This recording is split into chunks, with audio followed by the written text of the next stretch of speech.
309 players, 206 men and 103 women are here for the 2023 FIDE World Cup. It's the premier knockout tournament in over-the-board chess. All of these players have one goal: to become a candidate for the World Championship. Only 3 players in each tournament will earn this distinction. The winners will also earn a combined 160 grand in US dollars. Not bad. Both of the reigning World Cup winners are back to try and repeat as champion, a feat no one has ever achieved in this grueling tournament. They are Jan Krzysztof Duda and Alexandra Kosteniuk, the victors in 2021. Alexandra Kosteniuk crushing everybody. She is your deserved champion. And Jan Krzysztof Duda wins the 2021 FIDE World Cup. What a performance. The top seeds in 2023 are Magnus Carlsen and Zhu Wenjun. Neither of them have won a World Cup before. Yes, even Magnus has yet to make it past the semis. It's that tough of a tournament. Still, Carlsen is the favorite in pretty much any tournament he plays. But don't sleep on the rest of this field. Hikaru Nakamura, Fabiano Caruana, Jan Nepomniachtchi. They are all here to try and win their first World Cup. For its part, the women's field boasts 5 world champions. In addition to Zhu Wenjun and Kosteniuk, that list includes Tan Zhongyi, Maria Muzichuk, and Anna Ushanina. Will one of them take the next step in a return to the throne? In a knockout like this, it is truly anyone's game. Who will come out on top? Who else will qualify for the candidates? What upsets are in store? This is the 2023 FIDE World Cup.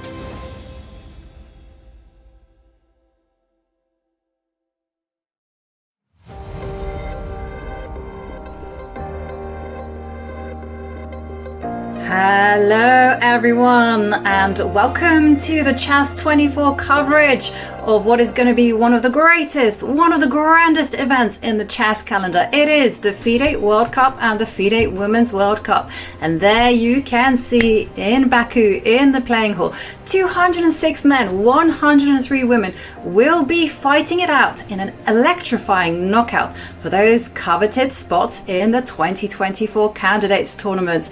Who will win? Who will go home? This is just the beginning. I'm your host, International Master Ivanka Hauska, and it's a great pleasure to be commentating all the action for today and tomorrow alongside someone who is perhaps one of the most pioneering chess players on the planet. He is the most creative player that I know, and he pioneered H2, H4 way before it became popular. It is none other than our good friend, Ginger GM himself, Grandmaster Simon Williams. Simon, it's a pleasure to be back in your company. Thank you, Vanka. I could do with more introductions like that. That was a good introduction. Very, very, very kind. Thank you so much. So I'll take that, definitely. Cheers for the introduction. And it's great to be obviously commentating with you as well, Ivanka. We've commentated on many events and had a lot of fun. And it should be, as you mentioned, another great day of chess. I mean, the World Cup is one of the most fun events around. You get a wide mix of players, and nearly all the best players in the world will be playing soon enough. And it's really quick action as well. I mean, knockouts are always great fun, right, Ivanka? And we can expect lots of surprises. We can certainly expect a lot of surprises, and you mentioned it there, Simon.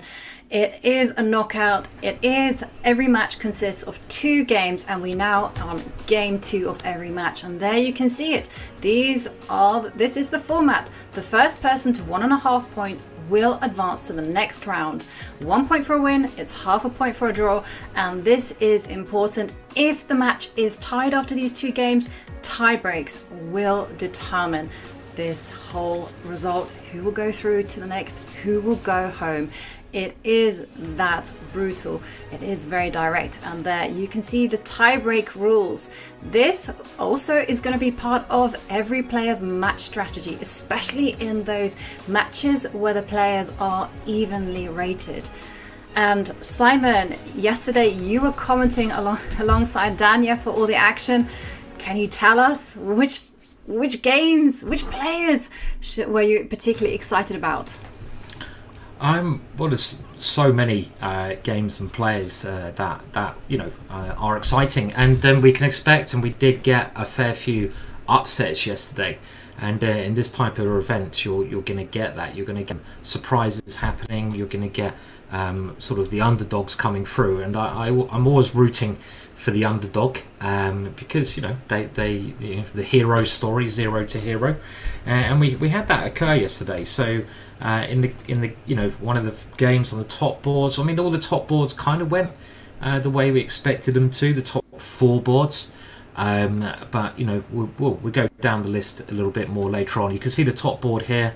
Cheparinov, okay, he was pretty smooth yesterday. He won a very nice ending in that one, and he's our highest rated player who hasn't already got a bye through to round 2. And we should just let everyone know that the top seeds in this competition, like Magnus Carlsen, Hikaru Nakamura, they've already progressed to round 2, so they've been given a pass into the second round, so they're going to start playing in a couple of days, and that means that we still have obviously some great players playing, but they get it a bit easy, Ivanka.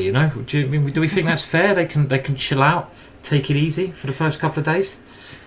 Yeah, it is tough. The top 50 players, they do get that bye into round 2, as you say there, Simon, and I would say no, it's actually perhaps a disadvantage, because yes, you do get extra prize money, but on the other hand, you are going to be playing against really strong players. I mean, this is the first round, of course, and it's in this particular encounter where you get the greatest rating disparities. You get like someone who's 2600 playing someone maybe 2200, 400 rating points difference, and it's a nice time to warm up and a nice time to build your confidence.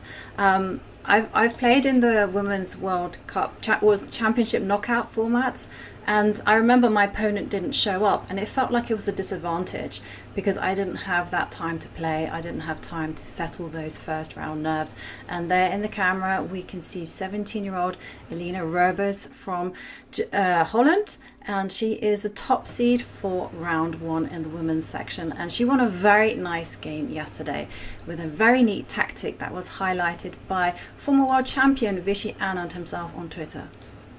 Yeah, she's actually a fantastic player, one of many fantastic players. She's improving rapidly, and she might be a bit of an underdog actually to do really well in this event. I think she's improving so quickly. So impressive chess, impressive play, going from strength to strength. And we will be taking a look at the women's section today as well, which is great because I'd like to see how Lena does today. I mean, you're talking about upsets as well. I mean, there were a couple yesterday. I mean, probably game of the day from yesterday, which again has been going around on Twitter, was a game by Idiz of Turkey, and he's the young 14-year-old, so really young player, the youngest player in the whole competition, 2500, but he beat the higher rated player, Villemir, and that was a fantastic attack, which I'm sure a lot of you can remember, and that's the game we're keeping an eye on, because obviously he only needs a draw, and can the higher rated player bounce back today? So day 2 is always fascinating to see how the games get on. So did you see that game yesterday, Ivanka? I did. I was looking at it this morning. He won in just 28 moves against Velimir Ivic, as you mentioned. Other results that caught me by surprise was the Peruvian international master Gianmarco Leiva, who beat Anton Denchenko, and then of course Iturriazaga losing with the white pieces to Amatushin. So yeah, it's anything can happen, and Iturriazaga is in a must-win situation now with the black pieces. So we'll see whether he can pull that off. If he wants to remain in the World Cup, he will have to win on demand with the black pieces. Not an easy thing to do. And in the women's section as well, I also noticed a few upsets. I saw that Balajeva, she lost to Singaporean Gong Jingyun. And then also someone who actually I had rated as a dark horse, Natalia Buxa, she lost to Mungunsul. So anything can happen. And of course, a sterling performance from the two Brazilian ladies. They beat Salome Melia and also Corey Dacey as well. And we can see the clock ticking down to 0 there in the background. This is the nervous moment. I can tell you, I've been there. You feel all the jitters. There's a deep breath. And for those people in a must-win situation, you really do feel this is it. This could be the moment that you're going to go home. And you have to bear in mind that these players have been training for this particular moment for months. I know when I qualified for the Women's World Championship knockout, I was in training for at least 6 months. So don't underestimate anyone. And there we see Cheparinov with the black pieces, opening up with e4, e5. He is an opening specialist, so we'll see whether his opponent can catch him unawares. Yeah, it's nice to see the action has started. And the way I think we're going to look at the game today, we'll take a look at the top boards, but then we'll concentrate on those maybe matches where a shock result happened in the first round, and we'll see if the higher rated player can bounce back. So we'll try to home in on the excitement, but obviously there's so many games going on.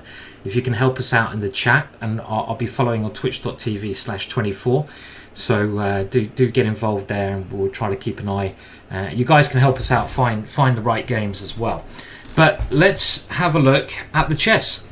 So we have this game on board 1, and this is a game between Josef and Ivan, and Ivan won quite comfortable game yesterday where he ground out the ending, but there were moments in that game where Josef played really well, much higher than his rating, and he's now played e4 on move 1.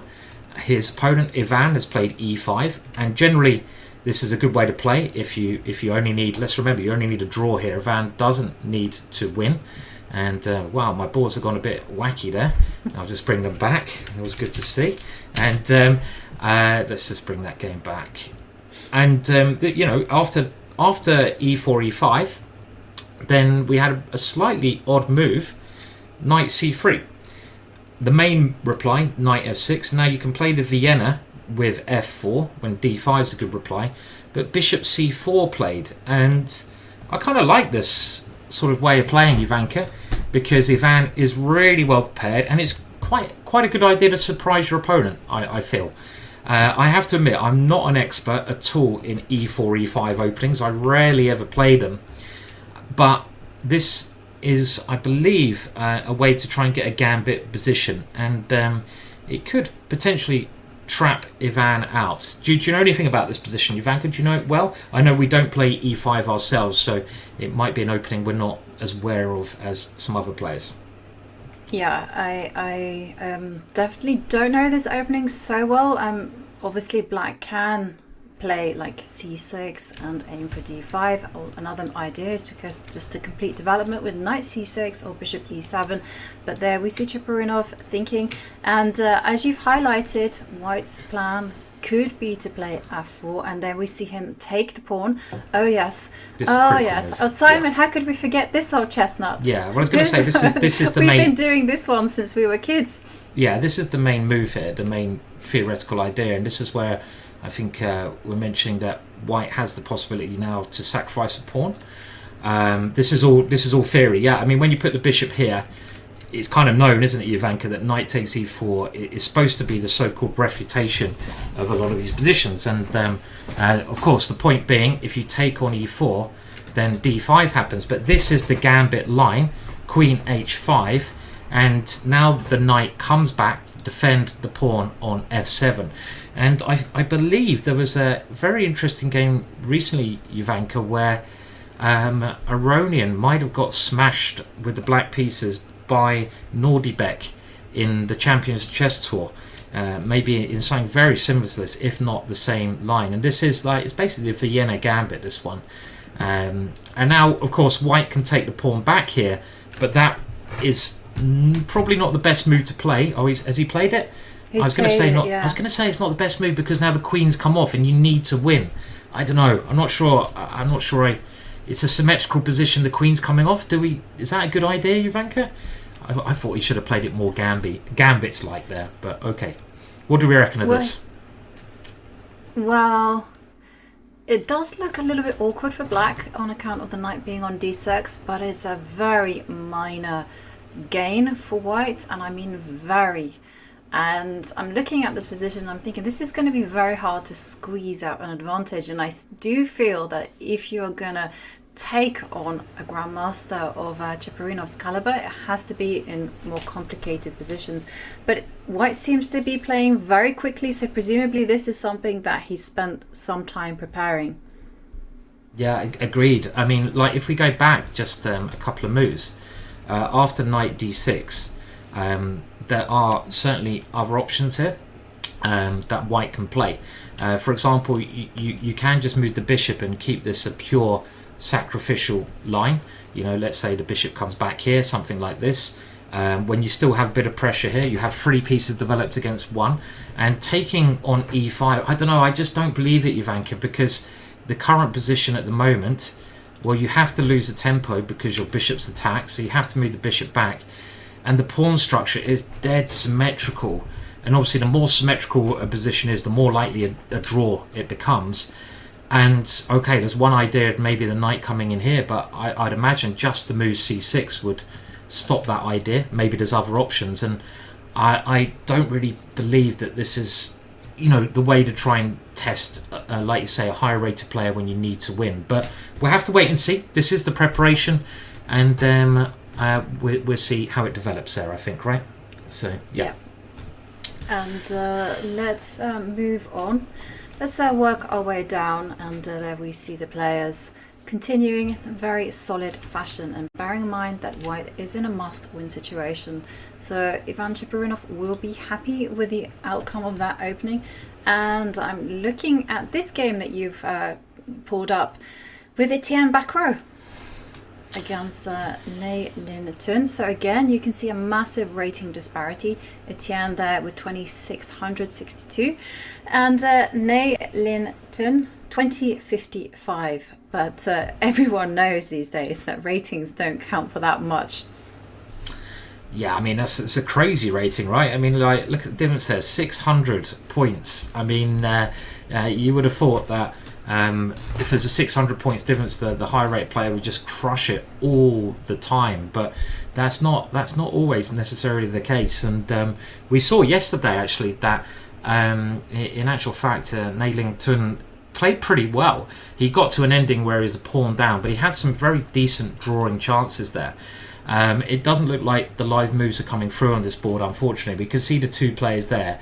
Let's see, actually, maybe they are. Maybe, because I did have some moves. Oh, they are. Yeah, my apologies. Okay, so we get up to date. And Bacrot, talking about Bacrot, he's a really strong player. He was a child prodigy. He was one of France's youngest ever grandmasters. Very experienced. And he's the kind of player who's fought in these kind of competitions many times before. And that experience will certainly help him, I think, go a long way. And let's have a look. He's in a good position because he won with black, so he only needs to draw with the white pieces. That's really nice. And it starts off with the knight coming out. Okay, Bacrot's been a d4 player most of the time. He now plays c4, e6, and here you can play the normal Nimzo or the Queen's Indian, and Bacrot plays the Queen's Indian. And now we go into a Queen's Gambit opening. This is the trendy move order that black plays nowadays. And white plays a very safe system, just guarding the bishop. The slight problem with this for white is that the bishop doesn't have the most active square now. Black moves the bishop. White now again plays a very safe move, just getting ready to use the bishop somewhere else. And they both develop very naturally. Black now trying to make some movement in the middle, but white now having a think about how to proceed, and this looks like the current position at the moment. Any first thoughts about this, Ivanka?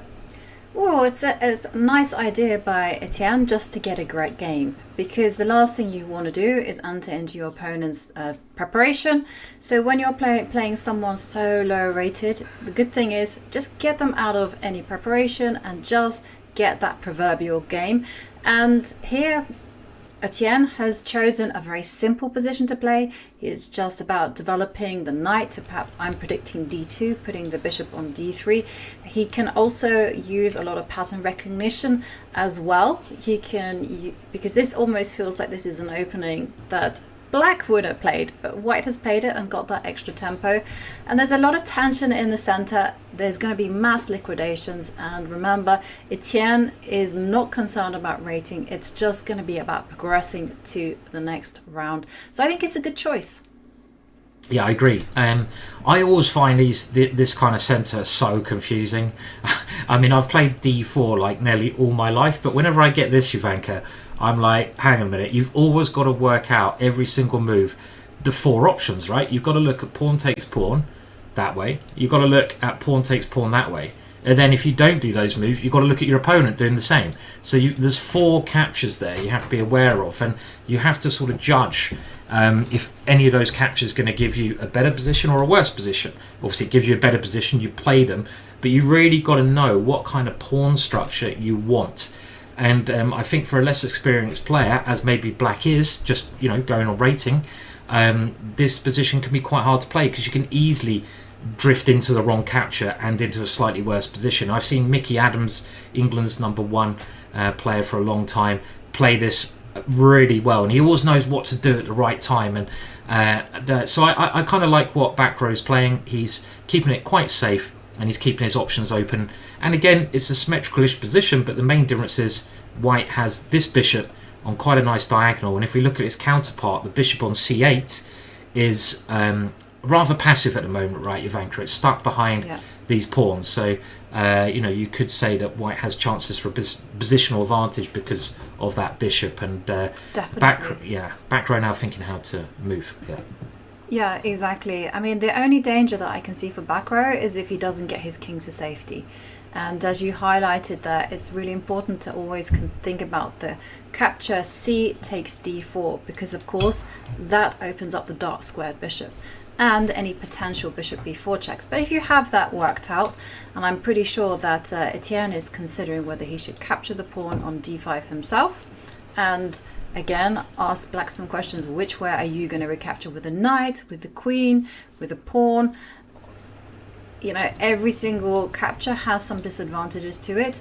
And one thing that I would also say about this type of position, the dream for Etienne is actually to put the bishop on d3, put the knight on d2, and actually move the queen to e2, castles, and you can kind of visualize a situation where the Black queen is the one who's uncomfortable. She doesn't have a home that she can nestle in.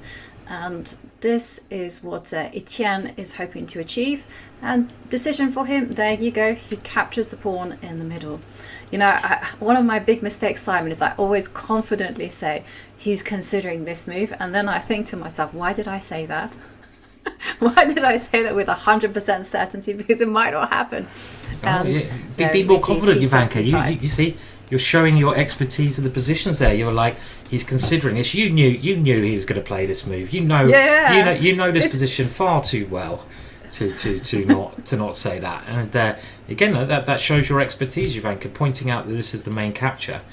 And it is one of the main move in this position, just to simplify things a little bit, right, in the middle of the board.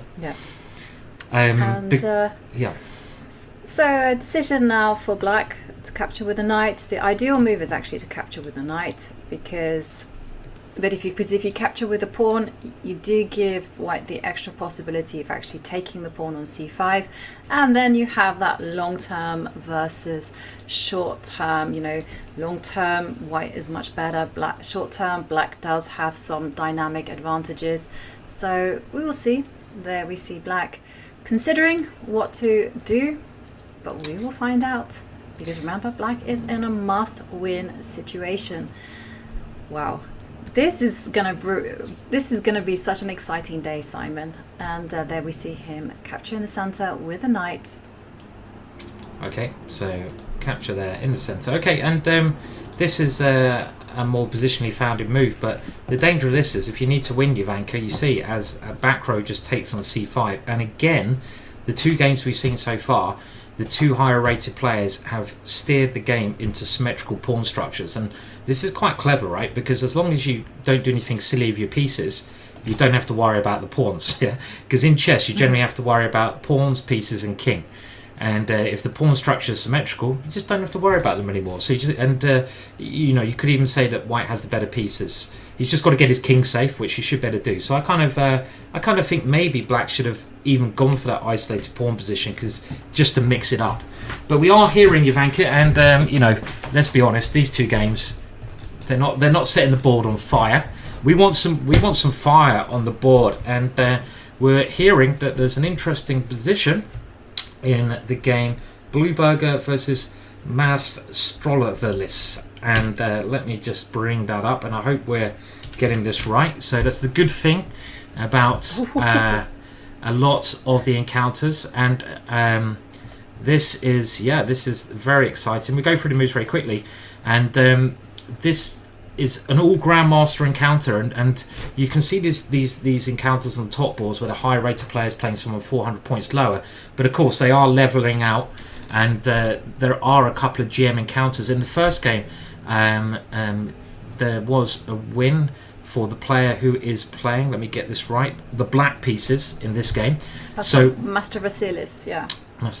So white must win this game, and this is actually quite a trendy opening. Let's go through it nowadays.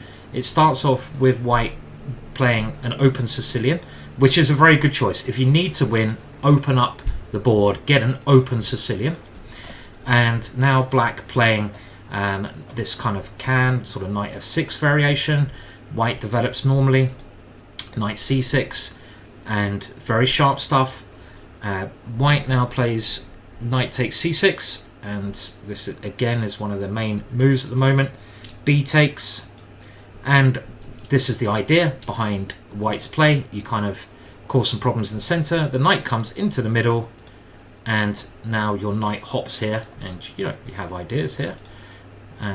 Black attacks the pawn, so we have to defend our pawn in the middle, and then it pops out here because it feels like it's created some holes on the dart squares on the diagonal, and white plays aggressively, moving that knight away, and here it gets quite funky.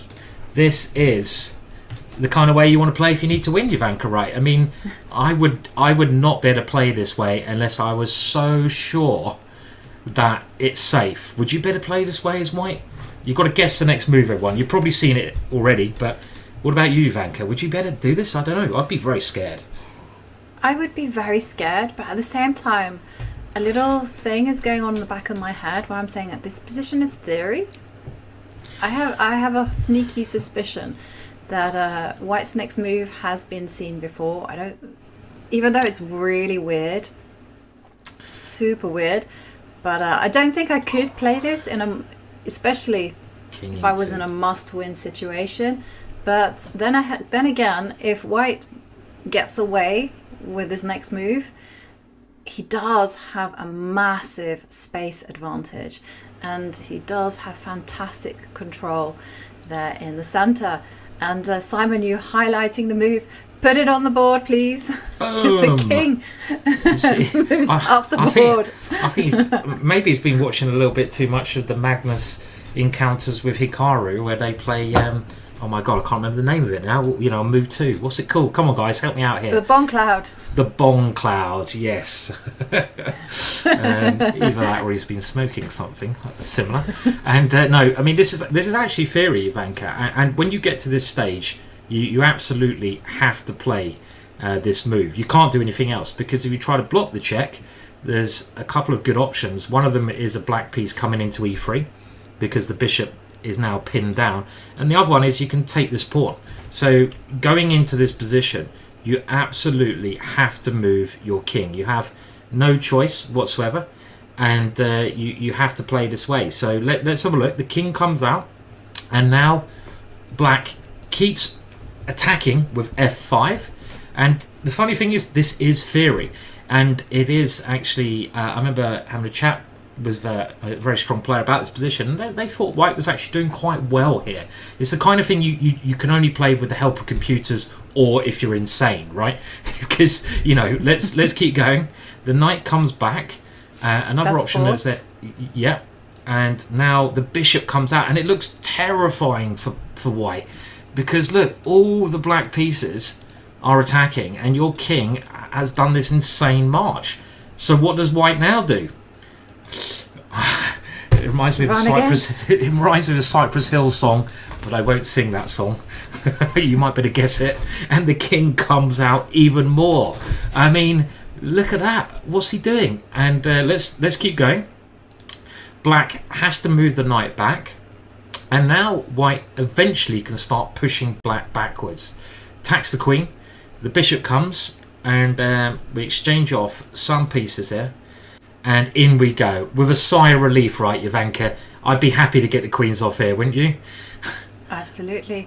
And following one of my golden rules in chess, which is when your king is unsafe, swap off queens. And there we can see queen d6, so black is obviously going to go no thank you to that one, and drop the queen back. Yeah, you should keep the queens on here, of course. And the queen does come on. You keep the queens on because white's king is on this position. And now we have b3. And this is a really interesting position, Jovanka, right? Because you've got the ridiculous king on f3, but you've also managed to block out black's pieces with your pawns. So you created a barrier against this bishop, like you see in the Scotch opening as well, or if you've drunk too much Scotch, maybe you put your king on f3.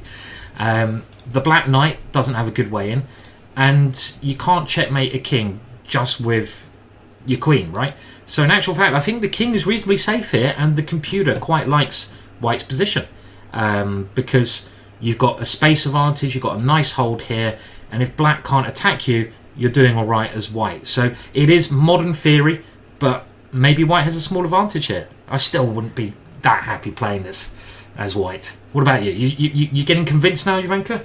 Yeah, no, I'm loving white's position. It was it was earlier that I was a little bit nervous, but now the pieces have been traded off. I mean, yeah, I feel like the king is so safe on f3.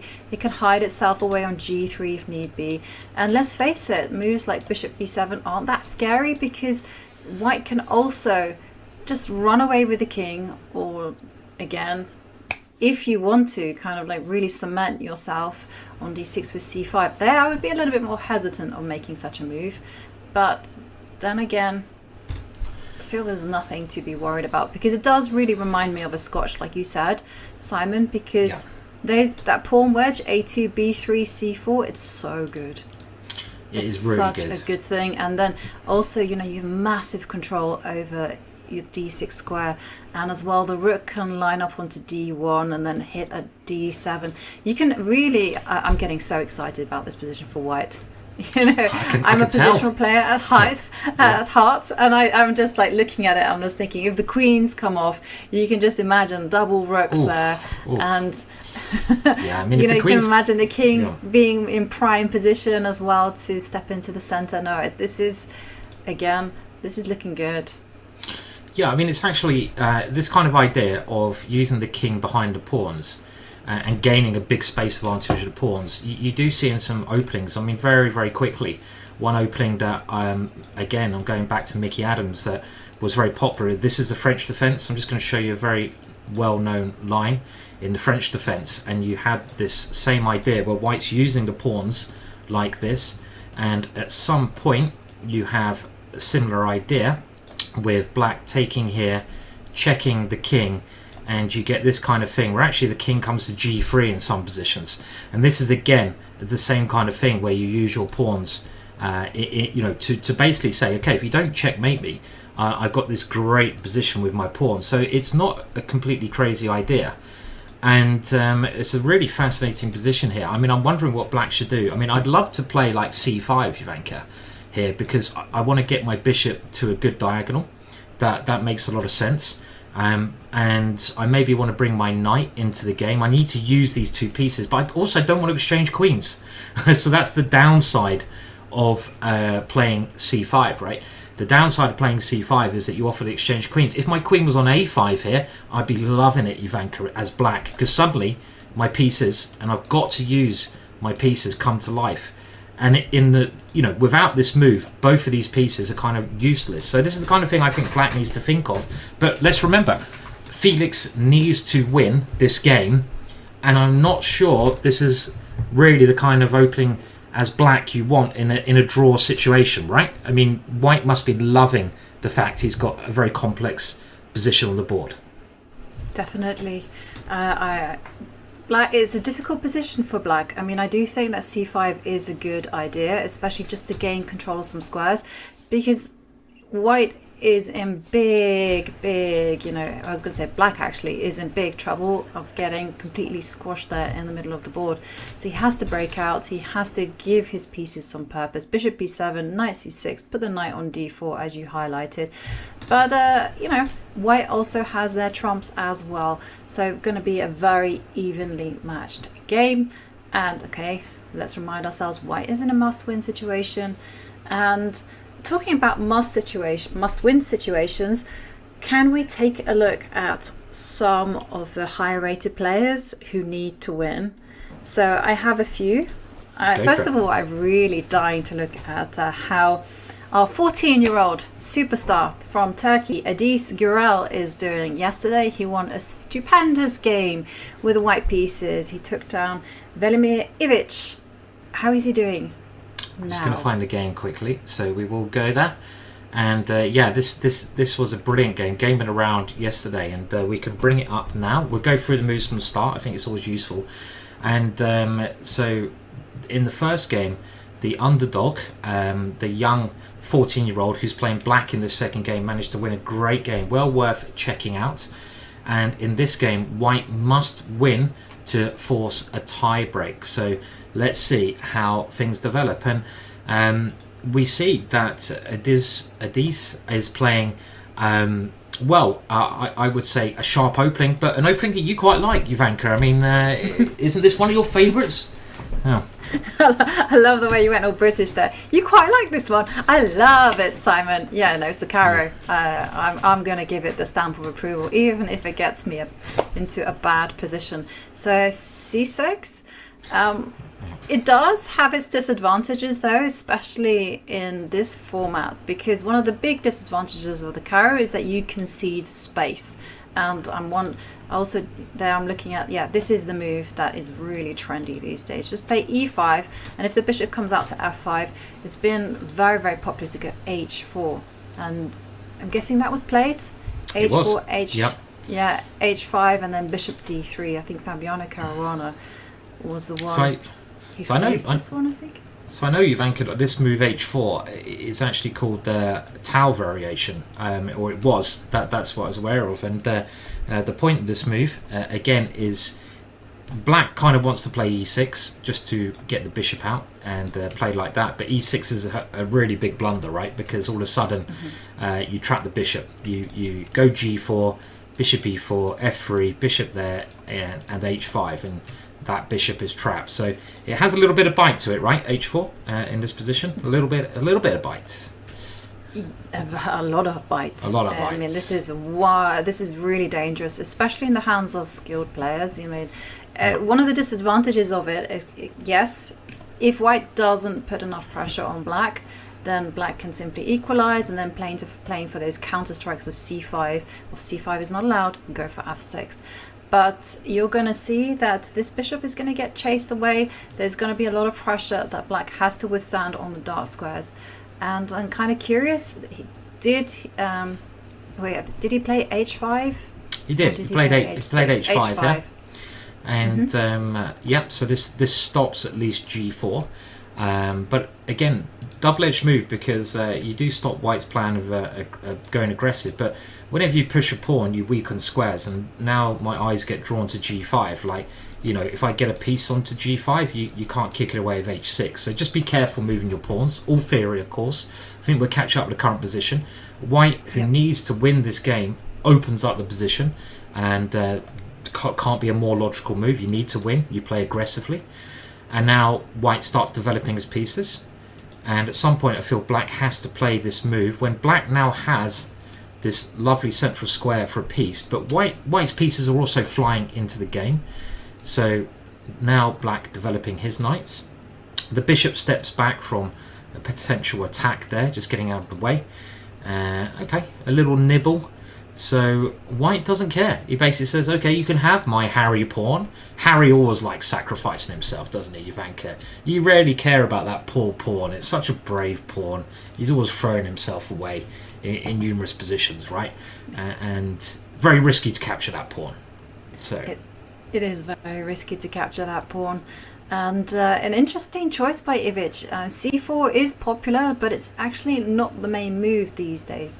And this is perhaps why we see Gural down on the clock, whereas Ivic, well, he has loads of time.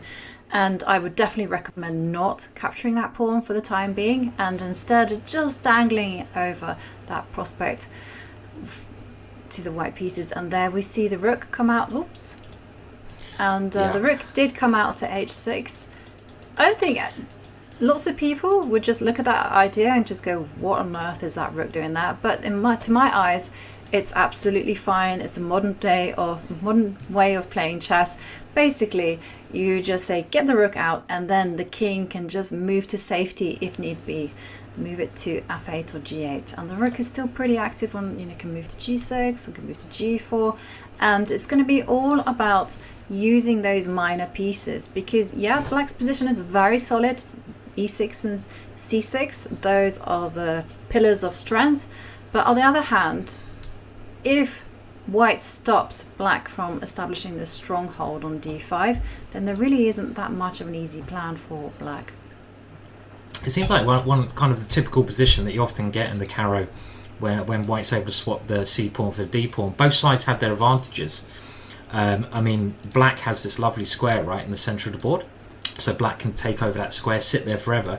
But white has these pawns, especially the pawn on e5, which does cramp black's position. And maybe you can try to get a knight in. It's very hard to do that because the bishop's defending, but this bishop's not fantastic. It's kind of okay, but it's not amazing. And white just has a space advantage, some attacking chances. His king's going to be quite safe, and black has this square and some counter-attacking ideas. But I think the kind of position you want, Ivanka, if you want to win with the white pieces. And this game we'll keep a close eye on because it looks really exciting, right? Very exciting. Yeah, this one is going to brew up to be a very exciting game. You mark my words. Yes, black might get a knight on d5, but as you highlighted, white has the space, white has the freedom to slowly improve the position, and I'm going to be really excited to see how a 14-year-old prodigy is going to be handling the pressure. Remember, he did win yesterday. I want to see what he's got today, because today it is the second day of the first round in the World Cup and the FIDE Women's World Cup, and it does mean that some people are battling to stay alive in the tournament. This tournament is going to be exciting. You just don't want to miss the action, which is going to be coming up in a few minutes as we take our first break.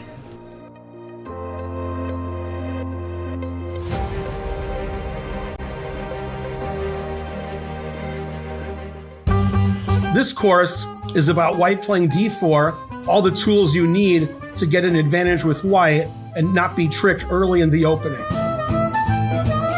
Now, it has a really long, complicated name that I'm going to mispronounce now, so you can make fun of me. Okay, don't make fun of me too much. I'm trying to help you here. It's called the Chelyabinsk variation, and I'm probably mispronouncing Chelyabinsk. That's why I call it the A6 Slav.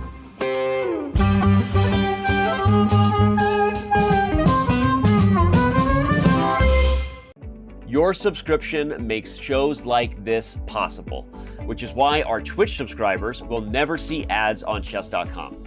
Connect your chess.com account and Twitch account at go.chess.com/connectaccounts, and bang, boom, voila, you're done. 100% ad-free bliss forevermore.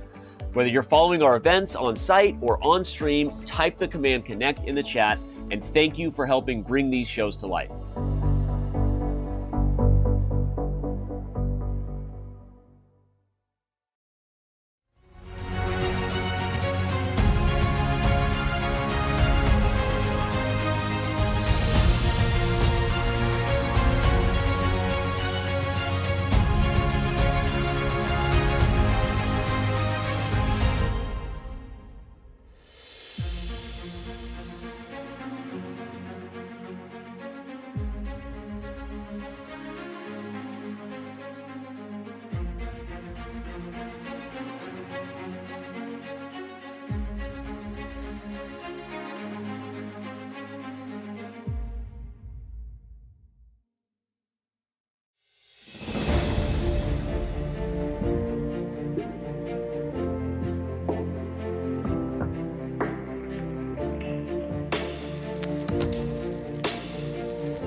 and welcome back. This is the FIDE Women's World Cup and World Cup coming live from Baku, Azerbaijan. And in the break, well, we left you looking at some exciting games just beginning in the FIDE World Cup. And now it's the turn of the women, because of course that is happening, and of course 2 candidate spots available for the women. And it started off with a lot of excitement. Yesterday there were a few upsets. Balajeva from Azerbaijan, she's very strong, very underrated. She lost to Singaporean Gong Jingwan, and someone else who had a bad start was Corey Dacey, a very underrated Peruvian international master. She lost to Julia Alboredo. But someone who did win a very nice game was top seed for the first round, Alina Rebers. She's just 17 years old, from Holland. And what I liked about it is she delivered a very neat tactic to win yesterday's game. And she is now playing against FIDE, from 1700. Yeah, I think I'm very bad at identifying flags. Iraq, I think. Flags? I think it's Iraq. Huh?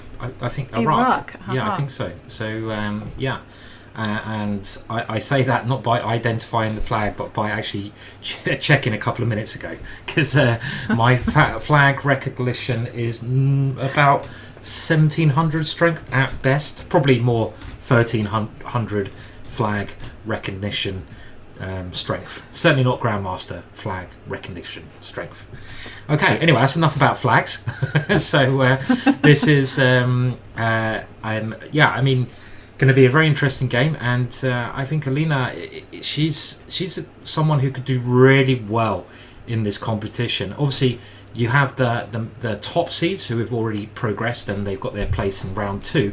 But Alina, as you mentioned, she's young, she's playing really well, she's got a really good aggressive style. She used to be coached by Robert Riss, who's a really renowned coach from Holland, but also some other great players.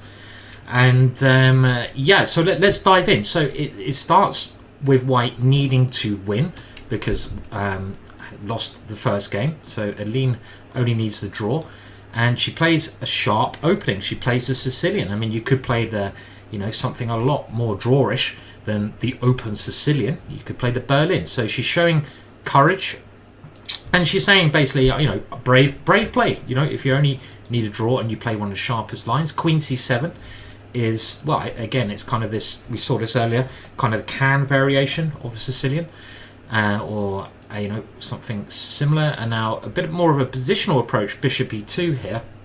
There are sharper ways you can play, and I think the sharpest way, if you want to learn the open Sicilian as White, I would always recommend that you can learn it by putting the bishop by the lines where White puts a bishop on E3 and tries the castle queenside, because you can do that setup against many of the different Sicilians that Black plays, like the Dragon, the Nyadorf, the Can. You can do the same setup against each thing.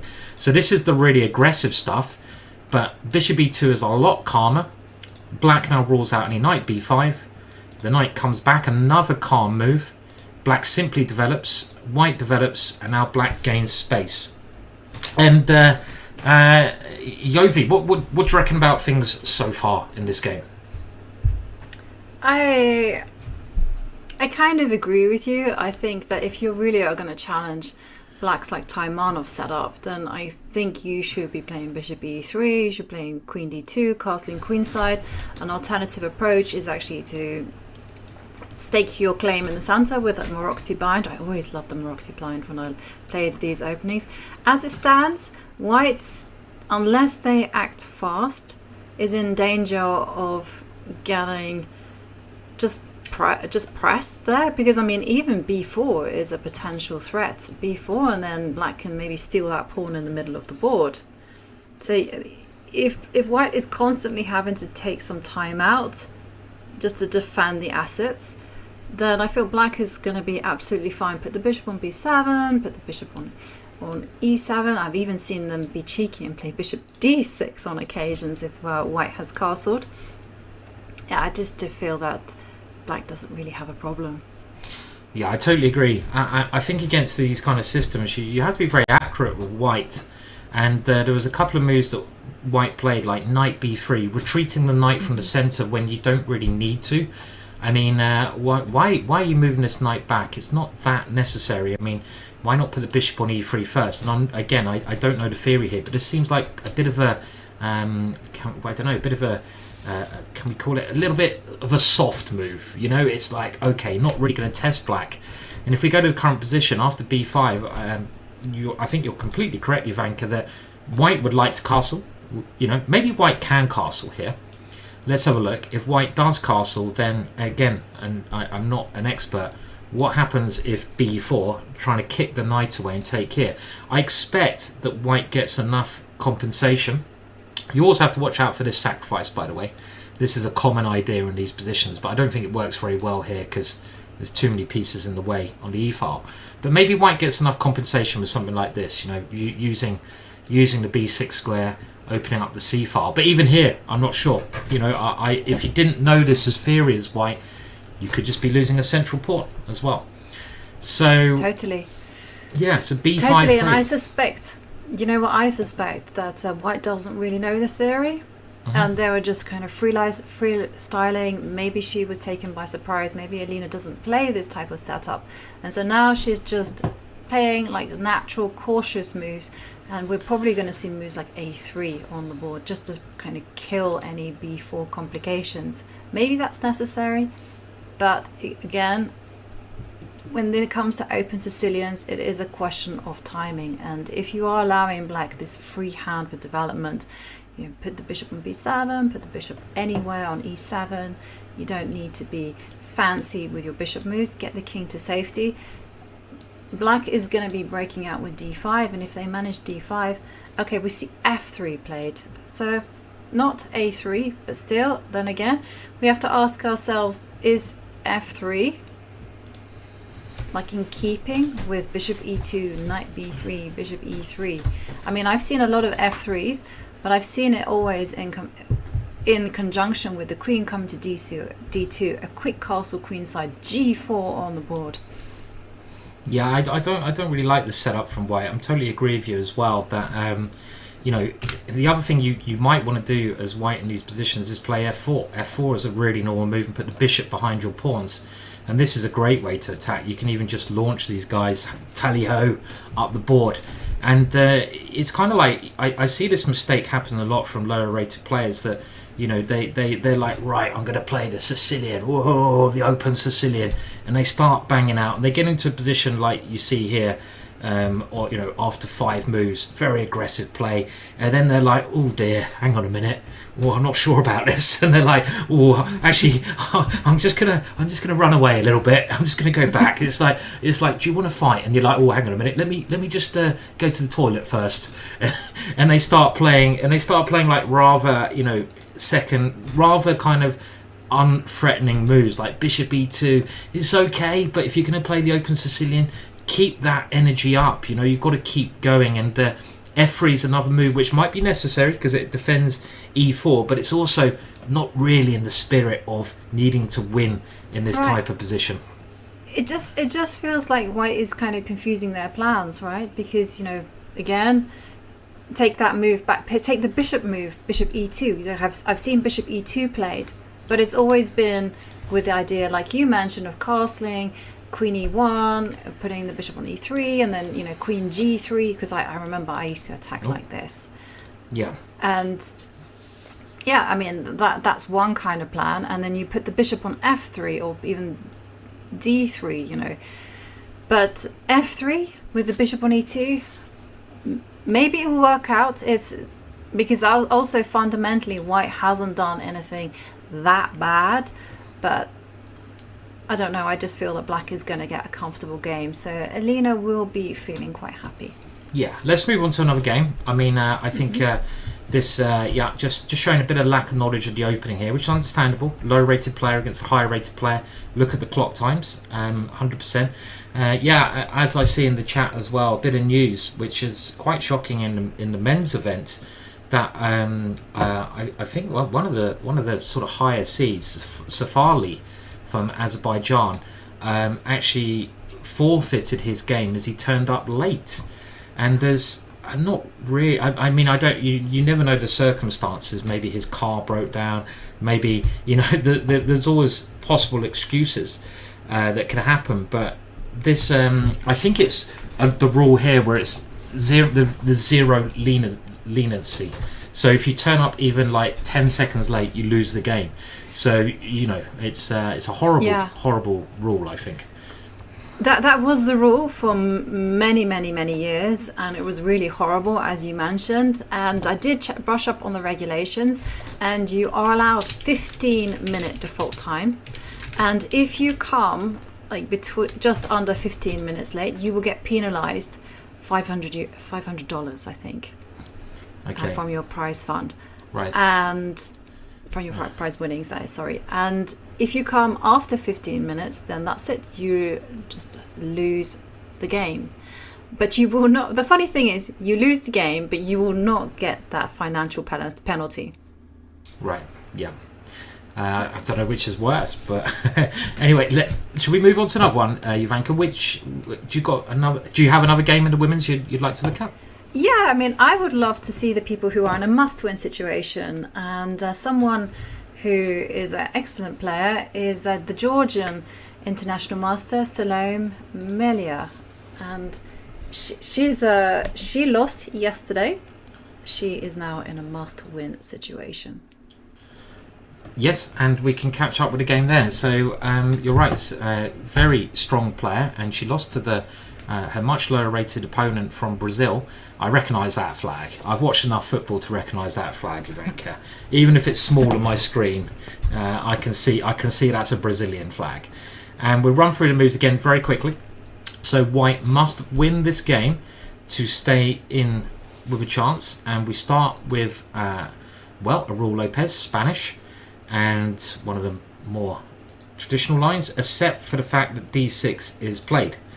And this d6 move is called the Steinitz variation. It's actually quite a rare move, and I have to admit, Ivanka, that when I wanted to learn e5, I've never really learned e4, e5 from black, but I thought it's a good move, probably the best move. It's a very solid approach, but I was like, I can't learn all the theory of the mainline Raul Lopez. So I think if you're trying to learn a big opening, the way I've always done it is learn sidelines first, that might be okay, and then I move gradually towards learning all the theory, because I can't learn the whole of the Raul Lopez, Ivanka. I just, I do have a life occasionally. I don't want to spend like 4 weeks booking up, really. I don't know, or should I book up for 4 weeks? What do you reckon? Shocking, Simon. No, I completely agree with you. So what I would do is, I completely agree. First of all, I would do the traps, because the traps are terrifying in e4, e5. And then once you've navigated the traps and you've just memorized those gambit openings, then I would just choose a sideline that is quite solid as well. Don't fall into the mistake that I made when I tried to learn it around about 2007, 2008. I went for the inadvertently, just because I like the name, I chose the Archangel.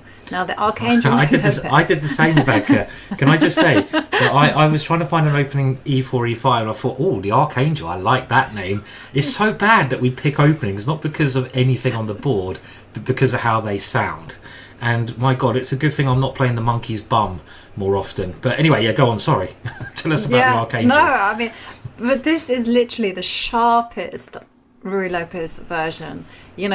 Just pick something else. The Steinitz is a good idea. You just have to know how to handle the White's activity in the center. But once you've figured that out, okay, it is a great opening. And especially it's good if you particularly like the bishop pair and you like these long-term advantages. But yeah, unless you want to book up on lots and lots of theory, don't choose the Archangel. No. Opening selection is you have to be very careful about, and let's get up to date with this one. Now this move is you don't have to play this, of course, but the reason White does play this is, okay, you double the pawns, and the next move, d4, is a very attractive possibility, because you get the center, you get a space advantage, and in the Steinitz, what happens is after the exchange on d4, you get this kind of structure, and this is like, again, if you want to learn an opening, it's so important to familiarize yourself with the pawn structure and the ideas behind the pawn structure. And at first glance, black's pawn structure looks pretty stinky. I don't know if stinky is the right word, but stinky it is, because you've got double pawns, you haven't got much space. But in actual fact, there's quite a lot of potential. For example, c5 now played, and now this bishop is on a lovely diagonal, and it can't be it can't be fought against with another bishop. White castles, you can't take the pawn because you'll get pinned, so black develops and white now gets behind that pawn, again the same reason. And we go to the position after castles here, Ivanka, and if you're going to play the Steinitz, you must be happy with this position as black, because this is a very standard middle game position. And I remember Nigel Short, he played the Steinitz quite a lot, and he won some great games in just this kind of position with black. You know, you can do stuff like move this knight, the knight's not great, move the bishop, get on the dark squares. Eventually you can use the open line. The good thing about having double pawns is that you generally have more open lines because your pawns have moved away to give you open lines. But it is double pawns, and white does have a space advantage. Which side do you like here, Ivanka? Would you rather be white or black? And again, a lot of it is personal taste. Yeah, I must admit, I'm firmly sitting in the Steinitz camp here by saying I like the black position. Because like you've indicated, black has some really nice plans. First of all, there's a lot of pressure on the e4 point, so you can just imagine going rook e8, stepping the bishop back, as you've highlighted. I liked your knight d7 plan. I liked your rook b8 plan as well.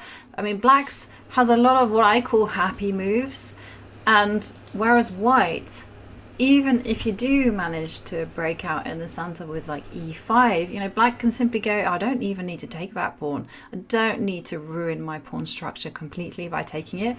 You can step away with the knight, as you've indicated, d7, also maybe even to g4. Yeah, and if you're not playing those breakout moves, then you're just playing on getting control on the center by putting a knight onto d5. But what next? That knight can be traded off. No, it is a rich position though, isn't it? I mean, normally these kind of middle games, you would expect the player with the more experienced or the higher rated player to go through, but maybe black has more experience in this type of position. You just don't know. Clearly underrated. And what kind of nerves would you be feeling as well in a must-win situation? This is really the true test of this tournament. That's why this tournament is so interesting. You lose a game, you have to win the next game, and imagine that, or otherwise you're going home, right? You're kicked out. So that there is a lot of stress on that scenario when you have to win, and this is what white's going through here. It's quite scary, right? It definitely is scary, because let's not forget that these players have been preparing for this for minimum months.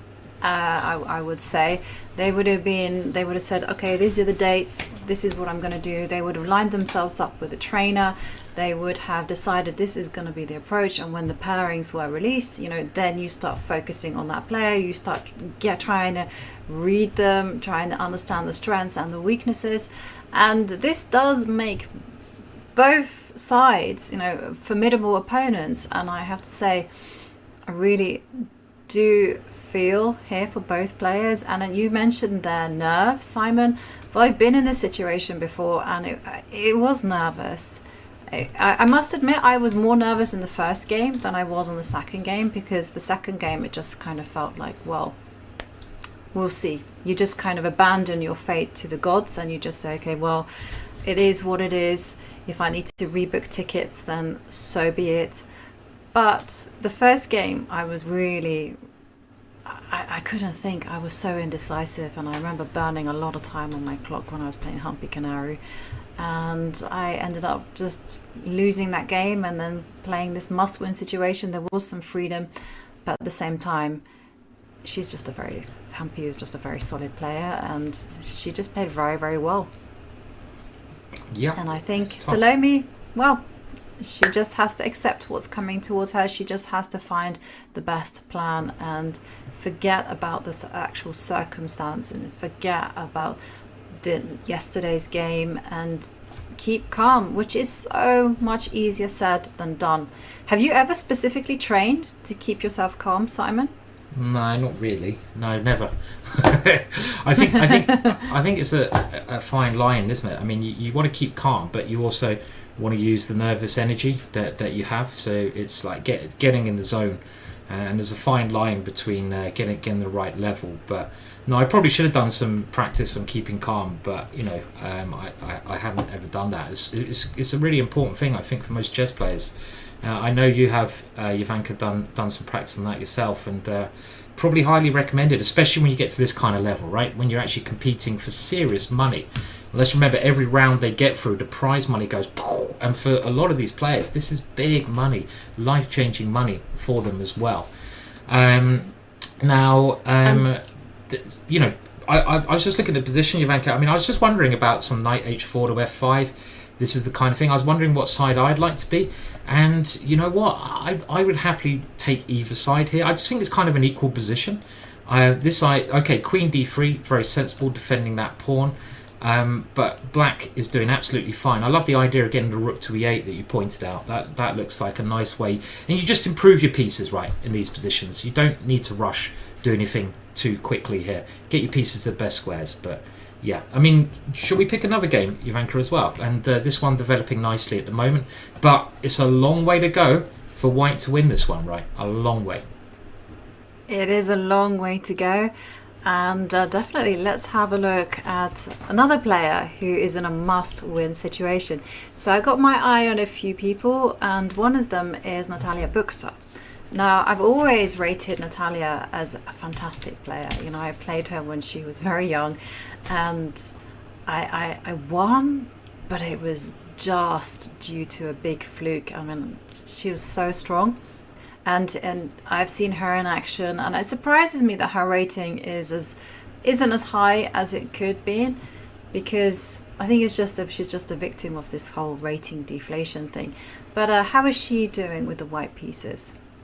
Yeah, we'll just have a look at the current position here. So Natalia on the white side of this position doesn't again seem to be the most firework position when you need to win with white. And this is a tough pairing, right? Because there's not much difference in the grades. Someone actually suggested earlier, Ivanka, that you give me a flag competition. So we go to random boards and I have to guess a flag. And No.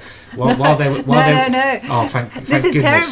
terrible idea, Simon. Because I will do the same with you. I'm terrible at the flag identifying as well. I was looking at them and I was like pausing. I was like, I don't recognise that flag at all. I thought it might. Do you know what I do? They're really small, the flags here, and my eyesight's probably terrible. But I did actually think that was Mongolia, and boom, it is Mongolia. I got it right. So how do I know the Mongolian flag? I have no idea. I think the Mongolian players are very underrated, right, Ivanka, in general, just because they don't play off. They don't have the opportunities to play outside of Mongolia as much as other players, right? As if you're in Europe, Totally.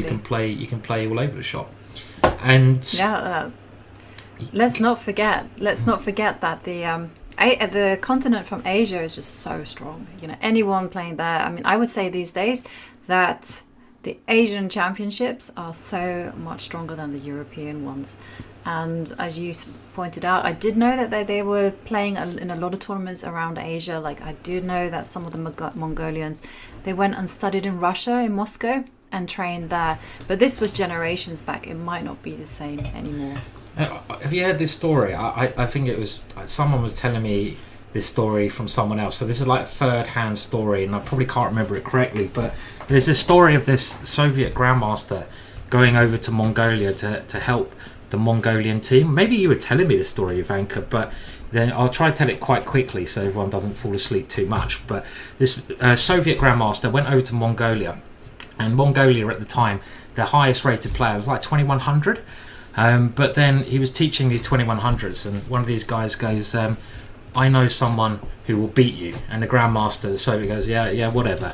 And he goes, yeah, but you have to come with me. And the Soviet grandmaster's like, okay. I can't remember the name of the Soviet grandmaster, but he was a strong guy.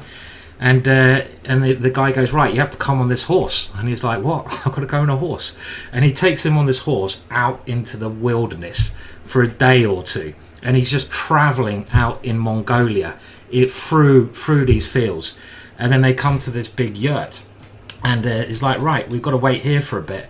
And then, like, a couple hours later, they see this horse coming towards them, from the horizon. And it turns up at the yurt, and this guy gets off, and he's like, and the Soviet Grandmaster's like, okay, who are you?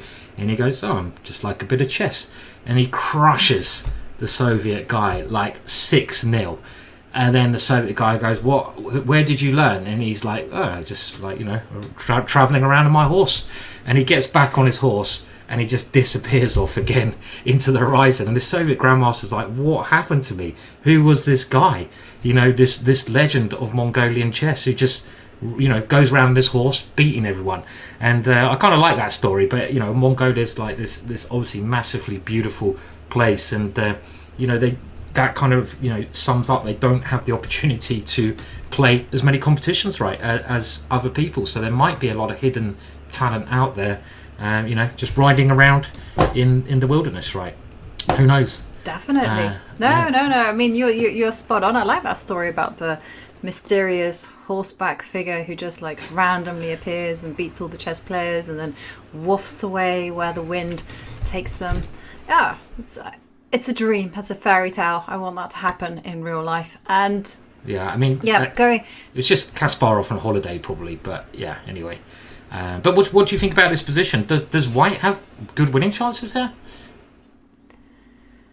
Well, if the action is going to happen in the center, I would say no winning chances.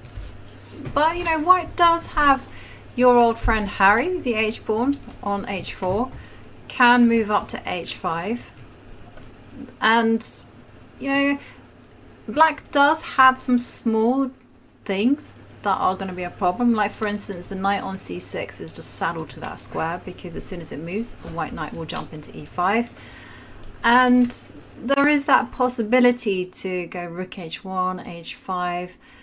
But then again, with Black's last move, we also have to ask, what is Black doing? Black is clearly threatening to go queen to g4. And if the queens manage to... Well, I mean, then again... queen g4 a problem? Because I was just thinking, okay, the queen will come to g4, then it will come to e4, and then maybe you might be obliged to trade off queens. But White, again, with the queen on d3, it can jump over to b5 and start asking questions to some pawns. So I don't think somehow that Black has fully equalized. I agree. I think there's something there that White can do. Yeah, I mean, I don't think we should always trust what the computer says. Actually, okay, I've now turned on the computer. I thought the computer was saying it's equal. And I was like, it doesn't look equal to me. But I was actually just pressing the wrong button. And as soon as I turn the computer on, it's not equal. So that kind of shows us we actually know what we're talking about, Ivanka. That surprises me sometimes, especially with me. But it is more comfortable for White, right, this position. Because for all the factors you pointed out, the Black Knight is misplaced. You kind of want the pawn structure that White has because these defend each other, and White's pieces are all just a little bit better. But it's a very brave way to play from Natalia when you need to win, right? Because normally you think, I need to win, I need to make it a bit tactical, open. We've seen in some of the other games Sicilians, it's very like you're playing really, really calmly. You've got to be very brave to know that you need to win and play this way. So brave play. I mean, I like your rook h1. Why not just try to go for it? Something like this looks really nice idea here. I think I would be trying to just go directly with some threats here. Threatening to go h5 and eventually get my queen into a good position. Very good position. So I think Natalia has some chances there. But early days yet again. Now another game maybe we could look at is a game that is on our camera, and this is let me just find it for us. Arena, and she did win the first game. She's one of the top seeds. It looks like another Caro-Kann, so maybe we can just go from the start, as I know you love the Caro-Kann, Ivanka. And Arena won the first game. She only needs to get a result here to go through, and she's a very strong player, isn't she, Arena? She was over in England for a bit. Irina is a fabulous player. I mean, she has a really aggressive, sharp style. And what I like about Irina is that she just keeps getting better and better, and I can see that her rating's 24-16. I think she's even been higher than that, but I've seen her do some fantastically well. And is it the same sharp opening where we see... It is. Okay. Yeah, it is, Ivanka. And- After h4, h5, and Irina plays c4. So maybe this is one of the latest trends. I hope you have this covered in your next book, Ivanka, your next Caracan book. But let's see. It's a must. I've never recommended bishop f5 because, I mean, I really do want to recommend bishop f5 out of the opening. Yeah. But I've always felt that, you know, the line is so expansive and so big that you have to cover knight f3, and it's so subtle at times that I've kind of stayed away from that and just kind of gone, well, c5 is simpler, although it is quite complicated at times. But yeah, this line, it's an old one. It's a dangerous one, and it all's going to revolve around the d5 square. So talk me through what... Oh, no! No. You're not meant to be going knight d7 like that. There's a rule of thumb, which is basically if white is threatening to play pawn takes pawn, and you're forced to capture with a pawn, then you yourself should capture the pawn on c4, or you should play knight e7. See, these are the rules of thumb, which are so useful when you're learning an opening. So after knight c3 here, we saw this in the other game in the men's section, black, or the open section I should say, black should now take on c4, because then the one advantage that black had in that game was this lovely square in the middle of the board, right? You've got this outpost, and white doesn't have a pawn that can fight for this outpost, just analysing this a little bit. So if we go back and we have a look, after knight c3, big mistake, knight d7, because all of a sudden now white can take on d5, as Ivanka has pointed out. You can't play queen takes, keep that outpost, you have to capture with a pawn. And look at this now, like the knight is really badly placed. I'd love to have the knight on c6, but not in the way there. And it's not the end of the world for black, but it's maybe a little advantage now for white, and we'll just continue. Right. It's not the end. It really isn't the end of the world. I mean, here black still has a very solid pawn structure, but yeah, if you play a few more inaccuracies, well, there's going to be problems on the dark squares. This is one of the dangers in this opening, is that the bishop will come to g5 and the knight will come to b5, and that's why you see her playing a6, which very slow though. You know, I mean, look at this. So they're sleeping. Get out of bed, you lazy pieces. What are you doing over there? And I mean, this is sometimes the problem of... I'm not saying the carry because black's misplayed it, but you have to get these in the game, and you have to get your king safe, and it's not always possible because you lack of space, right? I mean, we'll do a couple more moves. Knight e7, white castles. Bishop g5. I like that move, stopping the knight from moving. Black now plays b5. Don't know if that helps black much. White completes her development. Queen b6, rook comes to the open file, rook c8. Okay, here we are, Ivanka. Now the first thing that I'm drawn to is, I think, why did white move that rook there? Because, can I just show you one little thing? If the other rook had moved there, you would have a very nice tactic after rook c8, or bishop takes there and knight takes d5. I can maybe show it very quickly. So if this rook went here, I think white would be winning now, because you get rid of the defender of the rook. I take here, and now I can go knight takes d5, and I'm winning, because if you go rook takes rook, it's not check. I can take your queen in that position, and if you take my knight, I take your rook. But the way that white played it, which is absolutely okay as well, it just means that tactic's not possible, because if we do the same thing and we take on d5, rook takes here is check. Maybe there's still some tactical problems here though for black. I mean, black can't really move much, right? Rook c2, maybe that's a very clever way of doing the same trick. Yeah, no, I just saw a comment there in chat, just about doubling on the c line. I am certainly liking that plan. Also, other ideas that appealed to me as well was just to go a4, a5 and stick a knight on a4.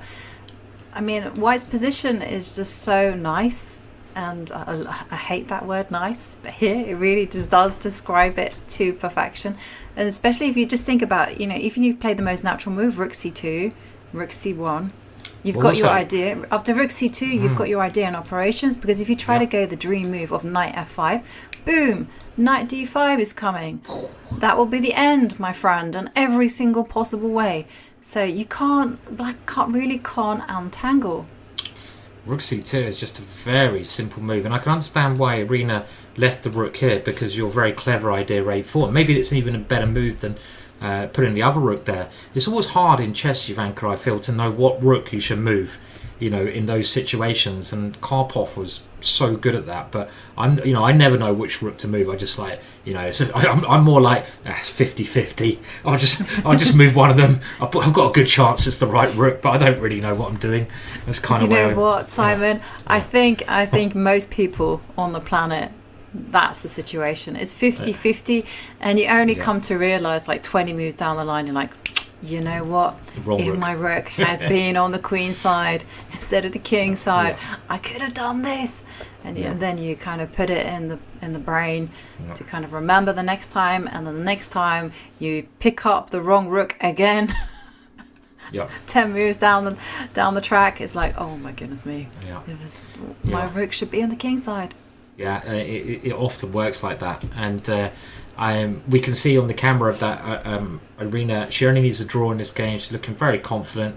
One thing you can't do in chess, though, is just relax too soon. What she's playing a very simple move, moving the knight back to e2. There were other options which were good, but this is going to make sure that she gains the open c file. Just look at the discombobulation in Black's camp. Black's pieces, they're not singing to each other, are they? They're doing their own thing. They're all stuck in position, and visually you can just see that Black's in a lot of trouble here, right? In this position. Totally. Yeah. No, it does look like Black is in huge trouble. I have to say, I really like Irina's move. I think it was just as good as rook c2.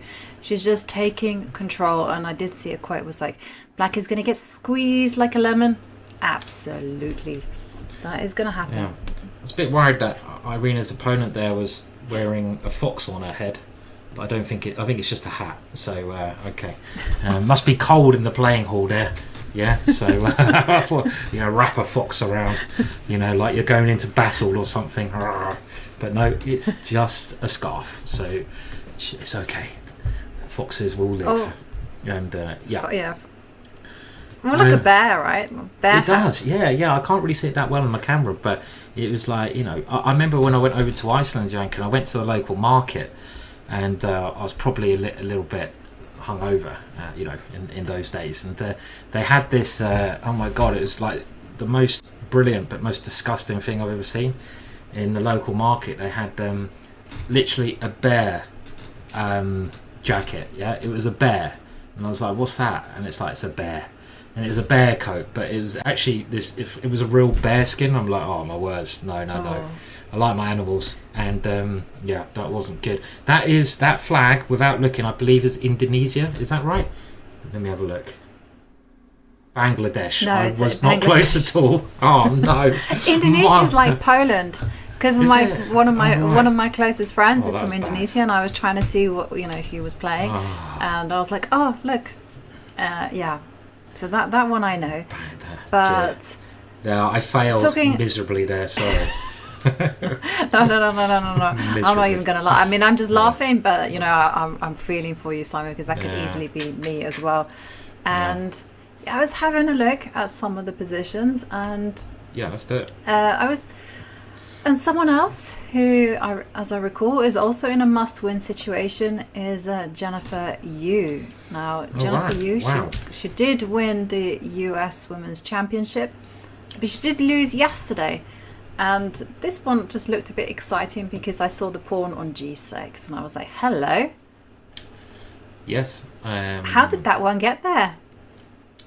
Yeah, no, I mean, this is a very interesting pair up as well. If we just look at the ratings as well, Ivanka, you've got Ordaz, I guess, or Teresa, I'll say, with the white pieces. Not a player I know, but an international master, 23-18, and she's actually the favourite against Jennifer Yu, on rating, maybe on title. And I'd never heard of Teresa, but I have heard of Jennifer Yu. Jennifer Yu, has been doing great things in a lot of tournaments in America. And this is the thing about these tournaments, there's, you know, so many players and so many places I'm just not aware of. And I do know that flag. Yeah, come on, Ivanka, you know that flag as well, don't you? It's where you get your cigars from. And it is where you get your cigar from, and it's also where, well, one of my most favorite world champions is from. Capablanca. Yeah. Gotcha. Capablanca, Cuba, of course. So we do Cuba. And yeah, let's just run through the open moves very quickly. I mean, just so we get to the position. I won't spend too much time. But Jennifer needs to win with the black pieces. So what do you play in a must-win situation? This move is one of the favoured moves, either going for a King's Indian defence or a modern, because you keep the pieces on. It's risky because white gains the centre, as we see white doing now. Look at that, lovely pawns. And now knight bd7 is avoiding the theory of knight f6, but again, risky. e5, and white closes it down. And this is kind of, I like the way black's doing this. Black is trying to get a King's Indian defense, which is a very double-edged opening. The reason black hasn't gone knight f6 is to avoid theory, which you get in, you're basically saying to your opponent, I don't want a theoretical battle. If I put my knight on f6, I will get that. And what I want to do is also maybe put my knight not in front of the pawn, so I can shove that pawn forwards. And let's go a little bit more with it. h6, I mean, is that necessary there? Not sure. Okay, we keep going. h4, and this is one of the issues. You really want to, it's not actually a tactical idea, but what you're trying to achieve here, you're trying to make that pawn go there, because then black can't play f5 easily. And if black can't play f5 in these positions, you need to have that pawn supported. Black is in a lot of trouble positionally. So let's keep going. She has to play f5 now, last chance. And here comes Harry. And now black moves the knight over, gives up the pawn temporarily. But she's going to, I think, get the pawn back. Let's see. She does get the pawn back now. And this is the current position at the moment. And, well, what do we think about this position, Ivanka? Yeah, it's a difficult one for me. I do like White's position a lot. I mean, I really like the way that she's playing as well. First of all, reinforcing the control of the e4 square, because if you control that square, you just block up the bishop on g7 for good. And I like the way that White's going to play this. You know, White is simply going to now put the bishop on e3 and get the king castled to the queen side, run away from the troubles, and then pile up on the h pawn. But black is active though. Black has a lot of pieces as well that have some movement. I'm just trying to give them a roll though, because it does look good. I'm just thinking knight to f5 or e4 anyway. I think e4 must be critical here, right? Because if you allow, as you say, white to get a bind on the e4 square, your bishop on g7, it often happens, is horrendous, right? I mean, let's say you, I don't know, let's say you go a5, just to demonstrate Ivanka's idea. When this knight sits here, you can exchange it off, but this bishop is dead.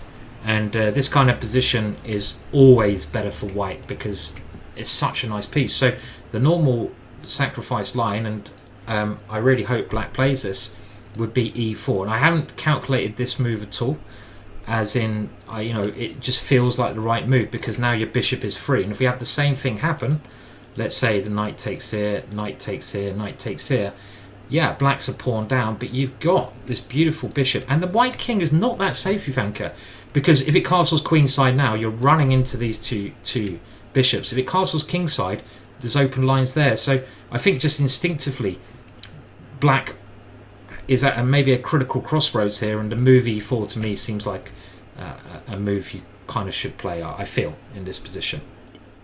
Yeah, I love that decision there, Simon, and I thought it was really instructive the way you highlighted it. I'm personally a pawn grabber, not a pawn gifter, so I would just play castle queenside and then maybe you know, then give up the pawn. But I mean, the way all the activity that you highlighted there for black, does indicate to me that this is a good decision. And you can see also the bar is also boosting my confidence a little bit. The bar was staunchly in the middle, which means it approves as well. So Jennifer, you there with a very critical position. She's at a crossroads. She has to tread very accurately in order to maintain the balance. So once again, we have an exciting start in the Women's World Cup. And of course, remember, this is day 2 of the first round, which means that people will be eliminated today. It's gonna get so exciting. And well, it's time for our second break as we see the players there in deep pause. We're going to be returning with all the action in a few minutes, so don't go anywhere.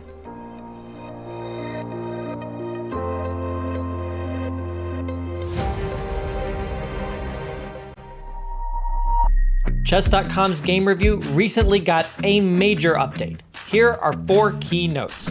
At the end of each game review, you will now see a summary of the game from your coach, your performance rating for that game, and a quick grade for you and your opponent in the opening, middle game, and end game. We've added a new classification called miss for when a move fails to take advantage of an opportunity, but it is otherwise a sound move. We've also changed the definition of blunder. Now a move will only be considered a blunder if it loses material or allows a checkmate. Coach will now draw arrows and highlight squares when you hover over or click on the highlighted words in the move explanations. This should make move explanations easier to follow.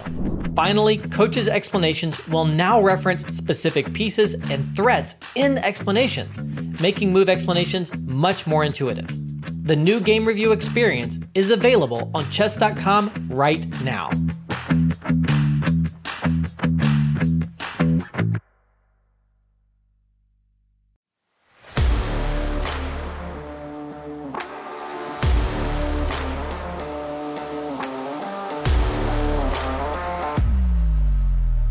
And Fausti beats the 2 pieces with the rook. Aaron made a huge investment, giving up his queen for 2 rooks.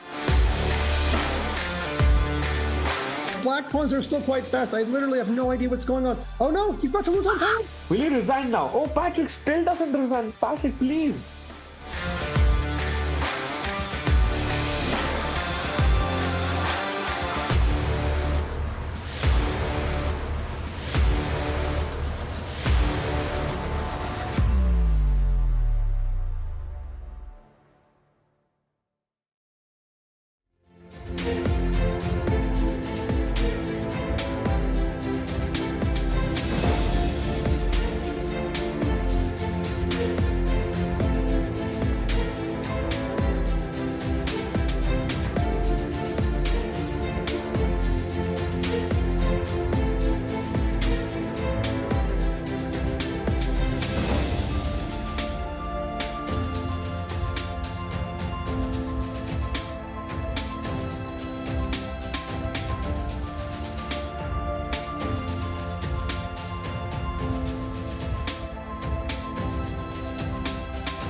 Hello and welcome back. And there we see the playing hall chock a block full of players. 90 minutes into the start of round one, game 2, and we see that the tension is building because today we might see players leave the competition already.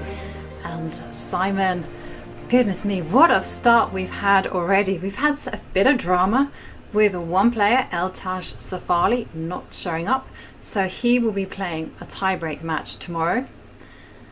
And in the meantime, we left with a lot of interesting games, and we're going to return to the Open FIDE World Cup, where we see some players surprisingly in a must-win situation.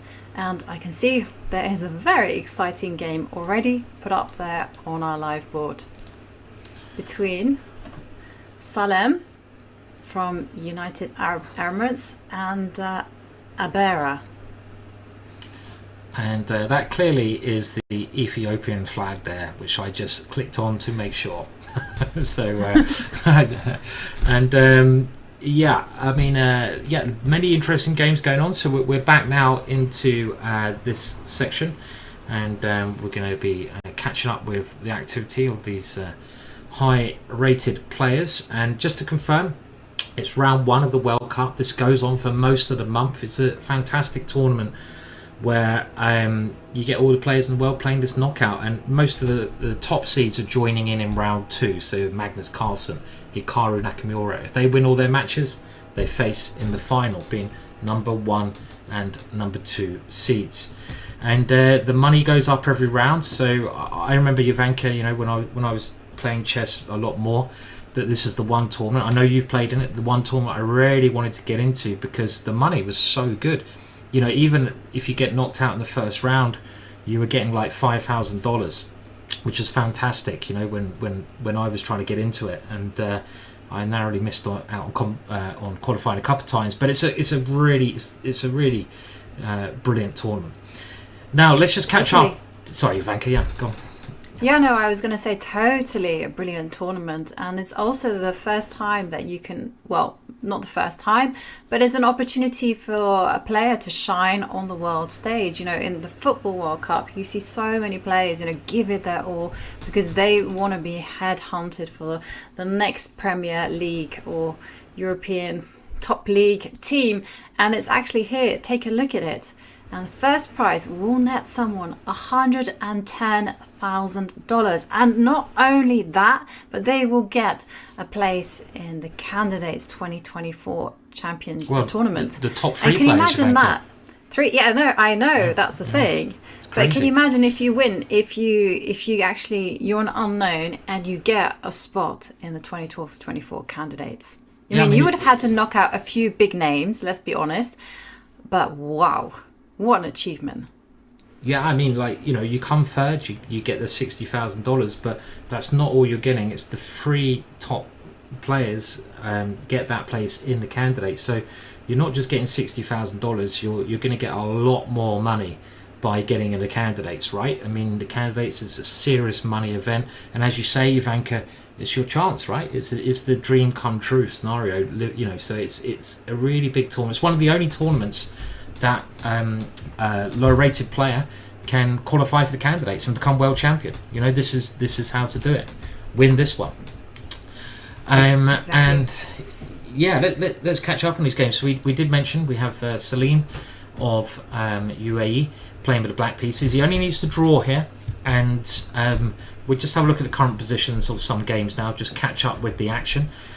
And his last move, this is kind of, I think, typical Salim move because he's very tactically alert, and he puts his queen on the same diagonal as some very juicy white pieces, and white's got to be a little bit afraid here, right, Ivanka?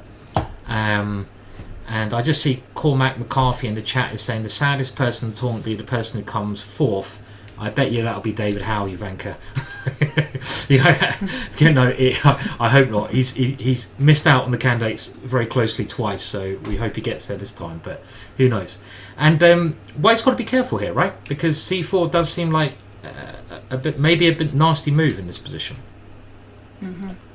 Definitely c4. It is a nasty move. The queen is on the same diagonal as the white king, and you know what they say, the pin is mightier than the sword. And yeah, the knight on e3 is also a loose piece as well, so c4 could be coming regardless. And I'm also got a bit enthusiastic because I've just realized also the black rook is on the same line as the queen, so c4 is just a tremendous move if it can happen. You can't just go king h1 and go, hello, life is good.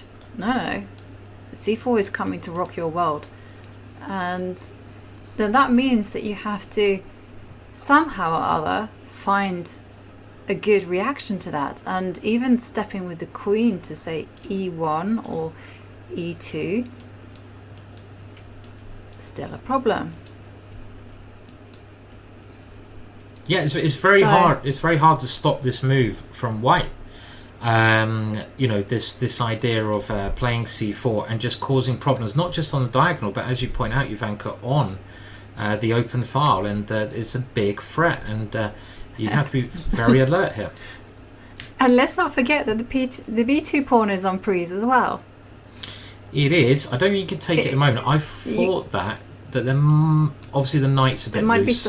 But at some point, you definitely your target, Yeah, because I was looking at moves like queen f1 and putting the knight on h5. But I mean, but this is still can be very loose. Like the knight will come to, but the knight can't come to h5, thankfully, because of the knight on g3. So b2 is good to go. And still, I mean, if you play queen e2 here, then queen takes b2 might work, because then you've suddenly threatened a rook, because the queen has gone away from the rook's protection.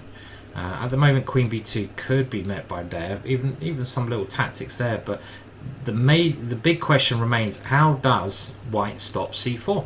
You know, this is just an annoying and strong move. And let's remember that Salem, he only needs to draw this game, right? I mean, when you're in a competition like this, there is absolutely no point. You know, if you've got to draw, even if you're going to lose rating points of trying to win the position and trying to save rating points, in my opinion, it's much more important to just consolidate your way through to the next round. I mean, that's what I would have thought, you know. I mean, I think you really should just take the draw if you get it.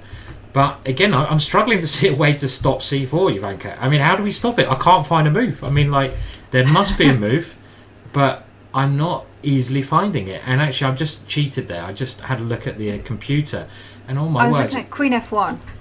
But does that stop it? I just still go c4, don't I? What's he played?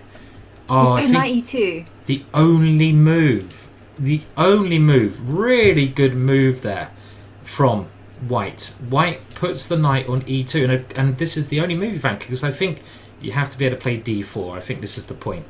So knight e2 played, and the point being, if c4 now happens, you have to be able to block out as many things as you can with the move d4. So that was a really good move from white, Ivanka. Well found in the position there. Yeah, and from Abera, who is a candidate master, as you pointed out, from Ethiopia. Now, when it comes to talented players who really don't have any tournament opportunities whatsoever, I mean, you have to look at the Africans. I mean, there's so much talent there, and they're very sharp at tactics. And one thing, and I have spoken to a lot of players from Kenya, not from Ethiopia as such, and South Africa, and they were saying to me, it's actually a big pity, you know, even like resources like books are hard to come by, and so they're training very hard amongst themselves, but it's just a lack of good tournaments. And it's nice that they're here, that the players are here and they're able to compete at the FIDE World Cup, and even with the preparation, and show everyone how much talent they have. And I love the fact that they're giving these top guys a tough game. Yeah, so do you have a player you want to look at? I mean, an African player? Is that where we're going? We can. One person, I recognize one name, which is Mwali. I think I played him, and I think it was a draw between us. How do you spell that, Ivanka? MWAL. Okay. I want to say. All right. Well, we can have a quick look at Mwali's position.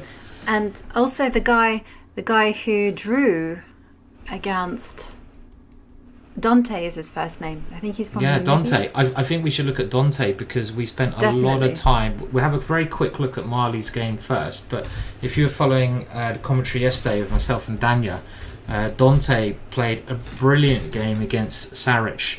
And he had some... Well, he was winning that game at a couple of moments, but he's clearly underrated, Dante. As Daniel was saying, he's been over to America quite a lot of times, and we'll go there next. But let's have a quick update now on Walia and his position with the white pieces. He's playing a very good player, Yilmaz Mustafa, and Yilmaz, very experienced grandmaster from Turkey. And white must win this position. And just a very quick look at the position. I would say white has got a very promising position here, or an okay position. The black pawn is targeted by 3 white pieces, so black's passive to that pawn.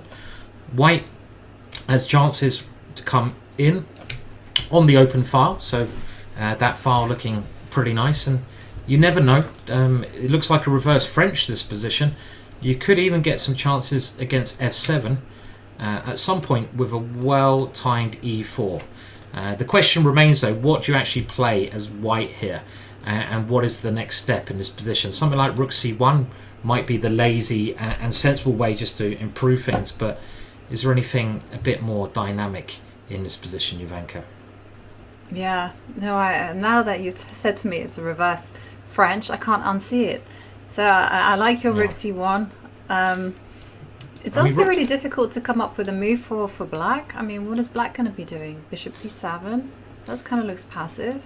Yeah, I mean, rook c1 actually has a threat, I think, of taking on d5. So if you can imagine rook c1 and white gets another move, knight takes d5, and everything gets chomped on d5. And then the rook on d8 has to leave the protection of c8, and we come in there with a winning position. But as you say, maybe bishop b7, maybe even bishop b6, possibly. It's a bit passive, but you've got to defend that pawn. Could be okay to bring the bishop into that one. I just feel like maybe that white can get greedy and not just focus on the open c line, but maybe just also keep the rook on f1, keep it all flexible. I was looking at moves like king g2 just to step up with the king and just ask black, what are you going to do? Another move that really appealed to me, because I like to push pawns as a4. I like to kind of go a4, maybe think about going a5, if you put in the bishop on b7. Like it. And take your time in the position. Yeah, because it's kind of like, I always struggle with these positions, Ivanka, because I'm like, rook c1 is probably a good move, right? Because I double rooks on open file. I was taught that when I was like still in the womb, those kind of rules. But then I'm like, well, hang on a minute. Oh, hello. I like attacking my opponent's king. I don't want to move that rook away because I might be able to get a cheapo and get my queen into f7. So you know what? I'm just going to keep the rook there just in case. And this is kind of like, and I should just be playing a good move and not hoping that something's going to come up. It's really bad to hope in chess. And I expect rook c1 is good. I really like your a4 though. That if you've got this kind of position where you've got a bit of control, why not try to improve your position? But we can think how black's going to try to improve. Good. I think that's a good move. White does play the rook to c1.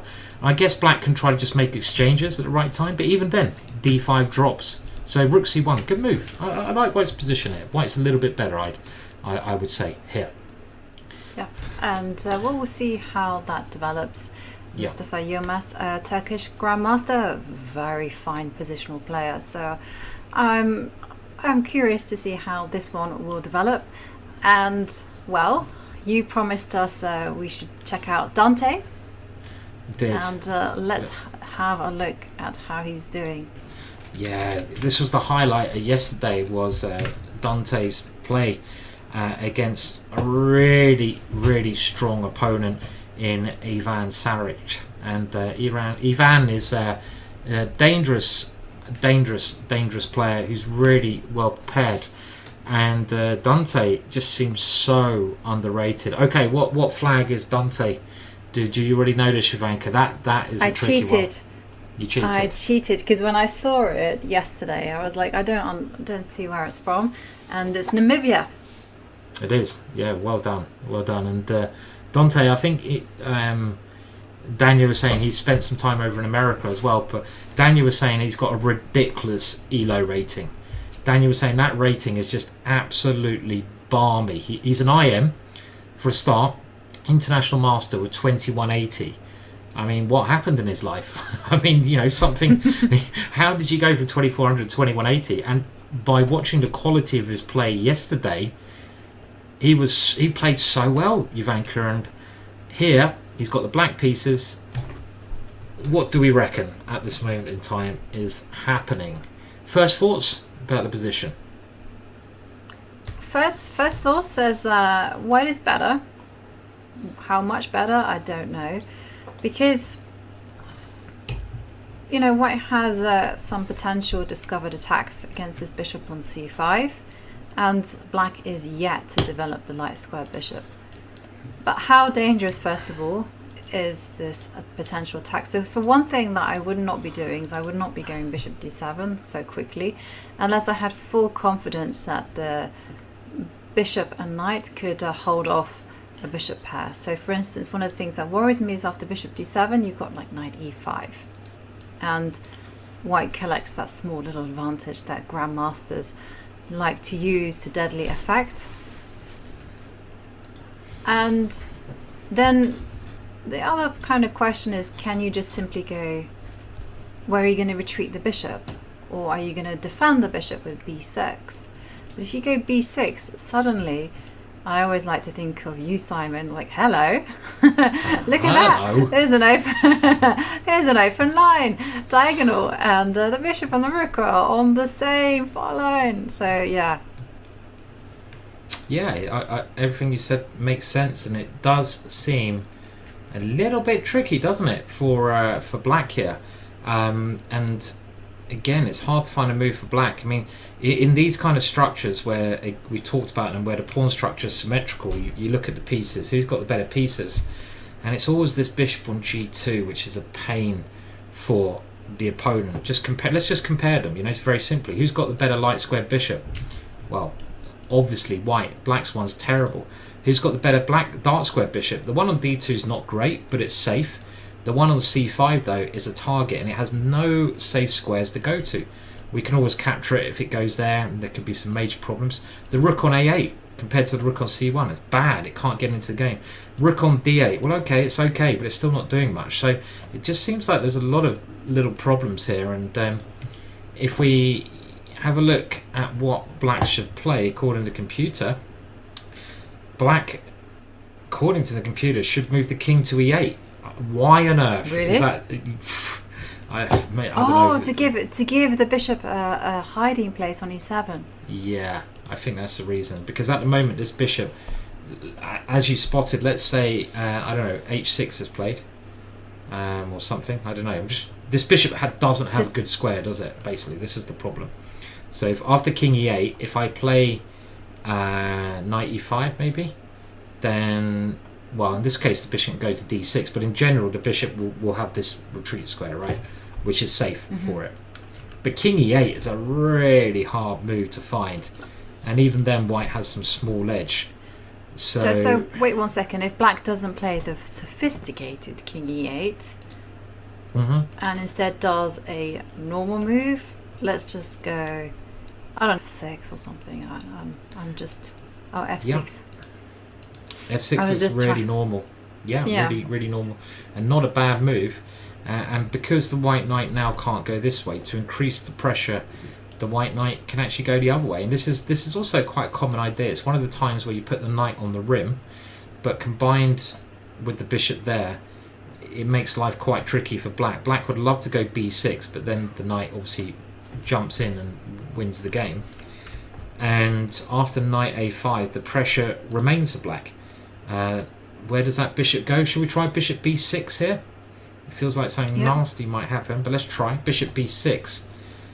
And now we can force this knight away, and we come this way. This is really nice move, Ivanka. e4. I'm cheating by using the computer, I must admit.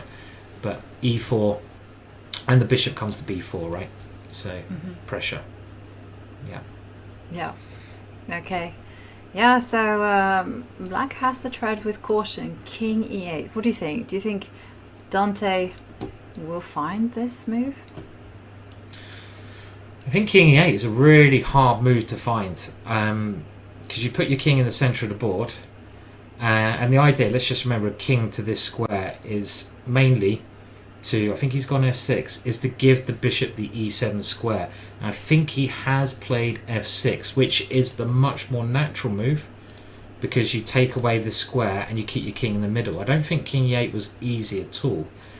And now if white finds knight a5, maybe a4 at the right, e4 at the right moment, white's advantage could be growing a bit here. This is a really uncomfortable position for black to play. I think a good opening choice from Ivan, because Ivan Karavan's basically saying, I'm going to try to win this position without taking any risk, right? I mean, I've got no risk here, but I can push you. So is that a good strategy? I think it's an excellent strategy. I think in this particular format, it's so important to avoid your opponent's preparation, because you mentioned yourself that Dante has a ridiculously low rating, but even if this was the true strength of him, he would have been preparing, he would have been working on his opening. So if you walk into that, then your opponent is preparing with 3,600 machines behind him.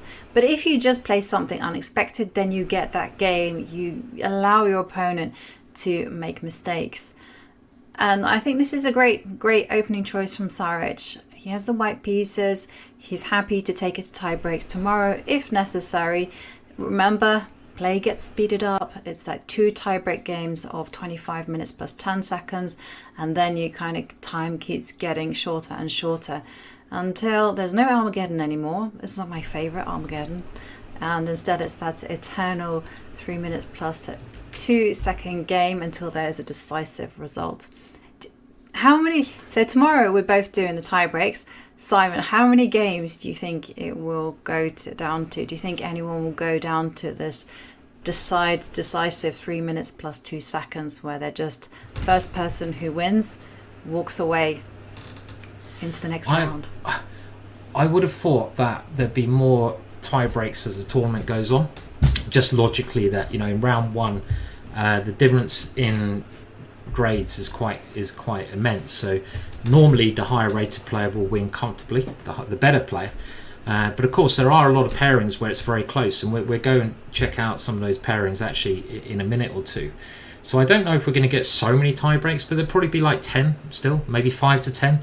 And will it get down to a 3 minute game? Well, yeah, I mean in the closely contested ones, why not, And the tie breaks are so exciting, aren't they? Because it's not like, an online tie break or something. It's like literally, maybe you've traveled all the way from America over to Azerbaijan, and if you lose a tie break, you have to travel all the way home again. It's like you're out of the competition.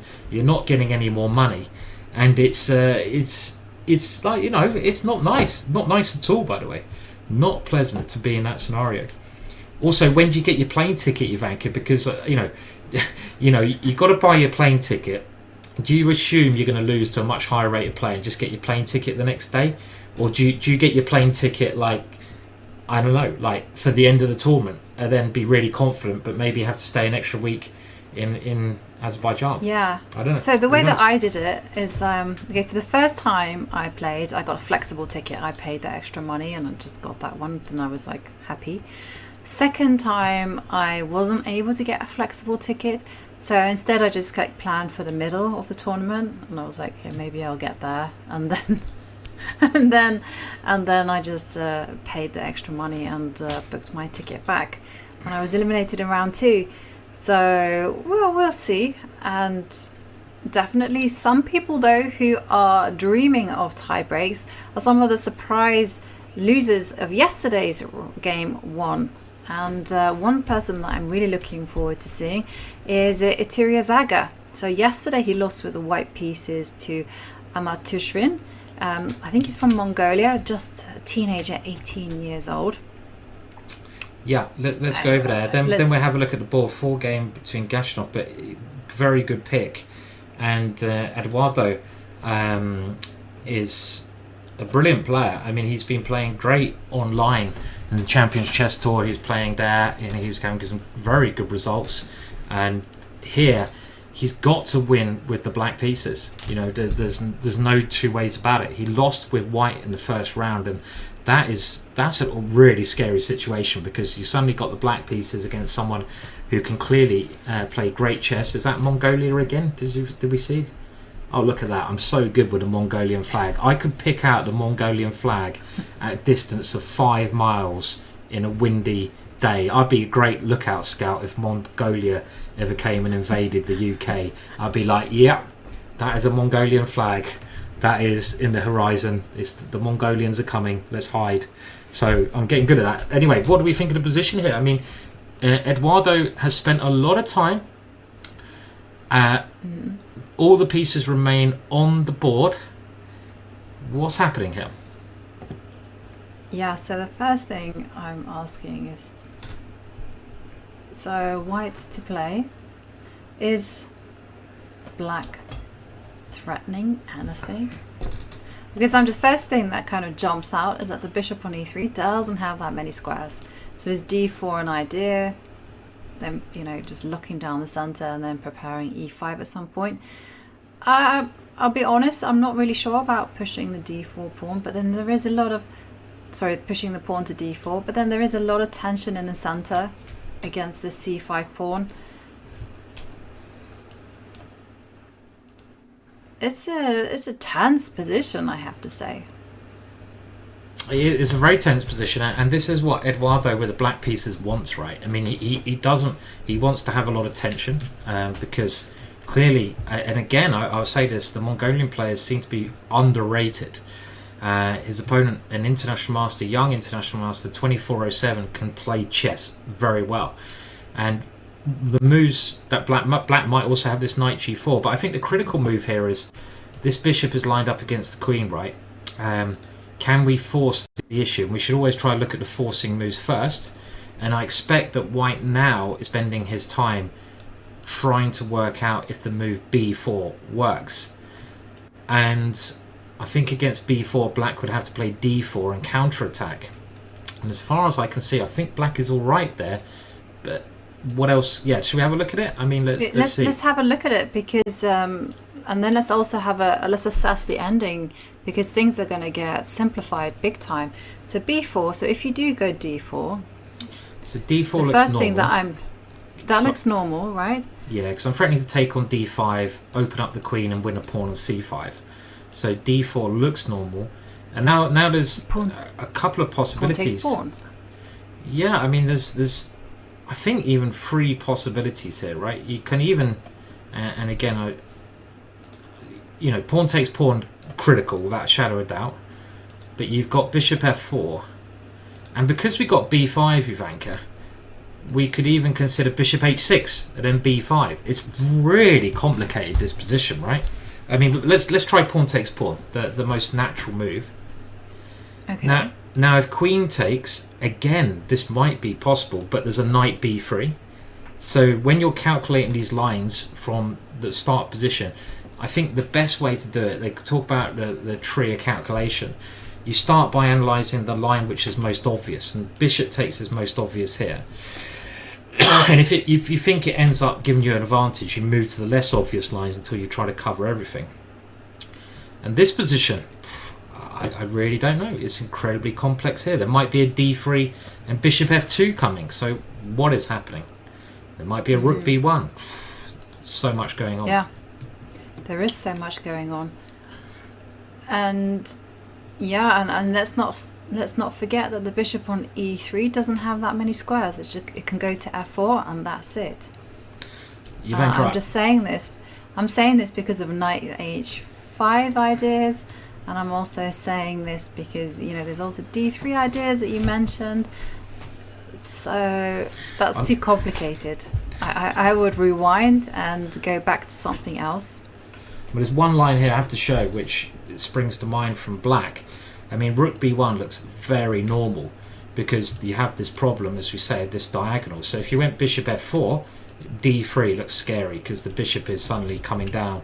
So, you know, a very normal looking move is rook b1, but this is a move I would very much consider as black now, taking on e3, because I'm trying to bust through on the dark squares, and I give up my queen, and then I have this intermezzo, I take on f2 check, and let's say you even moved your king to f1, I could even start playing this idea at some point. You know, valuation bar calls me an idiot, but I mean, you know, at some point it looks scary.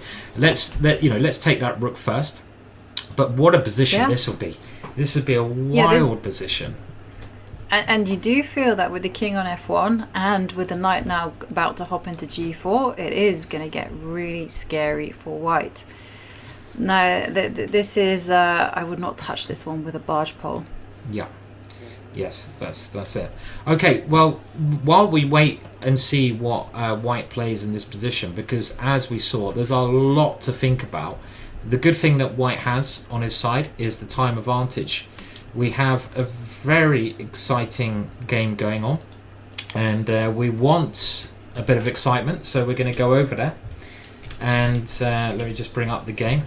Now, this is a game between Sanal and Kozol, and both of these players, this is one of the more, shall we say, the evenly matched on paper games.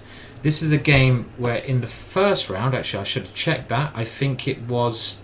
It was Kozol lost, Sanal won. Yeah, because Kozol is a name from the past. You know, he's such an experienced Croatian grandmaster. Used to play board 1 many years, and it's just a question of youth against experience.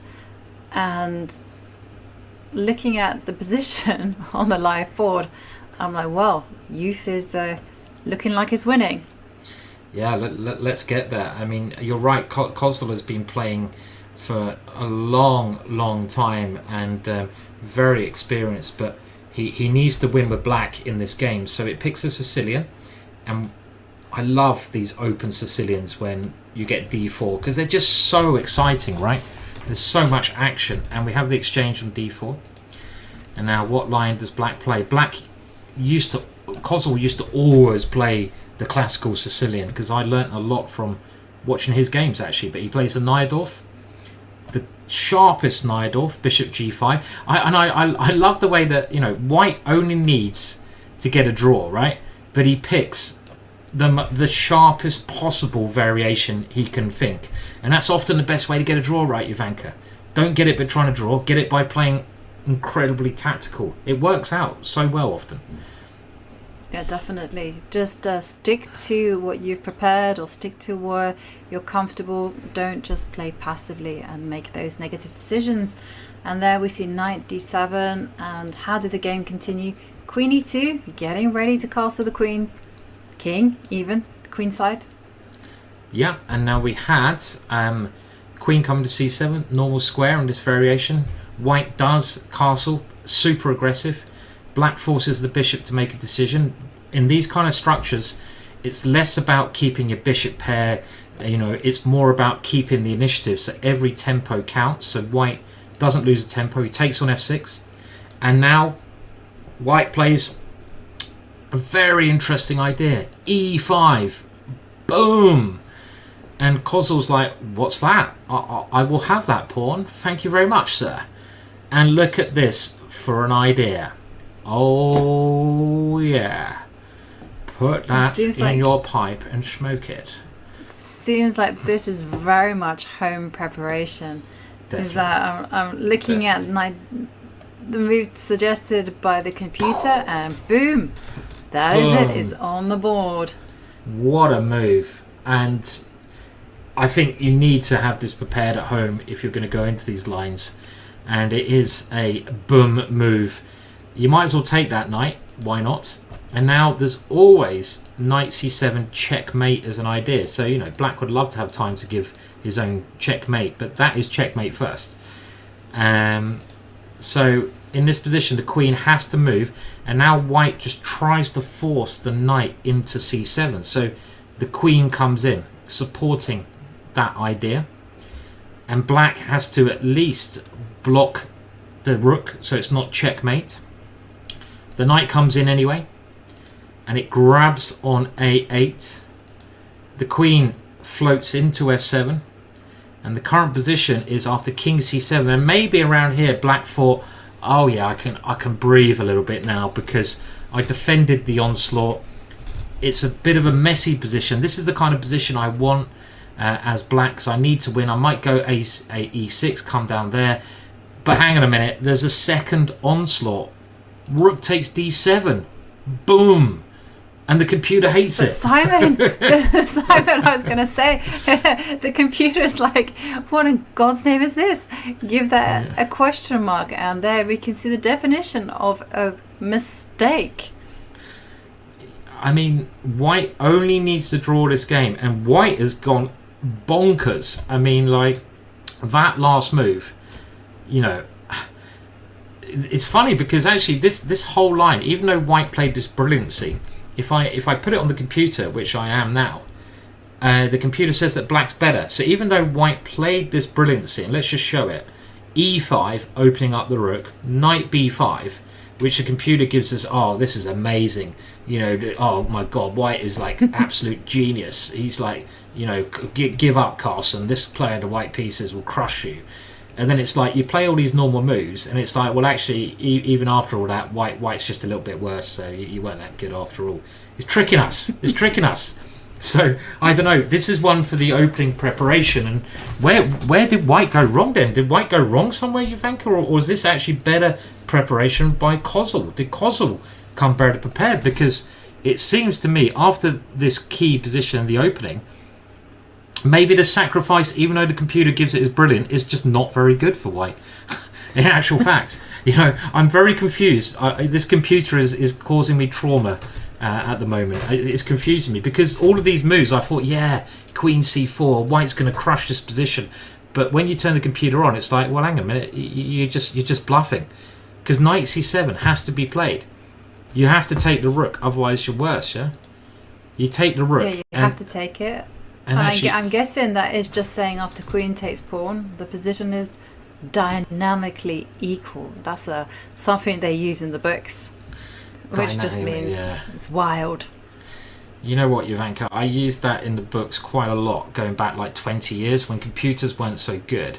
And if I was given a line, and I only used this in like my first book or two, and if the computer's like, oh, okay, maybe this is a bit, you kind of knew it was suspicious, but it's like, you know, everyone, if you ever see dynamically equal or like unclear was the worst one. If you ever see unclear used in an old book, it probably means, yeah, this opening's a bit rubbish, but we can't say that because we're trying to sell the book. So just watch out for the unclear in the old books, because you don't get unclear nowadays because all positions are clear because of computers. But let's have a look. So this position, I don't think this sacrifice is actually that good, because here I much prefer having the knight and bishop to the rook. I mean, the material is actually equal. And okay, yeah. So we're being kind of heavily influenced by the fact that the computer hates the sacrifice.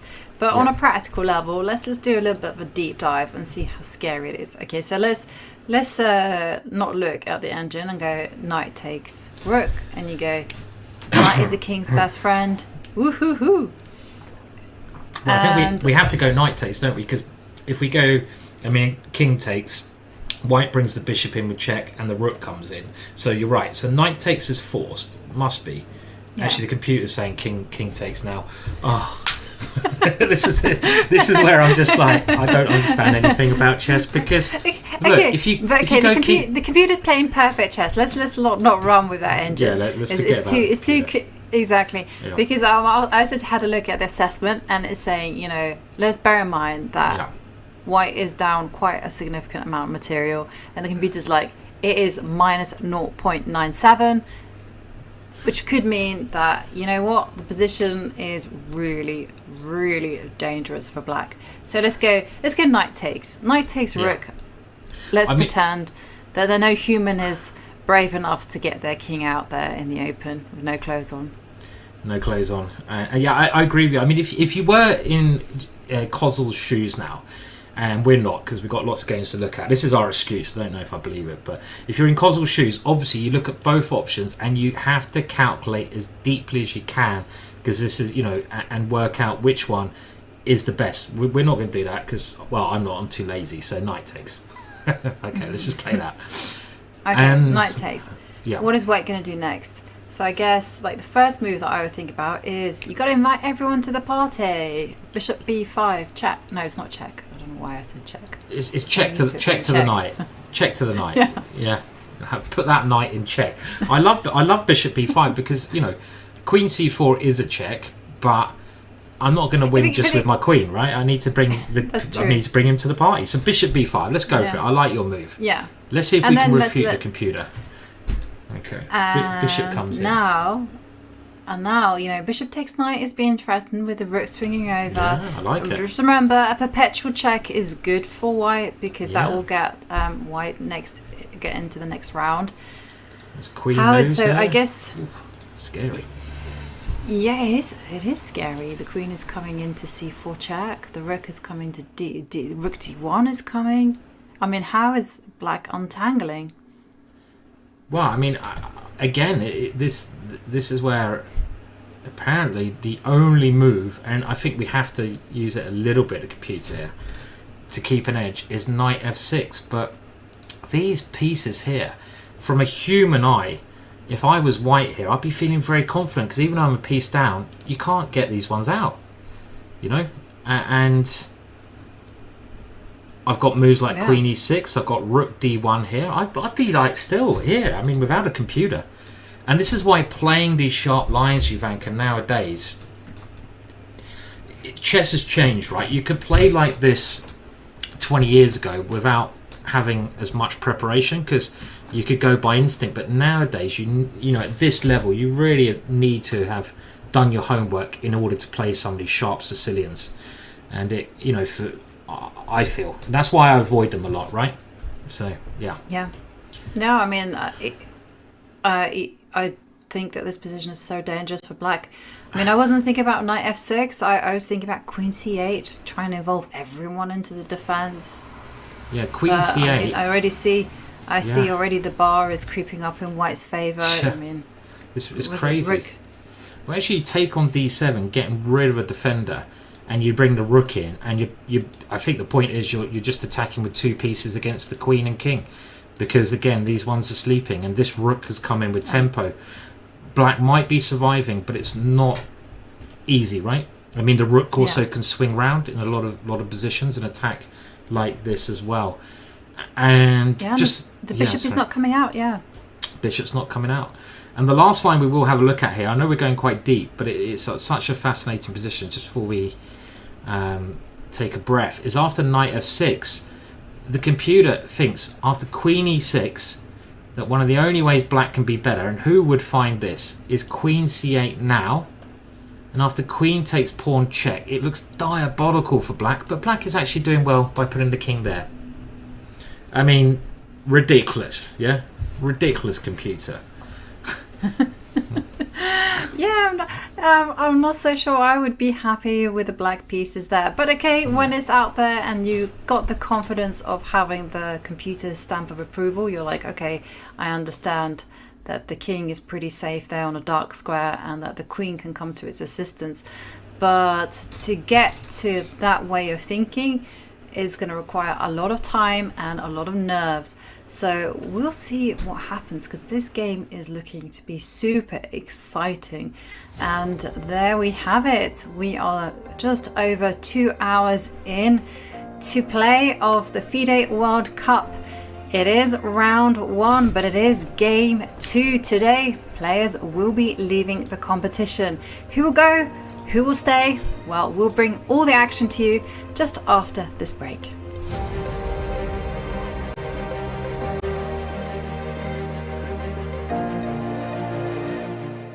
Chess Kid is fun.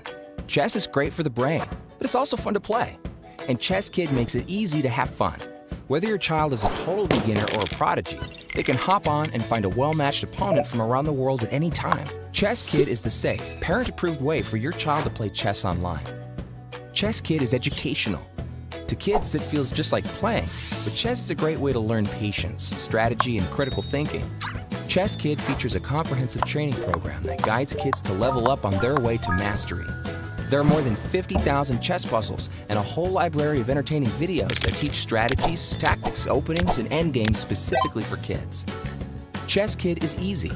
Whether you're a parent helping your child, a coach managing dozens of kids, or a school of hundreds. Signing up is free and easy, so what are you waiting for?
.309 players, 206 men and 103 women are here for the 2023 FIDE World Cup.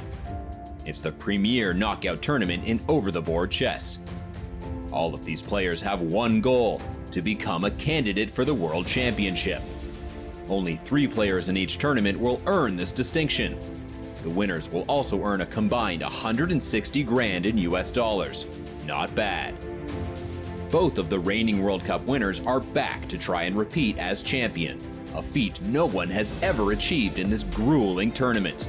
They are Jan Krzysztof Duda and Alexandra Kosteniuk, the victors in 2021. Alexandra Kosteniuk crushing everybody. She is your deserved champion. And Jan Krzysztof Duda wins the 2021 FIDE World Cup. What a performance. The top seeds in 2023 are Magnus Carlsen and Zhu Wenjun. Neither of them have won a World Cup before. Yes, even Magnus has yet to make it past the semis.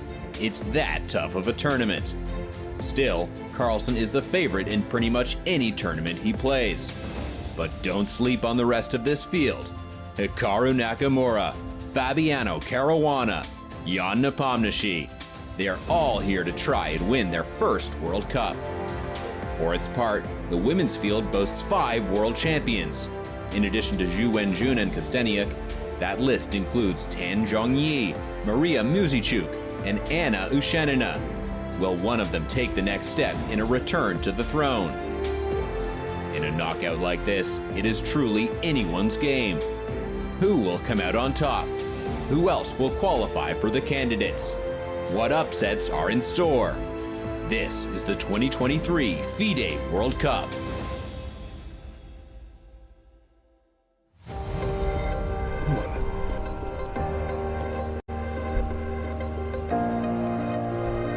We are back in Baku for the FIDE World Cup and the FIDE Women's World Cup, and there you can see it there in the playing hall. The clocks are ticking down and the tension is just brewing because the clocks are ticking down so much that we're reaching the critical boiling stage, and it is, of course, the second day of the first match, and here we can take a look at the brackets.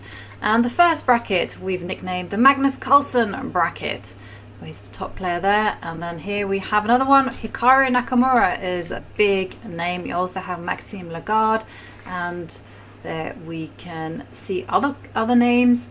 Fabiano Caruana bracket, and Alexander Fier. We can see David Anton, Ray Robson as well, qualifying to the second round. And then moving on to top players there. And Jan Nepomniachtchi, my eyesight was failing me. But and Anish Giri, we can see Jordan van Foreest and Peter Svidler all getting those buys into round 2. So these are magnificent players there, Simon. They're not bad, are they? They can play a bit of chess occasionally. And the brackets, by the way, it hasn't stopped there, Ivanka. They're still coming.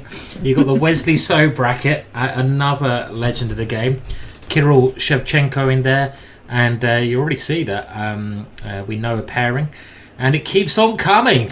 I mean, look at the names. It's name after name of legends. The Rajabov bracket. And one of my favourite players, Niels Grandilius, down at the bottom, already qualified. And yeah, keep them coming. We're not over yet. And the Gukesh bracket. And unbelievably, Gukesh was like 50 to 1 to win this competition, which is phenomenal. And there were some strong players there, Ivanka, wasn't there? Some good players. Yeah. I mean, I was quite funny, because I remember I was watching your show yesterday, and you guys, you and Daniel asked each other, who were your dark horses?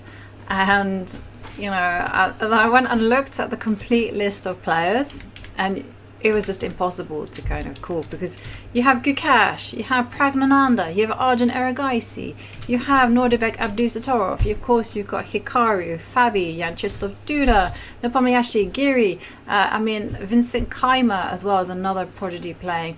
It's just so many people who could find themselves in the top 3 spots and getting that very important place in the candidates.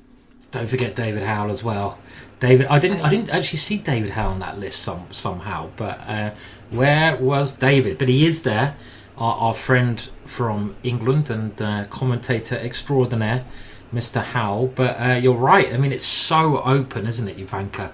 The sections. I mean, it'd be great to do one of those ones where you randomly get like a player, because anything can happen. And the other thing, Ivanka, is it's only 2 games. A lot of the matches. I guess in my opinion, that it's not a long match. Anything can happen in 2 games, right? Yeah, anything can happen in it's going to come down to nerves, it's going to come down to opening strategy, it's also going to come down to the very basic fact of who is in good shape, who isn't as well. And we also have a lot of players who are excellent in this type of chess. I'm thinking of someone like Rajabov. Rajabov, you know, he's practical, he takes calculated risks, and we've seen him do well time and time again. And Jan Krzysztof Duda, of course, he was the winner of 2021. He's not got the nickname of Polish fighter for no reason. He wants to win every single game. Yeah, I agree everything you said, and you know, I mean, you can just pick the who's who of your favourite top players. They are playing and they want to win it, and the fact that you know, Magnus Carlsen is playing, let's not forget about that either. I mean, Magnus has said that he really wants to win this tournament because he's pretty much won everything else, Ivanka.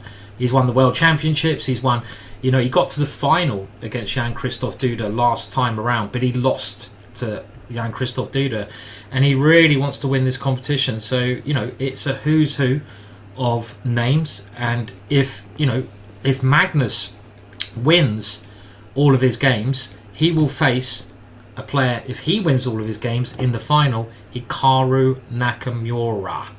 I mean, that would be one hell of a final. The big guns facing off again. I mean, look at that, Ivanka. Look at what this guy's achieved in chess. 5-time world champion, 4-time rapid champion. I mean, come on. He's greedy. He's so greedy, isn't he? Greedy. Taking all those titles for himself. Can't he just share them around? He's never won the FIDE World Cup. I remember. He hasn't. I remember when, I think it was 2019, when Magnus was like, yeah, I'm just going to go to the FIDE World Cup to play. And I was like, why on earth would you want to go to the FIDE World Cup to play? Because after all, you're the world champion. You don't need to qualify to the candidates. And it was a big shock, actually, when he got knocked out there. He got knocked out by Bu Jiangji. And then, of course, in 2021, he got knocked out in the semi-finals, as you said, against Jan Krzysztof Duda. We'll see whether he makes it to the candidates, and if he does make it to the candidates, I mean, he's already qualified. Will he? Yes, this is the thing. He's already qualified by rating, right? Yeah, he has. Yeah, he's already qualified. Being the highest rated player in the world, it does help occasionally, definitely. Does give you some benefits, and the candidates is one of them. But I was kind of curious as to whether he will play. I was watching yesterday as you and Dania like talked it out. And Dania was like thinking he will. You were thinking no. Well, I'm of the same opinion as you. I think he won't play. I think he's just doing it for fun. I was rethinking, Ivanka. I said originally that he won't play because he has said publicly he doesn't want to play the World Championship match at the current time limits. And I asked him about this a while, quite recently, and he said the same thing.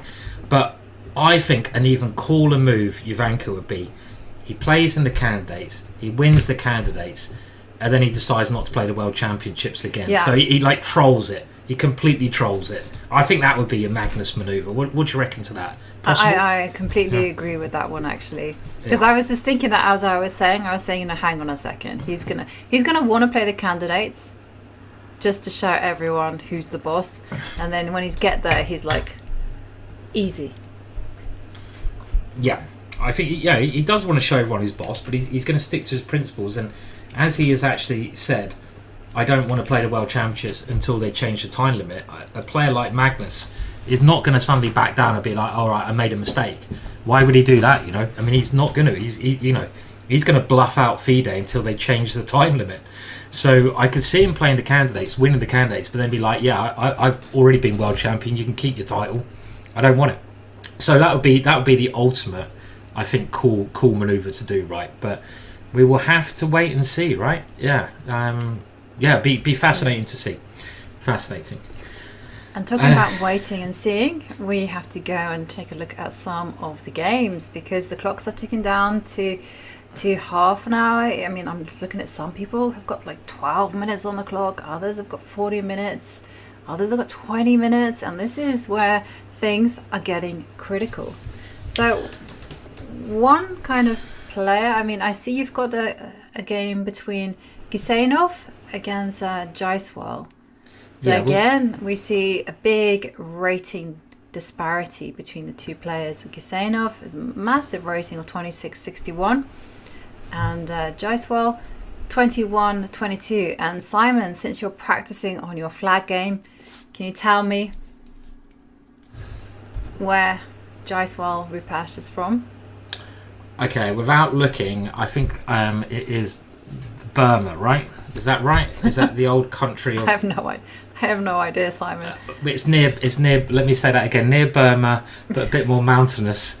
A place where I once wanted to go and find my soul, and climb some mountains. Nepal. It's Nepal, right? Nepal. Yeah, Nepal. I think he's And to be honest, I don't know any chess players from Nepal, except obviously Anish Giri has a bit of a background from that area, doesn't he? He's got I think I don't know what side of his family is from Nepal. His father. His father is Nepalese. Yeah. Yeah. So there you go. And obviously Gashanov is from Azerbaijan, and he has the home advantage. And we thought we'd quickly have a look at this one. I think we've got the cameras on the players here, and it's a game where Black needs to win, so we won't spend too much time here. As Gashanov won yesterday in a very nice match. F5 played, and we can just have a quick update about the position. To my eyes, Ivanka, it kind of just looks like White is doing pretty well here. This is actually a very standard middle game position, right? Yeah, to my eyes as well. White has a space advantage. There's a lot of tension brewing in the center. It's not going to be beneficial for Black to go pawn takes pawn, because once that happens, well, first of all, the bishop on e5 is going to fall off. So that's strike that one from the equation. But even if you were to move that bishop, still White would have two wonderful pawns on d5 and c5, and you would have lengthened the scope of the bishop on d2. So this pawn trade isn't really up Black's alley. So instead, Black has just to wait and see. And if you're in a must-win situation and the position requires you just to sit and wait, well, that's not great news, to put it mildly. Yeah, it's true. I mean, like, the only chance I guess Black can get in these things is getting enough pressure to actually try and prove that these pawns, especially the c5 pawn, is more of a weakness than a strength. I mean, I would imagine this pawn is always a strength. I mean, even just pushing it onto c6 at the right moment looks pretty logical to me. I mean, I thought White might have put the rook on c4 to be really safe, because then everything is defended, and then just play c6 and try to come through like that. Black now lines up against that pawn, but again, he's not threatening to take it because the bishop will drop. And Black's still okay, but in a must-win situation, not an ideal position to be in. Okay, but it's also maybe not the most exciting game, so let's try and find something with a bit more action. I'm wondering about that crazy game we had a minute ago, Ivanka, if any more moves have been played there, because I was very much enjoying that one and the crazy Sicilian, and we could see the sacrifice. Kozul. I'll just have a quick look, see if any more moves have been played, because if not, we'll find something else. And let's have a look. Well, I was kind of interested in, okay, so we do have some moves. So he did take with the knight. Okay, yeah, so... And after bishop b5, the knight did go to f6. Yes, so this was the crazy Sicilian game, where Kozul, with the black pieces, just to remind everyone, has to win to take it a tiebreak, because in the first game he lost, and you got this crazy Sicilian. And after this move, actually king takes is the computer's favoured move, but knight takes looks much more sensible. Bishop b5, getting a piece into the game, and again, maybe not the computer's top choice, but it looks like the most obvious move. And he did play knight f6, and knight f6 again I feel was the computer's top choice. And so far Kozul is playing really well right here. And we looked at this line a second ago where White tries to bring his queen into the game, like queen e6, queen e5, winning a pawn, but that didn't look that convincing. What if you try to bring a rook in, and this is not even one of the computer's top moves, but if I was White here, Ivanka, I'd be like, okay, I've got two pieces attacking, I need to get another piece attacking, I'd put it on the open file. Maybe rook e1's better, but what if I go here? The computer really doesn't like this move, but why not? Because you still can't move anything. Is it that bad, this position for White? Yeah, I mean, one of the things that you highlighted with the computer is that the king has a beautiful spot there on b6 to hide. Yeah, I mean, and also liking the plan of going queen c8 and going king b8, and it's not so easy for for white to even continue the attack. Okay, black isn't going to unravel, but at the same time, if that knight's not on the board on f6, when we were looking at this position with the knight not on the board, then you can actually see that black is dead because the bishop and the rook weren't getting out at all.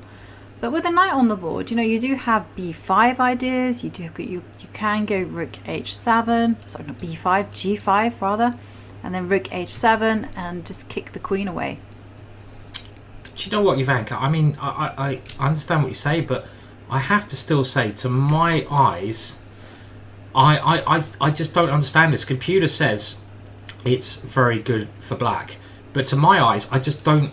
I mean, okay, you go rook h7, I just move the queen. I still don't see how any of these pieces are getting out. To my eyes, this actually still looks good for white, and it's amazing how computers are really, they can defend so well. If I was white here, I'd be confident, Ivanka. I'd be like, right, at the right moment, I'll bring my queen over. I've actually got time here. I wouldn't be in a rush. I'd be thinking I can support my bishop. I can get my rook around. Maybe my rook can come in. As long as I don't allow these pieces to get out. And the idea of going g5, rook h7, I guess I just go queen e6 if I'm able to. It's just, it amazes me how good computers are at defending, Ivanka, I think is the point here. But maybe we could just follow the computer's top line. I mean, the computer says queen a5. And then it says queen a5, but I rejected it on the basis of queen check. Yeah, I mean, do we want to bring our queen out? I mean, I think, could we not just play this slower, like a4 or something, and just, still tie these ones down? I'm just wondering if this computer assessment is correct. I don't normally doubt the computer, but here, this is one of the only times I'm like, hang on a minute. Has someone just slipped in Fritz 1.1 for a laugh on chess.com? Have they just done a little trick on me? Rather than like Stockfish 221 ELO 4,000 million, have they just slipped in a lower version? Because let's just say I go a4, I still don't see how you get these pieces out, and I don't understand this assessment. It's really weird, and I'm looking at the lines the computer gives. It gives it as a plus. Look at the advantage it gives. It's amazing, but I just, very strange to me how this is such a big advantage. It is a bit weird, right? But I guess it's kind of cold-bloodedly saying that after a move like queen to b4, where is your attack? Well, the point is, what are you doing next? Well, hang on a second. There you go. Queen b4. Sorry, there it is. There it is. This was not the attack, the defensive try. But I think that's also maybe asking the wrong question. I think I'm saying, like, okay, I don't necessarily have a major attack, but I am building up. I'm going to bring my rook in. But how is your development? So I'm sort of turning the question around and saying, I've got 1, 2, 3 pieces potentially attacking you, but I'm playing pieces up even though I'm piece down. You can't get these guys ever out. So it's a really peculiar position, Ivanka. I'm not sure I believe the computer here. Is that a crazy thing to say? Very interesting position. No. I think that on a practical level, you're right. I mean, this is really dangerous for black. I mean, I said it time and time again, but I agree with you. Rook d3 is coming, and remember as well, white with a draw will go through to the next round. So you can play rook d3 and then allow queen e1 check. Queen. Yeah. I don't know. Maybe you just have to go g5. I don't know. And well, it's quite funny actually. This goes to show I'm playing random moves, and the computer's like, oh no, it's now suddenly winning. Why is this winning? Queen e6. Queen e6 apparently is suddenly winning for white. It's such a weird position. I mean, I think we'll keep an eye on this one, Ivanka, right? Because it is kind of fascinating, and I find these positions like they show us that even though the computer will say this is good for black, imagine getting to this position with the black pieces, knowing that the computer says it's winning, and then actually having to play it. If I got here as black and then suddenly I have to play it, I would not be confident whatsoever in this position. And I think we'll keep an eye on that, Jovanka, yeah, because it's really, really fascinating, that one. But there's many other games going on. The star of yesterday, should we go to his game, the young player? Definitely.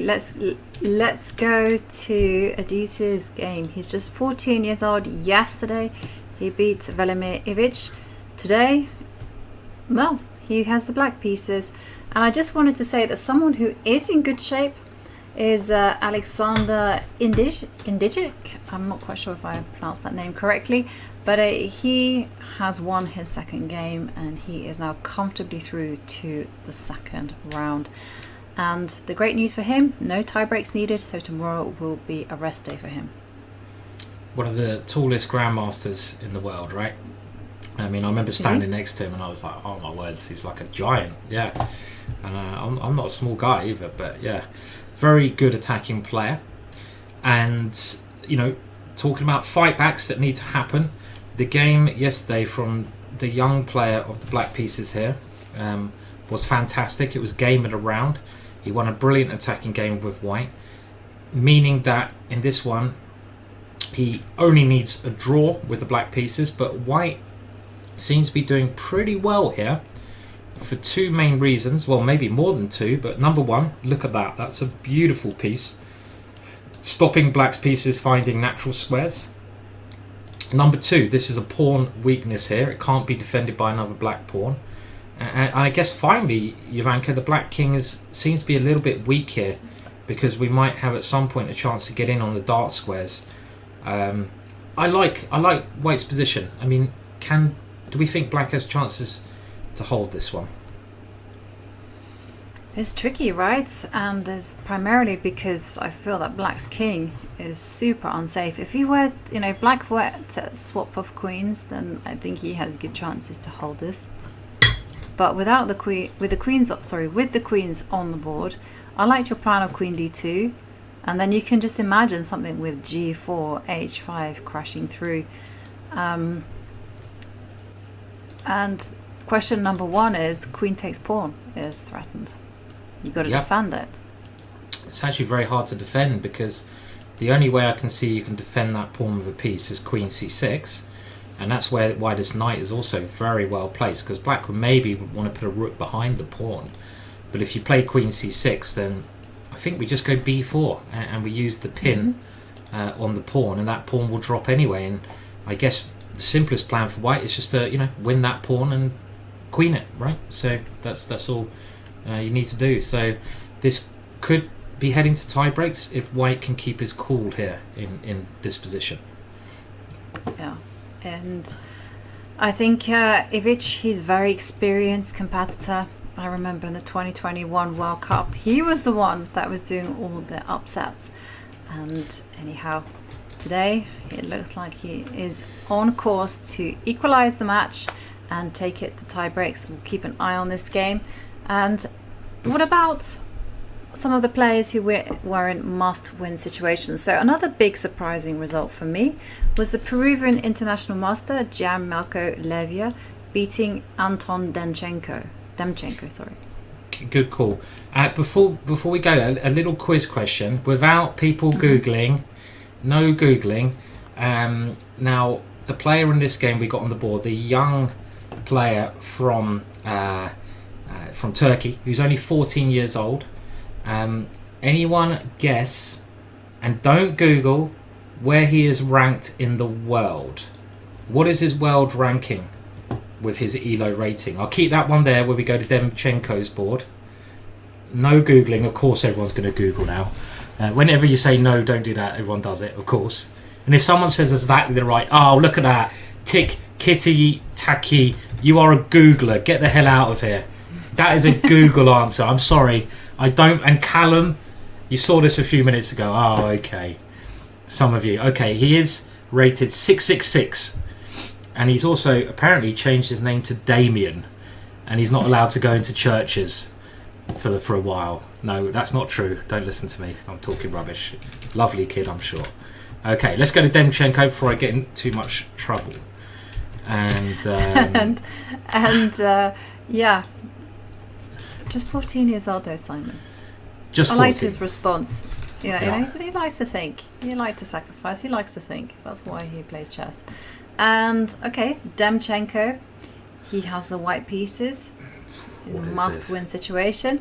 And the first question that I ask is, what on earth is happening with the material on the board? Because black has a queen, and it looks like black has a rook, bishop, and knight.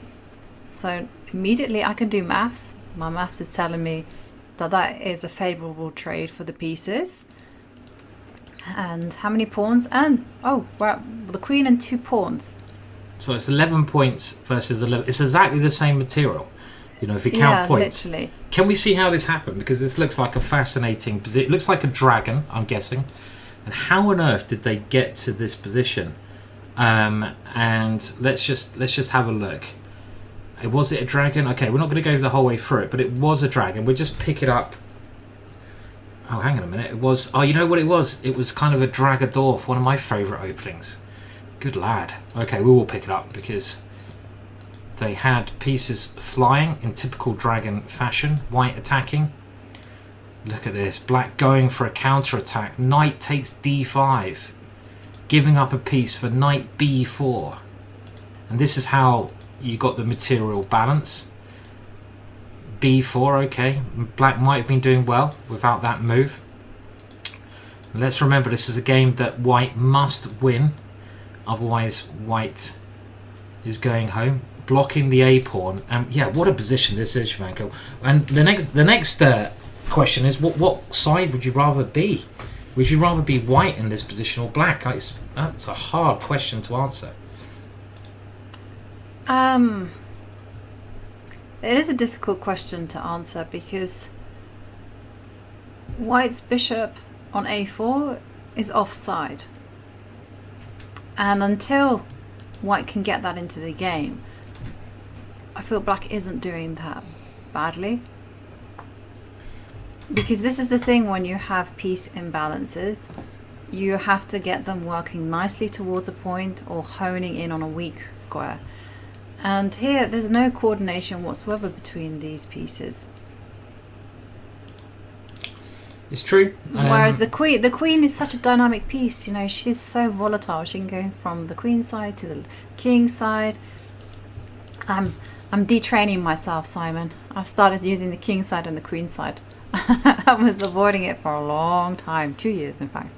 Yeah. And it's nice to be able to say king side and queen side again, right? It's a sigh of relief comes over, rather than saying the left hand side of the board up there a little bit over to, you know, you can actually say a6. Are you actually? What about coordinates? Are you getting used to saying coordinates again now, or no? Not, I keep getting them wrong, which is really I'm quite mortified because you obviously, you know, spend a lot of time working on them, and then it just takes 2 years and they're out the window. And what can I say? It's a really dynamic position. Yeah. There's one thing that we should mention, of course, is the clock times. They play 24 moves, and Liva, this is still a very sharp position, has just 8 minutes on the clock. And of course, the time control is like 90 minutes for 40 moves, and the 30-second time bonus per move. But still, this is time pressure. And it's very easy to go wrong. It is. I mean, it's one of those positions where it could just any result possible, right? I mean, white win, black win, draw. I don't think anything would be that surprising. It also seems quite hard for either side to do anything. I say, Ivanka, because we talked about the white pieces not coordinating, but I was just looking at the black queen, and the black queen seems to be on a really bad square, but I can't see anywhere good it can go, because if it ever tries to like drift over here, you know, you start losing your pawns on this side of the board, it could go wrong. And where can this queen ever go? I mean, there's no good square. Even if it gets on this diagonal, it doesn't do anything. So there's nowhere this queen can really cause any problems from. But that's true. But if white tries to do something, let's say white tries to bring the rooks over to the h file, not a good idea, then he's going to weaken the c file, he's going to lose a lot of defenses. So it's a really weird position, and d5 seems natural. And I mean, can we say unclear, dynamically equal? Are we allowed to say those kind of assessments here? Maybe this is one case it is. I feel that we are allowed, but if someone is pushing for a win, it would be white, because ultimately the rook, the bishop, and the knight together should overpower a queen and 2 pawns, because they can work on all the color complexes and target those weaknesses. But true. black, for the time being, is holding the balance. Black's doing very well at the moment. I mean, I like this move. I was just, you really need to have plans, even if they're not even great plans, and if you can't do anything more with your pieces, I say this time and time again, even in these mad positions, and I'm looking at this and I'm thinking, I don't really, as white, want to move my pieces, because Ivanka, you mentioned if I move the bishop, you go a4. Bishop, though, I think is all right. I think the knight holds a lot of squares together. My bishop controls a lot. My rooks are very solid. I don't want to move my pieces as white. So if your pieces are well positioned, you just got to look at the pawns, right? And you've got to think, what pawn breaks can I have? Because pawn breaks will charge up the position, and my pawn break is f5. And I'm thinking, if I can go g4 and f5, that will improve my position at some stage. This is the way I'm thinking, because I can open up the black king more, and it is a double-edged position. I'd love to do that. So it looks like white has the easier plan as well. So probably, well, white's pushing, as you say, Ivanka. I totally agree with you there. Yeah, white is pushing. And for Gian Marco, the situation is getting worrying. Not that much time on the clock. So we'll take a pause from this position and let's have a look at some of the other players.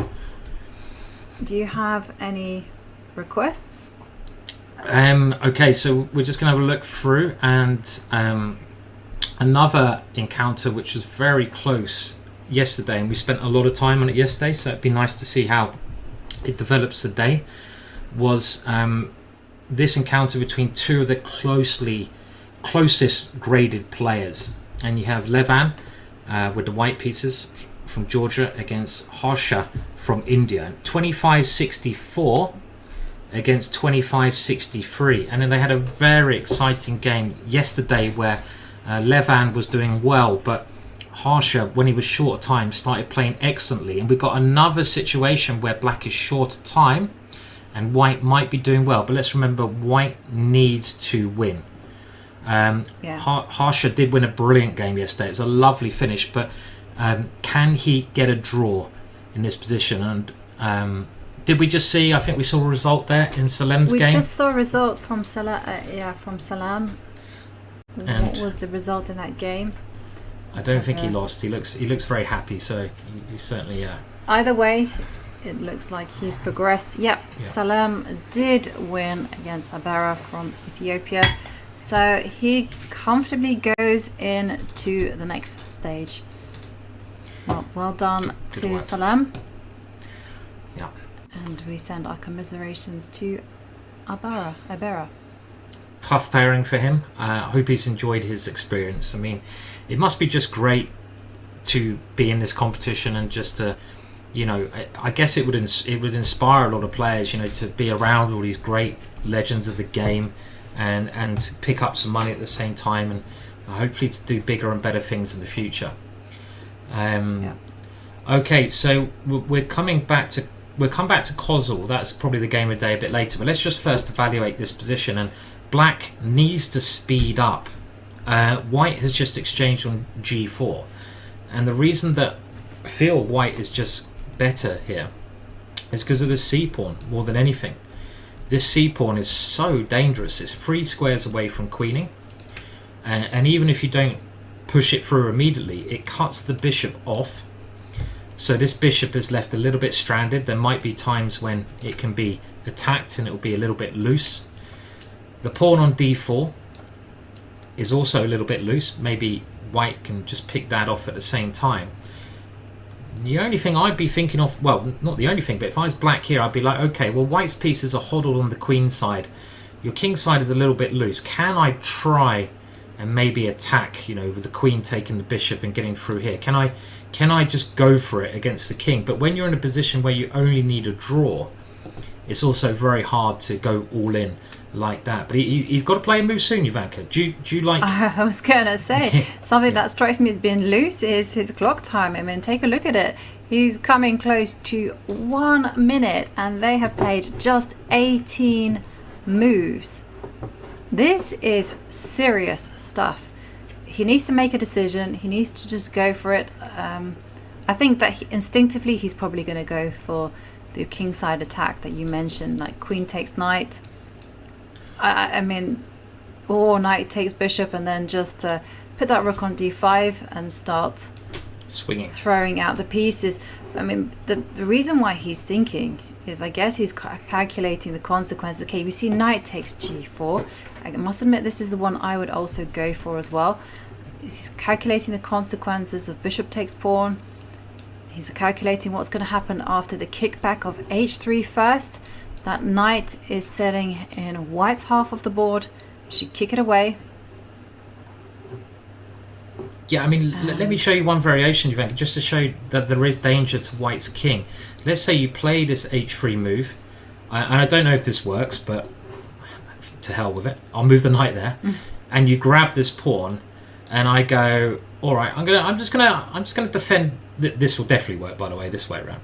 I defend and bring the rook up. Okay, you like attack the bishop as we mentioned, and then I'm like, okay, boom, Yippee-yi-yay. Yippee-yi-yay. How does it go after that, Ivanka? Yippee-yi-yay. Mothers. Isn't that how it goes? A great Christmas movie, that. Yippee-yi-yay, all the mothers out there, hi. I think that's how it goes, isn't it? Great saying. Got to say that more.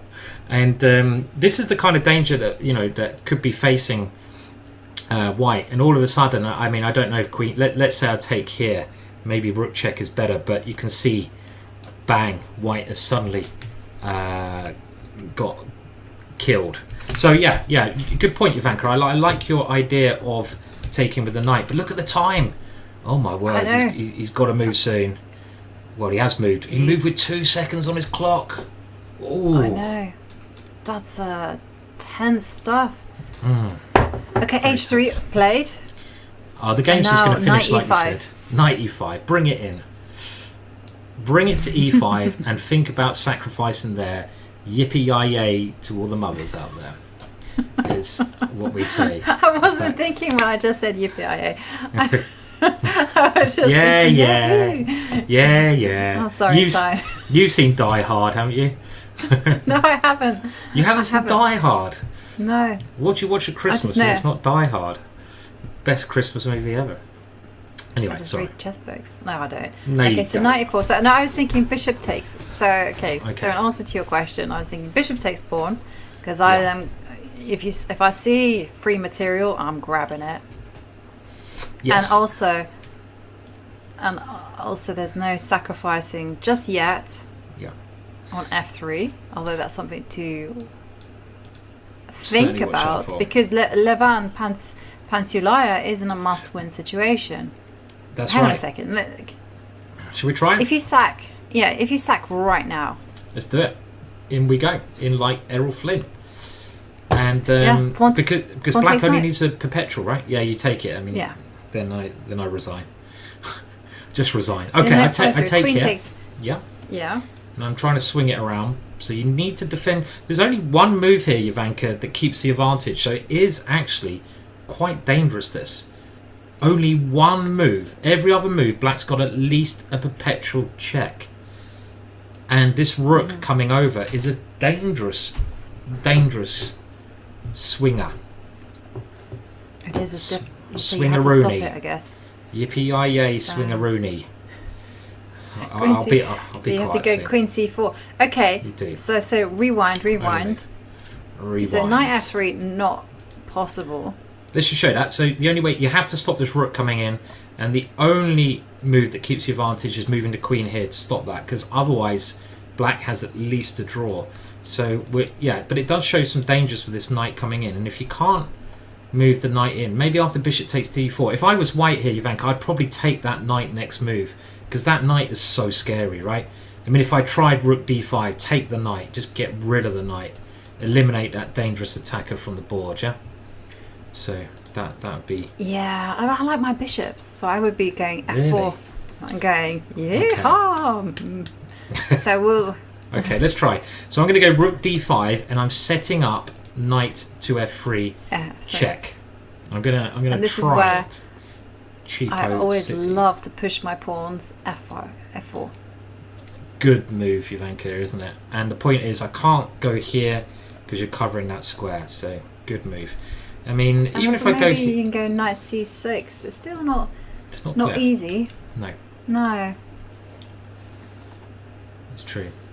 But let's just stick with the game because they are in time trouble, and White is thinking about what move to play here. So he's really double checking this bishop takes d4, and you would do because you need to make sure that after knight f3 and that line we saw, you've got to make sure you see this queen to c4 move. The funny thing is in these positions, Yovi, that if black had a pawn on a5, black might be doing very well here because of the other rook swinger, rook a6.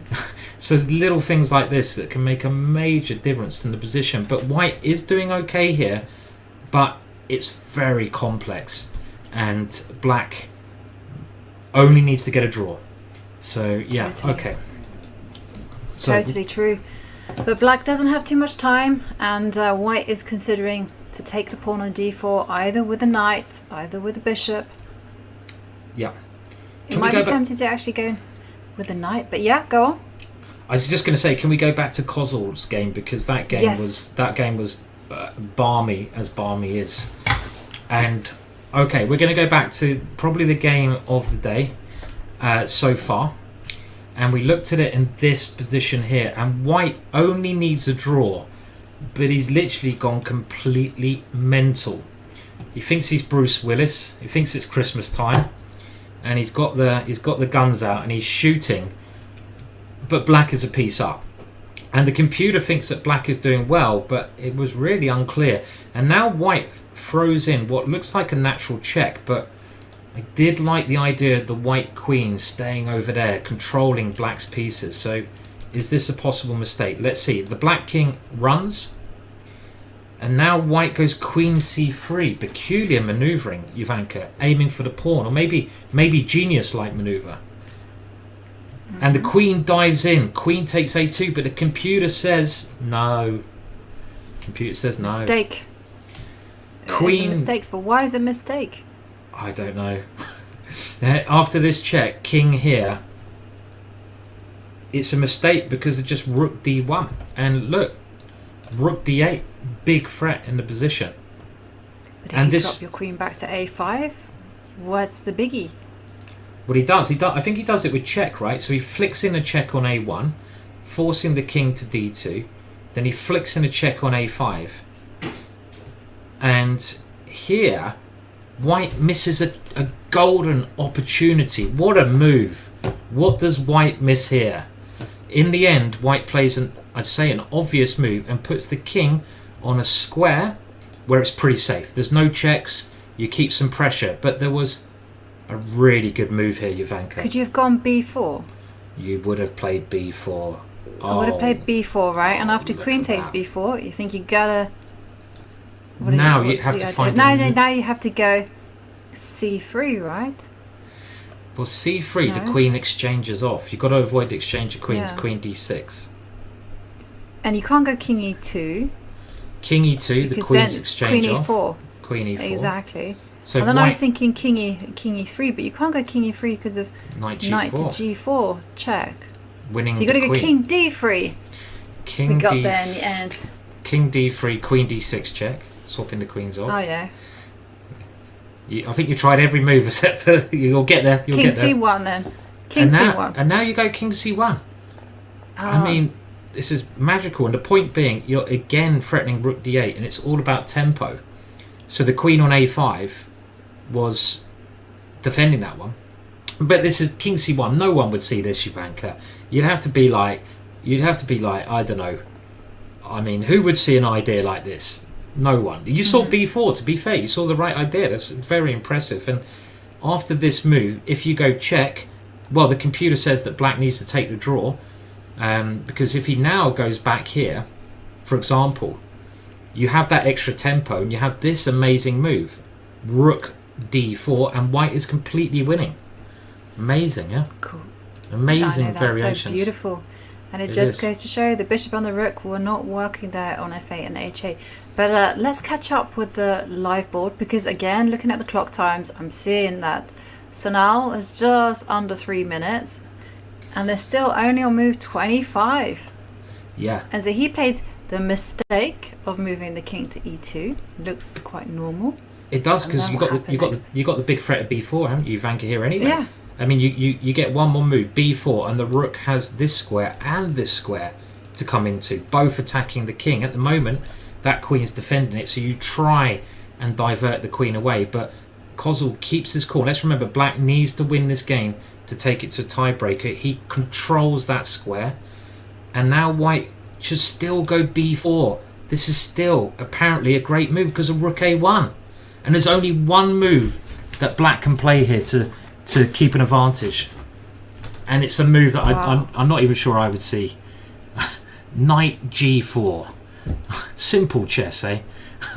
What is this? Completely mad. But in the end, white plays instead pawn to c4, Ivanka. That seems very slow, doesn't it? A very slow move. Yeah, but anticipated is knight to g4. Yeah. So he's getting ready after, if you go knight to g4, queen takes pawn. But let's not forget that still rook a1. Okay. Did he take queen takes e6? Ooh. He did. I think black's out of the worst now because black's got the bishop and the rook out. And I think we were saying, Ivanka, that as soon as that bishop comes out and as soon as the rook starts defending the back rank, that extra piece is just going to pay dividends, right? And I think in this position, Ivanka, surely black is just doing very well now, and I think he's going to take it to tiebreak. White's gambler playing this immensely complex line, I feel has gone a bit wrong today. So, yeah. I objectively, I'm going to agree with you. But on a practical level, I still think white has a lot of chances. Let's not forget black's king is pretty exposed. White does have 2 pawns for the piece. It's true. Yeah. There's still hope. There's still hope. Yeah, it's not all over yet. 2 pawns for the piece is pretty good, but you know, black will start to centralise. Black is certainly better now, but there were some missed opportunities from both players, and this is the kind of position. You know, without computers, we were having a lot of fun analysing it earlier. Well, I would have thought white was doing well, and computers tell us completely the opposite nowadays. And it shows how computers have really progressed in defending positions. But anyway, Kozul, I feel, will win this game, Ivanka. So, yeah. I mean, should we... Played.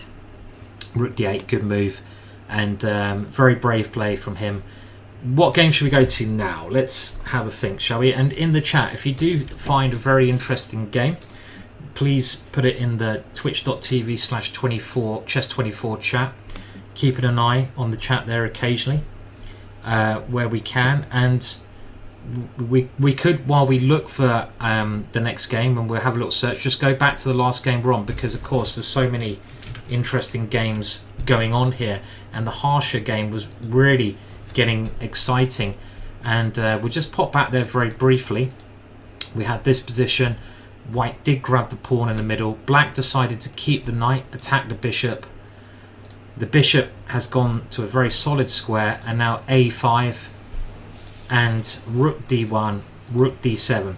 So black playing very solidly in this structure, but white has the advantage, so good chance to level that. Should we go to some top boards maybe, Ivanka? Is there a board you'd like to see? And yeah, I agree with you there, because Harsha is a pawn down, and also he's down on the clock. He's riding along the 30-second mark. You can see it, he's ticking down. It's incredible that he's playing so well with no time on the clock. I would be panic central. And I'm just having a look at the positions. And who is in first of all, who's in a must-win situation? Okay. Well, we can update that a couple of players have gone through. Salem's gone through, Backrow's gone through as well, and Cheparinov, we haven't looked at the top board, so maybe we could just pop our head in the top board and just see if how that's going.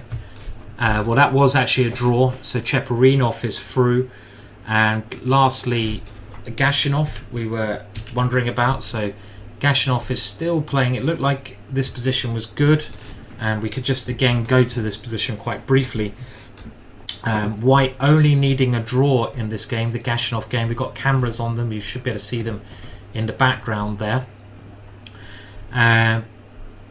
With a position that's, I mean, we thought White was doing well here, but to be fair, Rupesh is doing a great job from the pool. He needs to win this position, so it's not going to be easy, but he's still holding it quite well, and Gashinov is getting a bit shorter time. So this game's not over yet. It's not clear how White uses these pawns. It's true. But Black has to take a step backwards if he wants to put pressure on c5. And we see in terms of clock situation, Gusenov, he's the one with just over 5.5 minutes. But okay, Gusenov in a comfortable position. And after having won yesterday's game, all he needs is a draw to progress through. The thing is that I really like to look at, Simon, are the people who need to win. And some big names needing to win. Some of them were French Berkes, master from Hungary. Bobby Chang, the Grandmaster from Australia, is also in a must-win situation, but maybe the bar is in their favour. Well, let's go and have a look. I mean, there were some other exciting games going on. I think in this position, someone mentioned the idea of sacrificing exchange. I totally agreed that that'd be one of my first thoughts here, to take that bishop off to try and break down Black's defences. But the reason that maybe White hasn't done that is because, you know, of the match situation. He only needs to draw. He doesn't want to risk it. But yeah, okay, we will go and have a look at some of the other ones that's going on. I mean, Black needs to win here. Is a long way away from winning at the moment, but we'll see if there's any big developments there. Wasn't there an interesting, I mean, there's so many games going on, it's quite hard to remember which ones we should keep our eyes closely on, but well, it does look like, I had a quick peek at the Berkes game, and it looks like he is in full control and will be able to make that much needed win with the white pieces to level the score. But the game that is getting quite exciting is the Bobby Chang game. Okay, yeah, all right, well we'll come back and have a look at that. And also another game that I forgot we haven't looked at a while was that where the king went to f3, and if you've been following the broadcast all day, then we will catch up on these games very shortly. The king coming up here, that was a crazy opening, but it's time now to have a break. I feel, Ivanka, and we can re-evaluate after the break, right? Let's take a break, and after that we are going to dive into more of the action at the FIDE World Cup and the FIDE Women's World Cup. Don't go anywhere. This is going to be so exciting.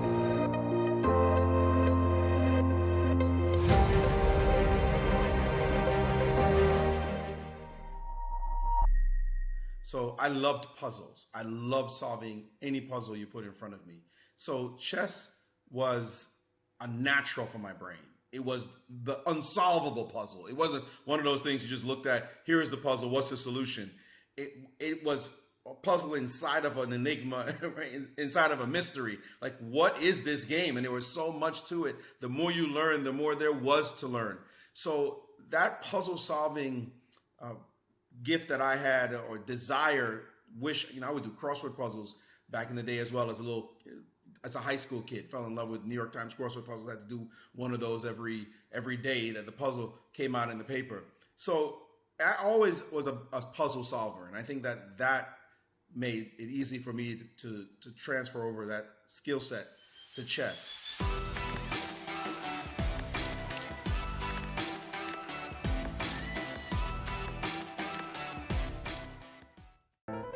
Okay, if I lose a game before I go to sleep, I have to play until I win. And once I win a game, then I will play another. Why isn't my chess rating going up?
Hello and welcome back to Baku and our Chess24 coverage of the FIDE World Cup and the FIDE Women's World Cup.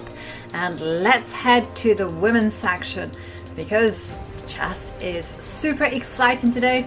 It's wild, it's entertaining, and let's not forget that today some people will be leaving the competition.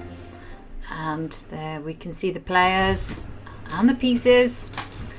And we left some very exciting positions. We left Irina Bulmaga from Romania playing against her opponent, Janatul from Bangladesh.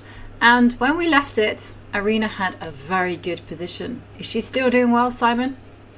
Well, the game is actually finished, but I thought it was worth showing how the game developed here as we looked at it from the start. It was this exciting Caro-Kann, and yeah, we know now that Irina is through to the next round, and the black position was looking really dodgy here, all discombobulated pieces hanging around the black king.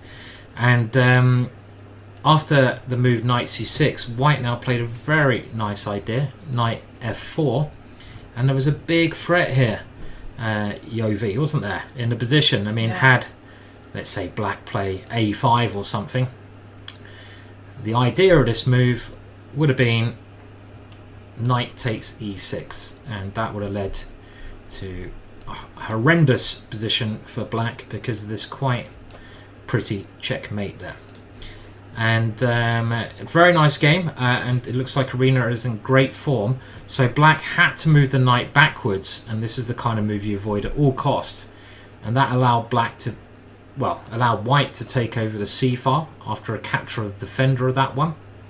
Black has to take on c1, and after the rook enters into the game, white throws those knight forwards even more. And this is another brilliant move because black was trying to castle, and then maybe black's okay, but with the knight here, black can't castle because you suddenly get hit on that side of the board. And look at black's pieces. They have just hovered on the back row forever. The white queen now lines up against f3. I just want to show you a couple more moves. The queen goes here, and it looks like it's defending everything.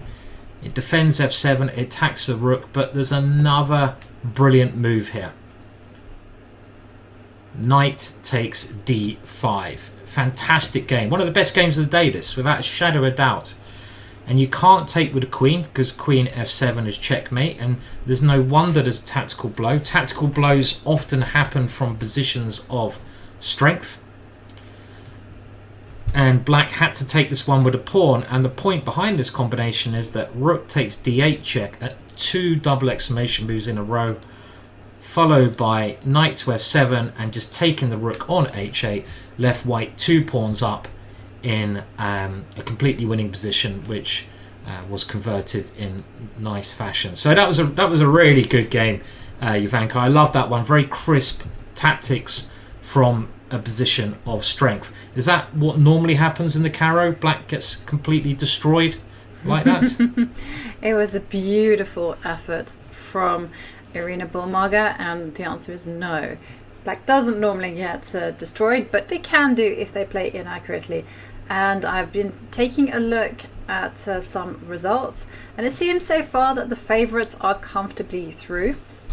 But still, decisions to be made. Remember, Salome Milia, yesterday she lost in a big upset against the Brazilian Katie Liberalato.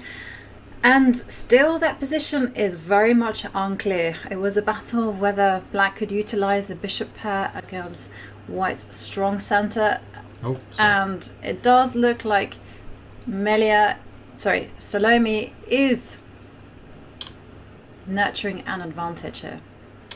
Sorry, that was this game, right? That we're catching up on. Where perfect. Where white had to win to level the score, and I think we should just again quickly update from where we were before, so we can follow the game as much as we can. And it seemed like a fine position for black, but white played very patiently in this game, and that's often the way to win games. We saw that crazy Sicilian earlier on, which is still going on, but Kozel looks like he might win the black there, and that's where white went crazy. But often the best way is just to be patient, take your opportunities when they arrive, even though black's probably doing fine here.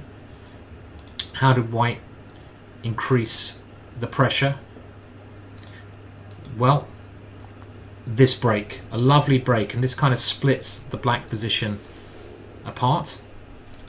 That pawn's so annoying here, and this is the current situation where white's got to win this game, but I expect even just moving the knight into the center could do the job. Knight e3 and knight d5 looks good for white, as you say. Good. Yeah, it certainly does look good. And do you remember there weren't that many upsets in the Women's World Championship, Knockout World Cup rather.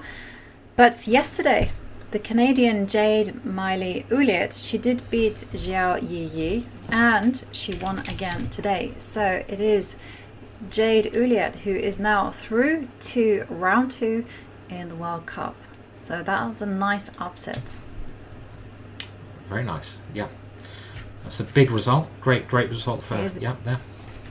And I think another game where, I think it was an American player we're following. I'm just trying to find them now. Jennifer Yu, wasn't it? So we had that game where Jennifer Yu lost the first game, and she's in a position where she has to win in a quite evenly matched competition. We had the player from Cuba, Teresa, with white versus Jennifer Yu. Jennifer Yu's been doing great stuff over in America recently, and we'll catch up now with the current position, and we are on move 31. They get some extra time at move 40. White at the moment is a pawn up, but White's doing a little bit of defending here. Rook h2 to stop ideas, and knight takes g2, and it's black to move. Can Jennifer win this game and take the match to tiebreaks? Well, this is the big question. So the first move that jumps out in this particular position is just to go pawn takes pawn. It does. It's simple. Yeah. It looks like a simple idea, and then you'll be threatening d4. And I expect the idea after pawn takes pawn will be white to play g3 there. And we can have a look at that. So if Jennifer does take the pawn, aiming to go here, this knight looks really strong. Actually, king f1 is another suggestion of the computer. That could be an option. Funnily enough, after king f1, it says white might be slightly better here, which looks surprising to me with two pawns like that. Yeah, but I guess the funny point is that, say you were to go d4, yeah, and the knight goes to c4, consequences. It's not easy for the rook on e4 to go anywhere. It's a really bad rook, isn't it? And yeah, I mean, really you can bad. just see a scenario where white goes rook d2 and then f3, and it's like, hello, yeah, where's your square? And there could even be ideas, the knight coming in straight away, right? I mean, I'm trying to find ideas where there's a rook e2 and some tactic on f2, but the problem with this move is it's really loose here, and the only piece guarding the rook's the knight. Yeah, just play g3. You guard f2, you attack the defender of the rook, and you are winning. So it's not going to be easy for Jennifer in this situation. And she's having a long think here, because she must realise that if pawn takes pawn, white has two good ideas. King f1 and g3. And Teresa is playing a great game here of Cuba. Yeah. She only needs a draw, and she seems to be holding that draw at the moment. Certainly does. And someone else who only needs a draw is Munkschul, and she's playing Natalia Buxa.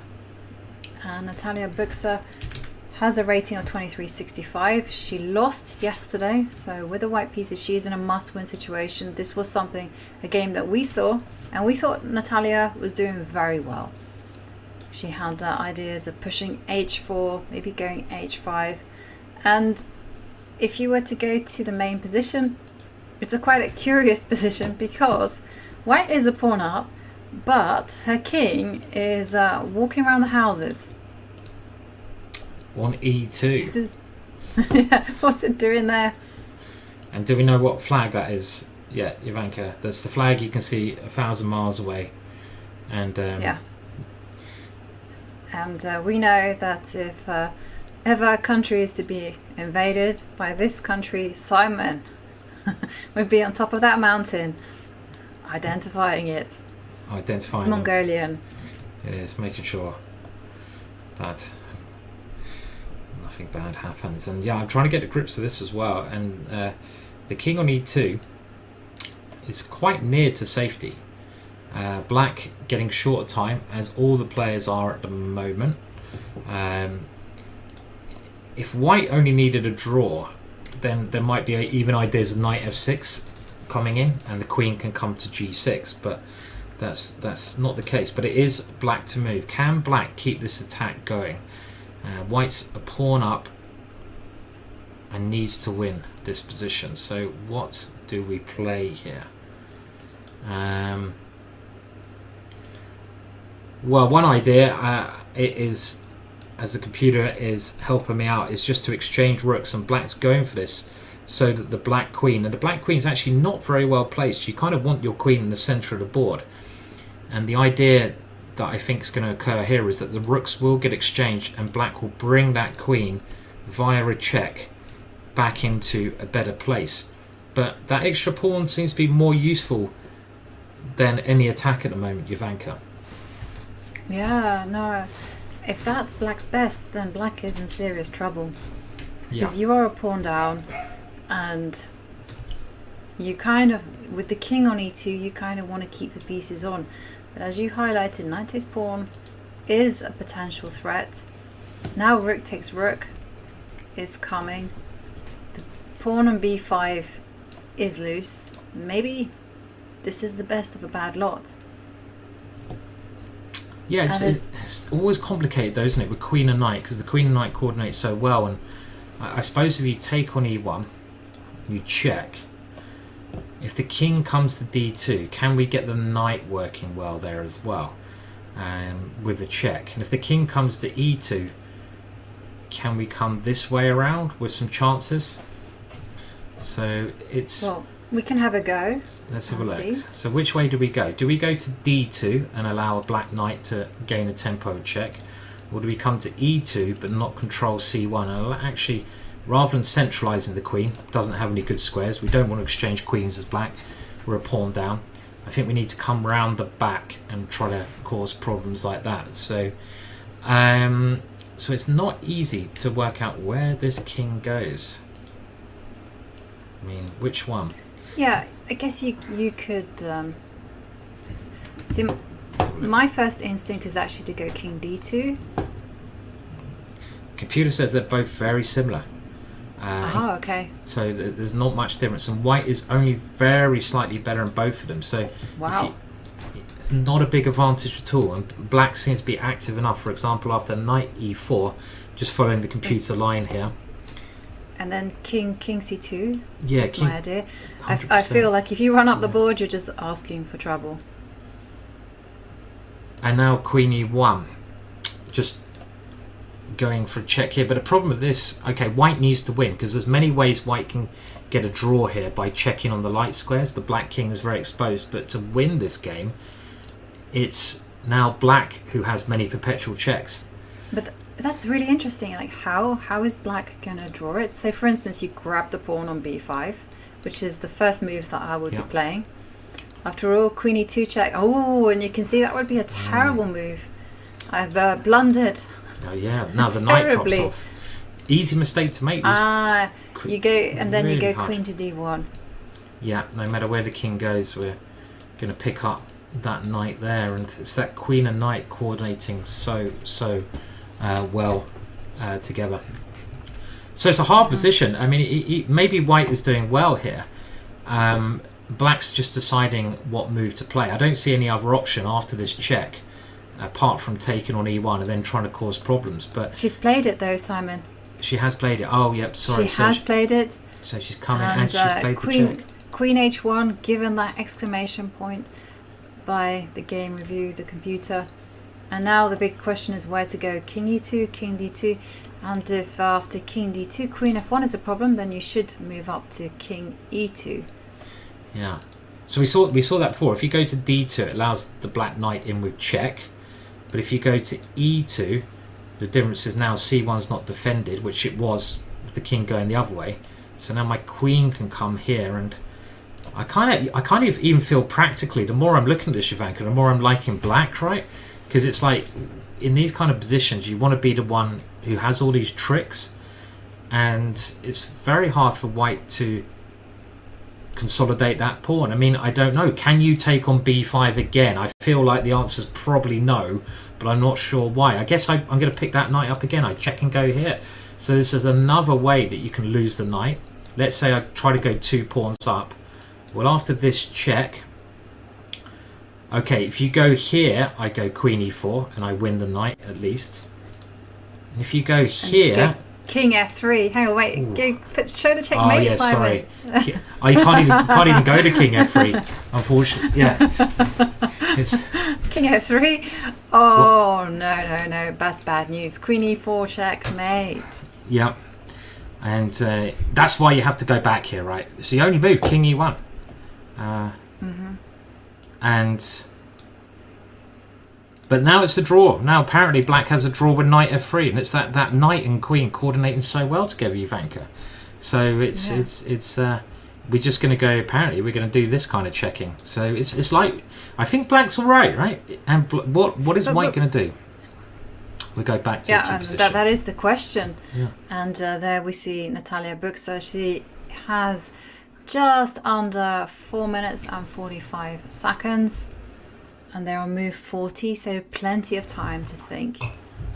Remember, Natalia Buxa with the white pieces is in a must-win situation. If she draws, she will leave the competition. Yeah. King E2, white's best chance, but ultimately, probably a draw. Probably a draw. A lot of lines we're looking at, black has enough play. I think the good thing is they've made 40 moves, so a common mistake is when you make the time control, you play the next move very quickly because it's kind of a psychological thing. And there's a famous saying in chess that move 41 is often the blunder move because you kind of relax a little bit, you made the time control, but you still move quickly. So it's a very good idea when you make this moment to just slow down. Maybe, you know, if you get a chance, if I was black here, go and get yourself some fresh air if you're allowed, you know, just have a walk around and try to readjust, because both players are going to be very tense. White needs to win, but also imagine you're the player the black piece is hit. You only need to get a draw, and you've got that tension of holding it as well. Yeah. Okay, right. So it's tense. They are getting to the time control, and I guess it's a good idea. We should also pop over to the open section maybe, and Definitely. have a look what's happening there. I know. Lots of excitement, lots of games going on, lots of people needing to win. And remember, people are going to be leaving the competition already on this day. And reminding ourselves of the time control, the players have 90 minutes for 40 moves, and there will be a 30-second time bonus added from move 1.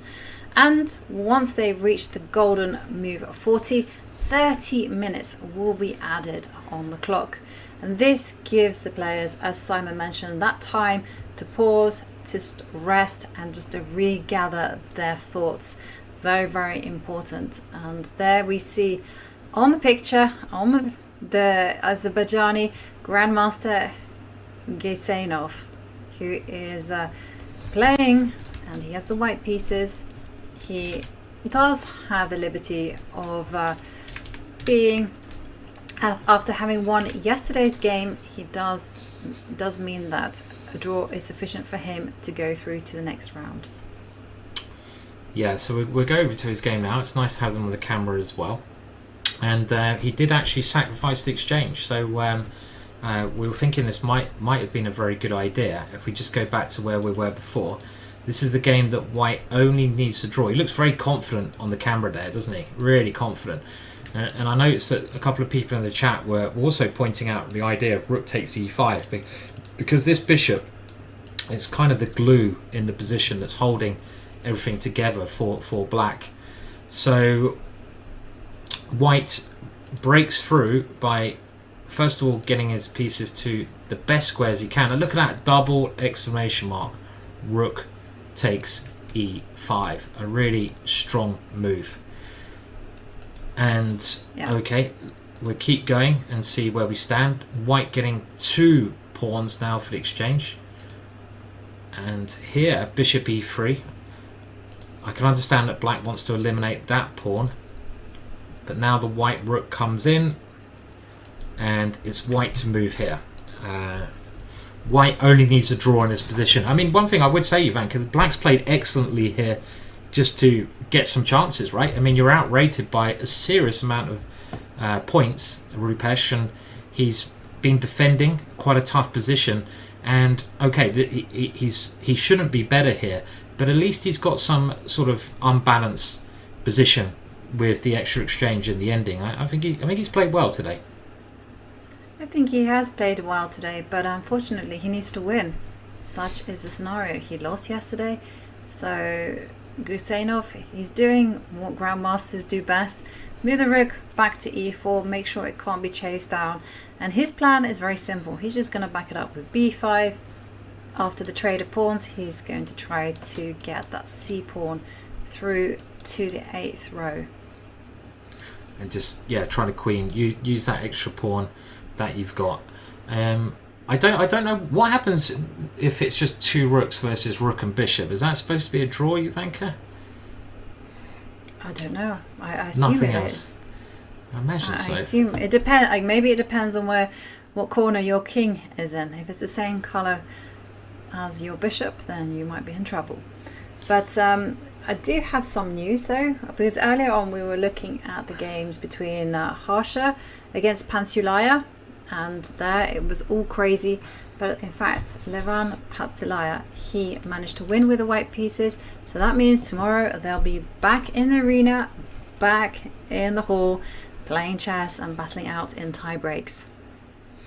That's been a really close and exciting match so far. Both players playing brilliant chess, and this was the game we were talking about there, and it looked quite unbalanced, and it seems the time on Black's clock was an important factor, and there was one great move from White that finished off the game under a lot of pressure, needing the win.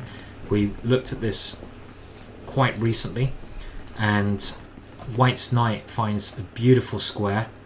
Again, this kind of move just sort of splits the board. It stops those rooks coming in.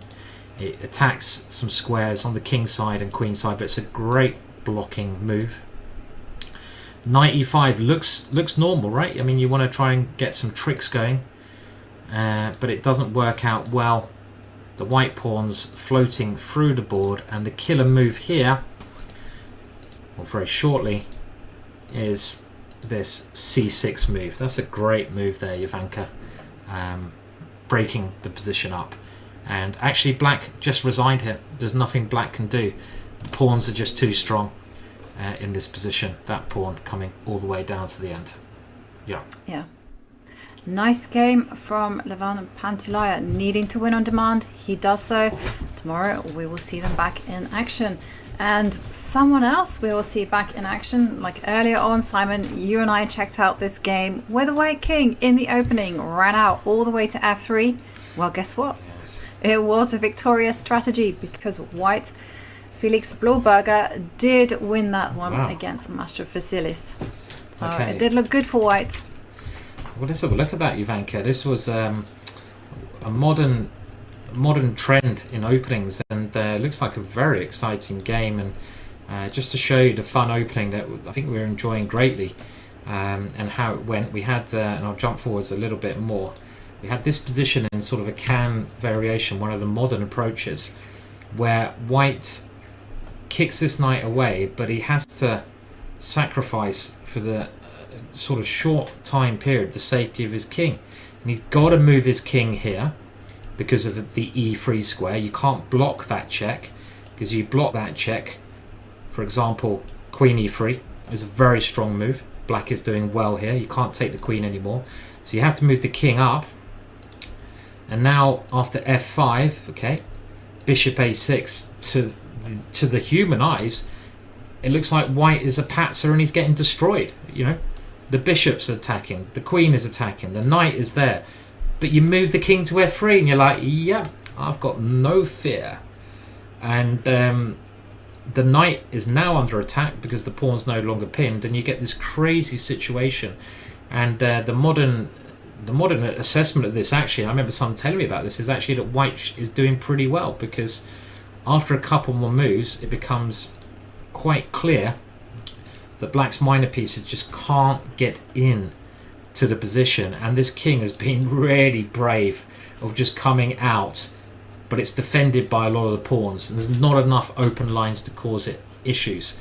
And if we go to the end of the game, because I think it's worth showing, well, I mean, I have to admit, around here, when I looked at it just before the break, I was very scared about this king still. I mean, look at the king. It's done this mad adventure, and it looks like black has good counterplay here. And Felix, what a result by him. Felix needed to win this game, and how did he win? Well, let's keep going. Black sacrifices a pawn. Why did black do that? So that he can cause some damage over here and not allow white to play b4. Interesting idea. And now he plays this major blunder, and he might regret this for a long time, Ivanka. He had to give his king an escape square, right? He had to go h6 here and tuck his king away. painful stuff, right? Because after this one is a beautiful finish. The queen now comes in, and well, your king is in a lot of trouble because the rook's also coming in, so you have to move your knight to... I know, okay, it does move the king out. I wonder what happens if he moves the knight there. What was the problem there? Okay, the rook just comes in. I think the rook just comes in, and then the knight blocks. Yeah. Yeah, just comes in and wins, right? Yeah. Just if you could humour me, Simon, rook b8, and after queen a3, knight b4. Very nice. Lovely tactic, a blockading tactic. Nicely spotted by Ivanka. The queen can no longer defend the knight, and you either have to give up your queen or allow this horrendous move there. Nicely done. And after king f7, similar problems. The knight is attacked, has to go to a bad square. The rook comes in, and after queen a3, well, knight b4 was still winning, Ivanka, but rook b7 was also a killer because of now the star move, queen e8, and black has to resign because queen e7 and queen takes g7 is pretty unstoppable. So nice game from Felix to get back into the match. Definitely. I liked the opening for white, and someone else, I mean, we're just keeping you updating on some of the games that we've covered, and of course yesterday it was all about the 14-year-old sensation Edis Gürel from Turkey. He defeated Velimir Ivic with the white pieces in a fantastic game, just 28 moves. Today, well, Ivic got his revenge, and it certainly looked like it was going Ivic's way when we last checked in, but it's certainly there. You can see the final position that Simon has up on the board, and Ivic winning and taking the match to tiebreaks tomorrow. Yeah, that's kind of a sign of a champion, isn't it, Ivanka? Like you lose your first game to this like really young 14-year-old who played brilliantly, and a lot of people will get very dejected there, and they'd be like, "Oh my God, how did I lose that?" They won't be able to get over it. But the sign of a champion is like, okay, right, next game you get straight back into it, and you play a very smooth and brilliant game. And you can see here that white is just dominating the center. Black's pieces are very split apart whilst white has all this central control, and slowly but surely the white pieces just milk their way into the position. And this ending is a pawn up for white, 2 pawns up for white, and those pawns will become queens, so black decides to resign and save his energy up. Going to be a great tiebreak, that one though, Ivanka. I mean, I wouldn't know who to go for there, because we saw both of these players play great games, but it is played it looked very dangerous with the white pieces. And tiebreaks are tomorrow, just to remind everyone. Then come on Wednesday, you get the big guns coming in. So Magnus Carlsen, Hikaru Nakamura, Ivan Chuk. These guys will be joining the tournament, this knockout tournament then. So we're excited about that as well. Okay, yeah, where to next? Absolutely. Yes. And we still have some games remaining and some notable results. One that I really wanted to highlight was Adiban is going to be playing tiebreaks against Lance Henderson de la Fuente. I remember him as a kid. He might not still be a kid, but very, very talented youngster from Spain who now represents Andorra. So that's going to be an exciting one tomorrow. And of the games still being played out, Daniel Dada is of course one of the young talents from Belgium. Yesterday he beat experienced Singaporean Grandmaster Kevin Go Wei Min.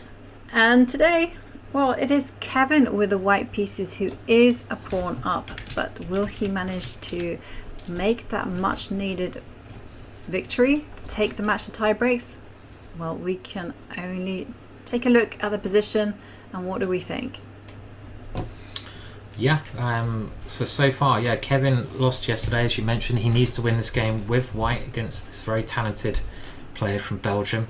And he's got the extra B pawn, always a good sign.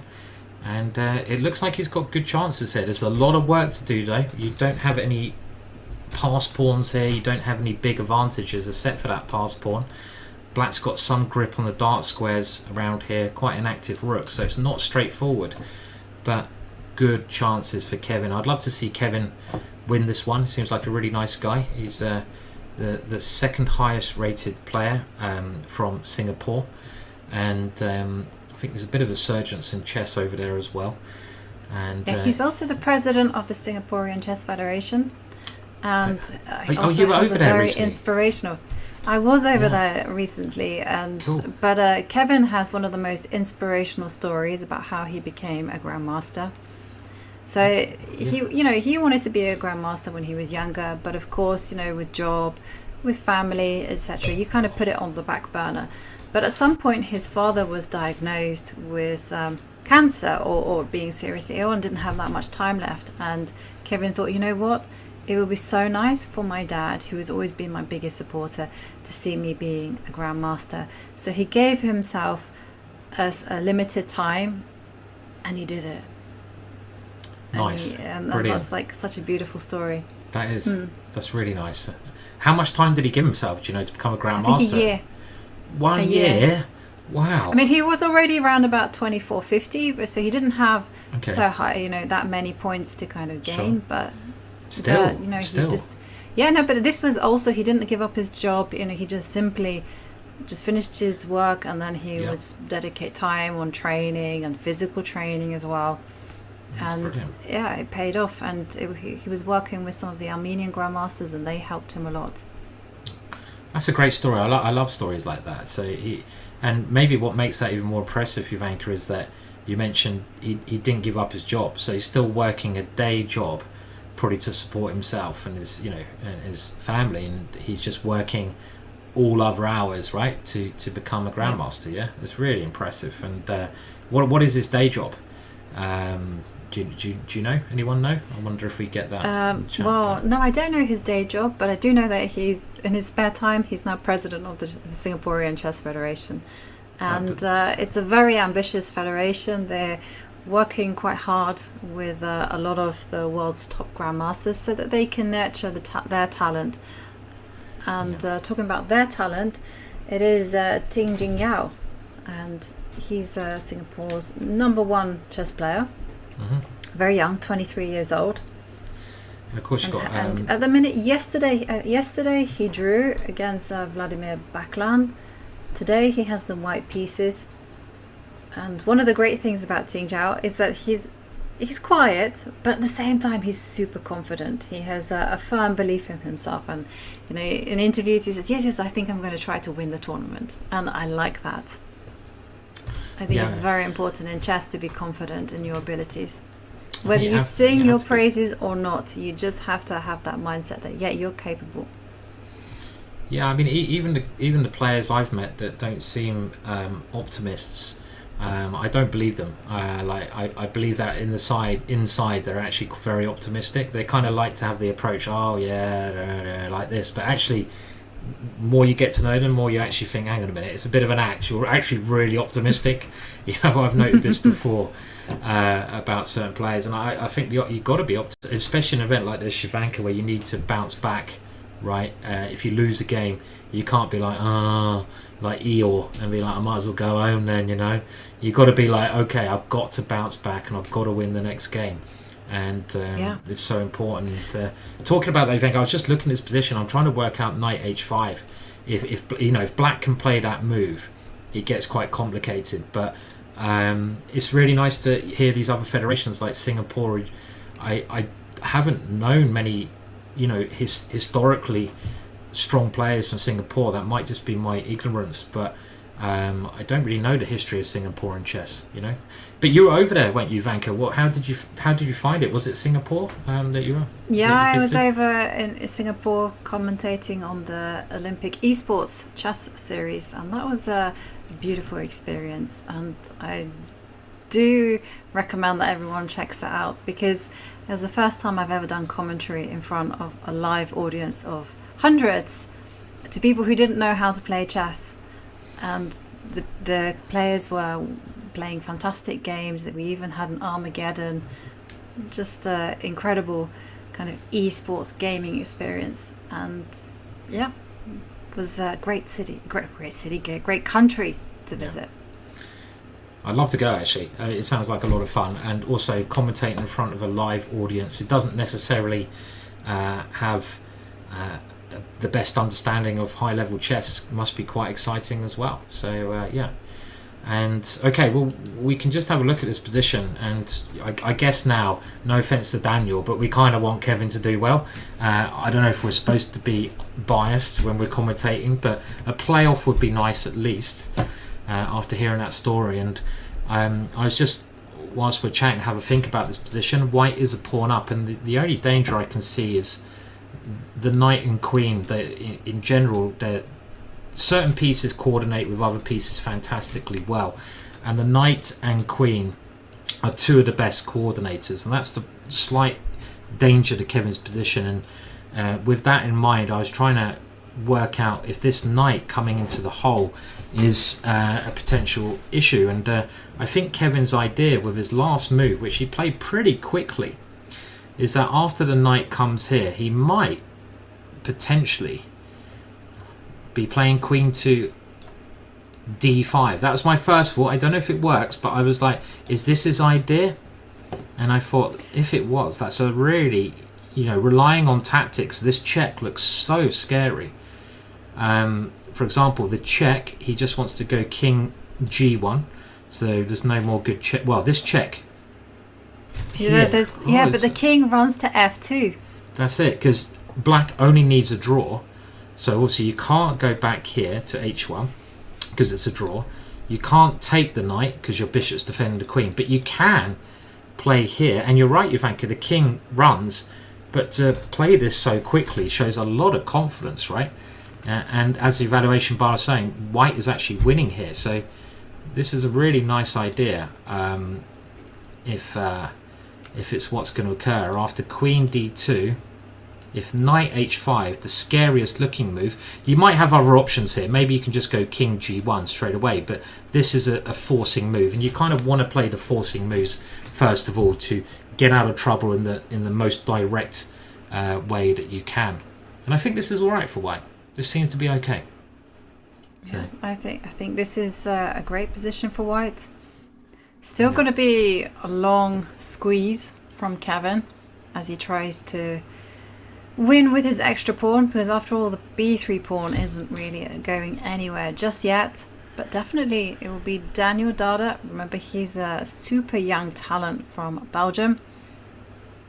The pressure is on him to hold this position. Shall we check some of the other games? Sure, let's do it. So where should we go? We have a pick, and it seems like nearly everyone is in the endgame. Except, hang on a second, except actually the other Singaporean Grandmaster, that is Ting Jingyao against Vladimir Baklan from Ukraine. This one is still very much in the middle game. Very close match on rating as well, this one. The first game between these two players was a draw, so if one player wins this encounter, they're through to the next round. And I know Ting, as you mentioned, is a really talented young player. He's been really tipped as being a 2700 and more player by a lot of strong guys. But Baklan, his opponent from Ukraine, has been around for so long, right, Ivanka? I've played him, I've lost to him before. He's a famous trainer, player. He understands chess incredibly well. This position we see on the board is equal on material. Black on the surface might seem to be doing well because his hold of the D file, but that might not be the case because there's also issues with this pawn, and maybe the black king is a bit exposed because his bodyguards, the pawns, have moved a little bit too far forwards, and that leaves a lot of space behind those pawns, which you might better come into. So hard to assess this position, right? It's a very difficult position to assess. I'm just also looking at the clock times. They passed move 40. They're having a think. Backline under 20 minutes. The reason why I'm kind of so focused on the clock is because I feel that all the fun and games is going to be happening in about 10 moves time. And for this time, at this point, it's very, very cagey. Like you mentioned, black can't rest easy, but neither can white.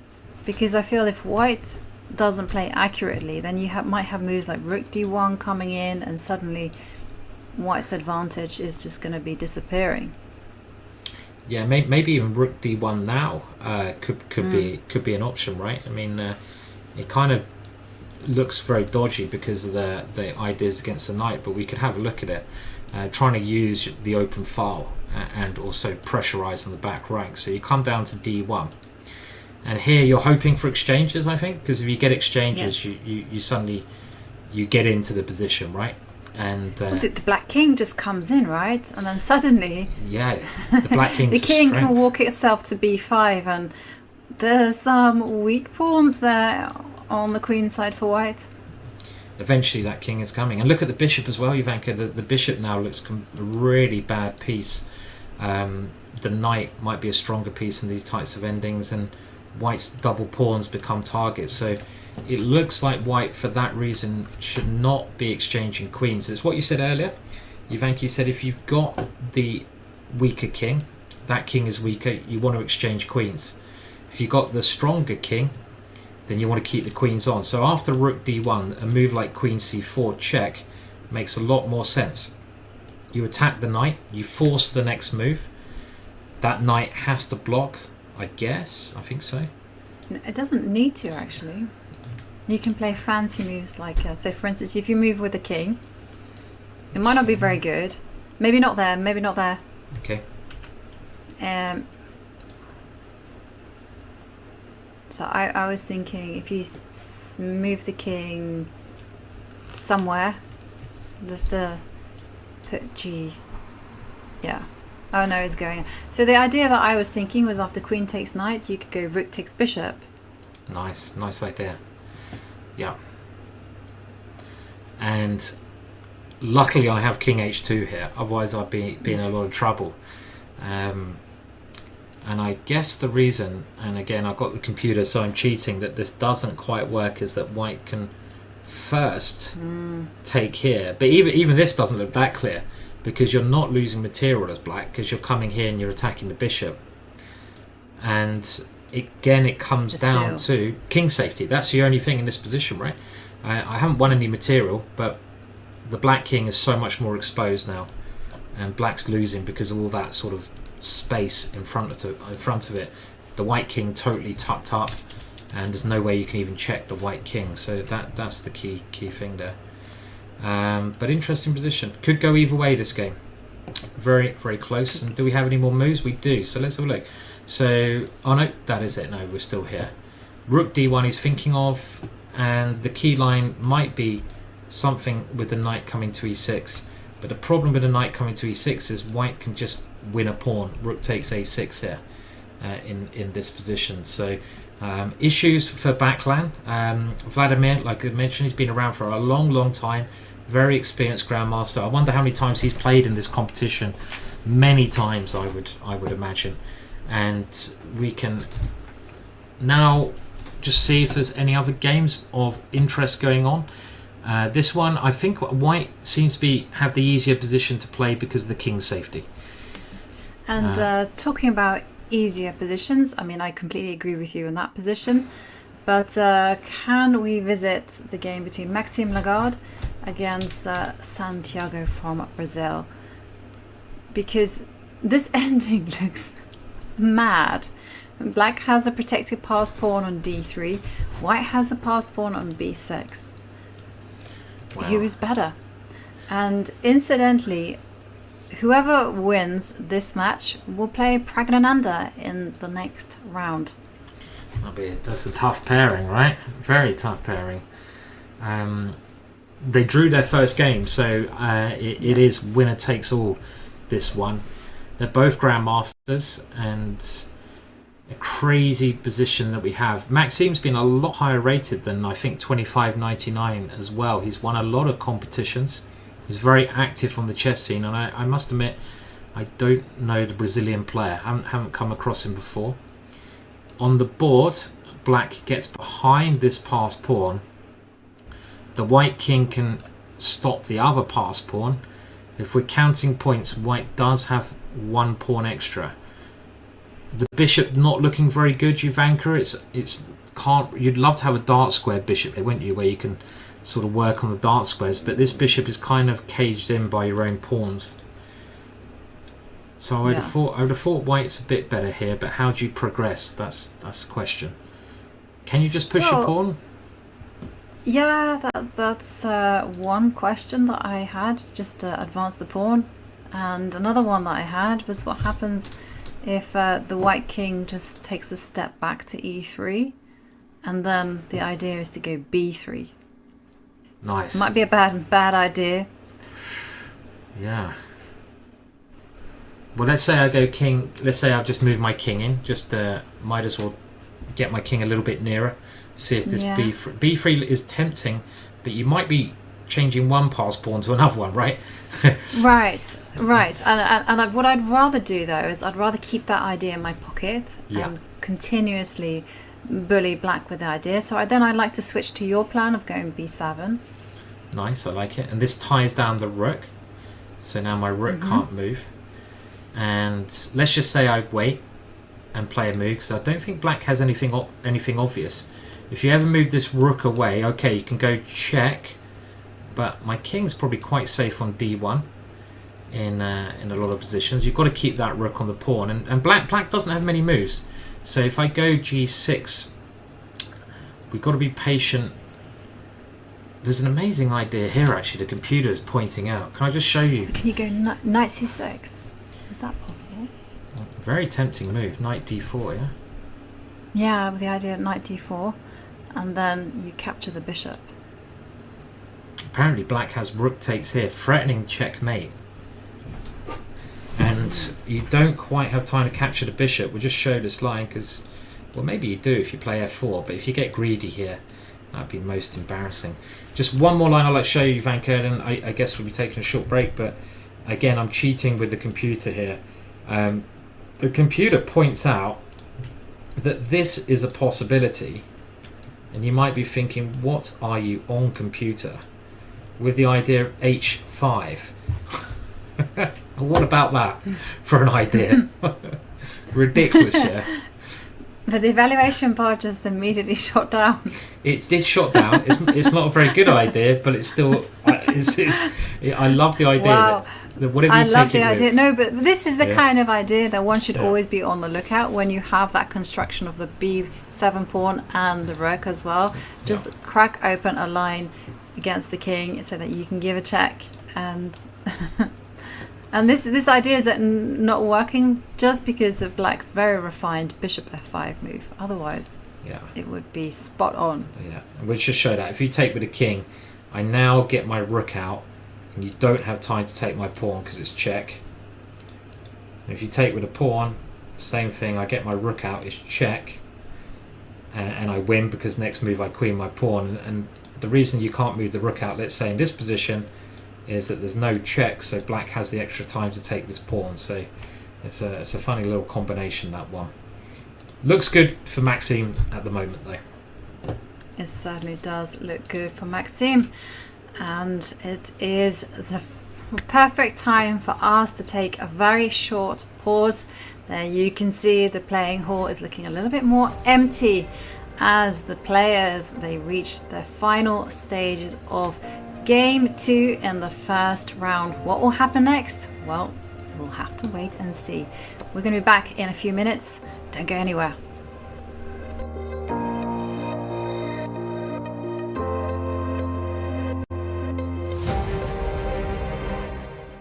We have Magnus Carlsen's most incredible moments as world champion. This one right here is Vishwanathan Anand with the white pieces versus Magnus Carlsen in 2013. Here we go. So this is a Nimzo Indian, same as variation, right? And the last move here was b3 from Magnus, just saying, hey man, I'm trying to queen this pawn. And of course, Anand is saying, I'm trying to mate your king. Cool, you can get your little queen. I'm just going to try to checkmate you, right? So of course, this is a hint to move f5, b3. And he's like, cool, Vishwanathan Anand says, hey, okay, you can get this queen. I'm going to try to go for mate. So he goes queen f4, get another piece in the game. This looks very, very dangerous here. Knight c7. What the heck is going on? Knight to c7. He thought it'd be something spectacular. He was like, yeah, I'm waiting for this one. But it's just knight to c7. Defensive move. Cool. Allows f6 to happen here. f6 is going to take on g7. It's going to be kind of annoying, scary things happening with knight h5. Magnus plays g6. Okay, it's locked up. It's going to be scary if a queen gets to h6. Also, if the queen and a rook get to the h file, it's going to be a wrap for black here. Magnus is going to be mated. Okay, cool. So Magnus understands that. Vishy Anand understands that too and plays queen to h4. Where is he going, class? h6, right? He's about to mate. He's also trying to get the rook over here too as well. Okay, cool. With that being said, your move. What do you do now? It's black to move. Here's the move. Hence, knight c7 to put the knight on e8. The saying goes, a knight on e8 is actually f8. That's is what they say. There is no mate. Anand understands this. He said, oh, there's no more mate. That's cool. I'm going to put my queen right here. What I'm trying to do is bring the rook up to f3 or f4 and actually go for this mate on h7 because you stopped the g7 mate. That's cool. Perfect. Well, Magnus understands this. So what does Magnus do in this position? Black to move. Here it is. Magnus says, cool, you want mate? Okay, that's cool. That's cool. Go for it. B2. Do your thing, big fella. Go ahead, Vishwanathan Anand. So he says, okay, I will, young fella. Rook f4. He goes here and he's going for rook h4 mate. Wow. This is scary. Well, are you going to get your queen? You did all of this. Are you going to get your queen or not? Of course we are. B1 queen. Right after B1 queen, knight to f1 from Anand. And the move here that seals the deal is what, guys? There's two queens on the board. Magnus has two queens, but is he getting mated or not? It's black to move. He goes queen e1, and then the game's over. The game ended right here, believe it or not. There is no more PGN, right? What do you mean, queen e1? What sense does that make? Well, let's see what happens. The idea here is that the queen e1, where were you putting your rook? h4. Well, I can just go rook h4, but guess what? After I capture it, queen sacrifice, sacrificing one of my two queens. After queen takes h4, let's do a piece count. You have a queen, you have a bishop, and a knight. I have a queen, a bishop, a knight, and a rook, guys. So after that, this is done, right? I have an extra piece, an extra rook, and there's no mate here. So that's a resignation. And Magnus wins. That's incredible, right?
309 players, 206 men and 103 women are here for the 2023 FIDE World Cup.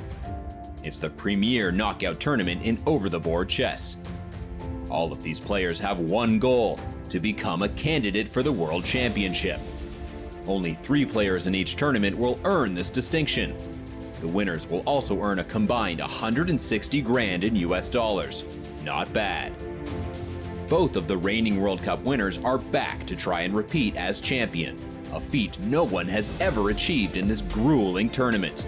They are Jan Krzysztof Duda and Alexandra Kosteniuk, the victors in 2021. Alexandra Kosteniuk crushing everybody. She is your deserved champion. And Jan Krzysztof Duda wins the 2021 FIDE World Cup. What a performance. The top seeds in 2023 are Magnus Carlsen and Zhu Wenjun. Neither of them have won a World Cup before. Yes, even Magnus has yet to make it past the semis. It's that tough of a tournament. Still, Carlsen is the favorite in pretty much any tournament he plays. But don't sleep on the rest of this field. Hikaru Nakamura, Fabiano Caruana, Jan Nepomniachtchi.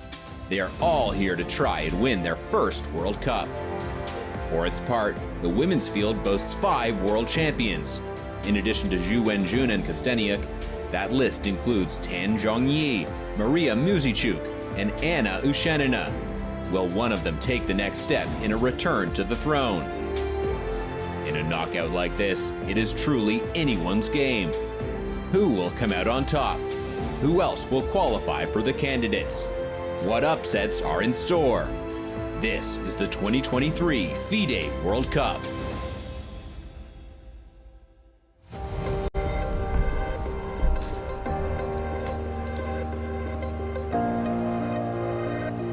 Hello, and we are back in Baku for our coverage of the FIDE World Cup and the FIDE Women's World Cup. And as you can see from the playing hall, it is looking like we are in the in-game stage of Game 2 of the first round. There we can see Gedir Guzanov with the white pieces. He is in the comfortable situation of just needing a draw in order to cruise to the next round. Now tomorrow it will be the tiebreaks, but on Wednesday that is a big day because not only is it round 2, but the big guns are joining in. There you can see some of the heavyweights in the open section. We have Magnus Carlsen. Of course, he needs no introduction. 5-time world champion. And then we also have Hikaru Nakamura, Fabiano Caruana, Jan Nepomniachtchi, Anish Giri, Wesley So. And these are not the only top players. Simon, who are you most excited to see in action? I'm always really excited to see Magnus Carlsen. To be entirely honest, because I just think he's the best player maybe of all time.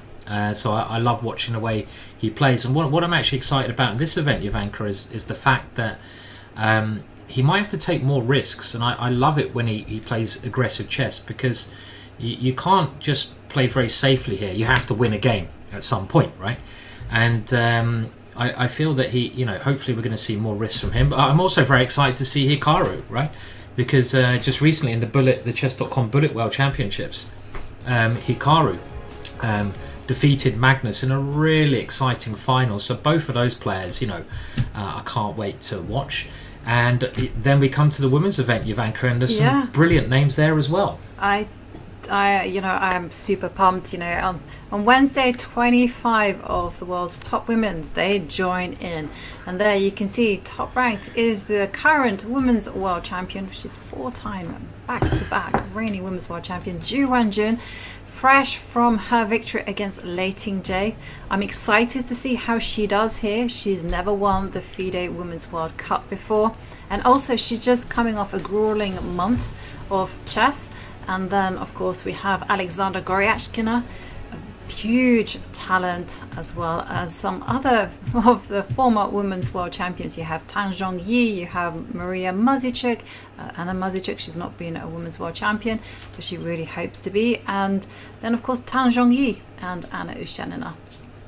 Yeah, I'd love to see Bibi Sara as well. I don't think Bibi Sara is even on that list, Ivanka, but we were commentating, weren't we, recently, and we saw how deadly Bibisara, the two-time Blitz world champion, can be, and I think she's going to be a real underdog for the whole title, personally.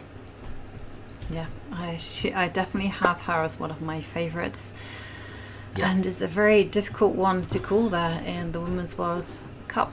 I'm also super excited to see how Ju Wenjun does. And there we can see the playing hall, and we can also see the game between Iskandarov against Bobby Chang. Now, Bobby Chang, playing with the black pieces, is in a must-win situation, and it certainly looks like he is well on his way to achieving that much-needed victory. Yeah, it does look that way, Ivanka, and he's done the really difficult job of winning with black on demand. And you know, you lose with the white pieces, a lot of people will give up, but the younger players they're full of confidence, and he's, I think, just going to win this game because he will simply queen the B pawn.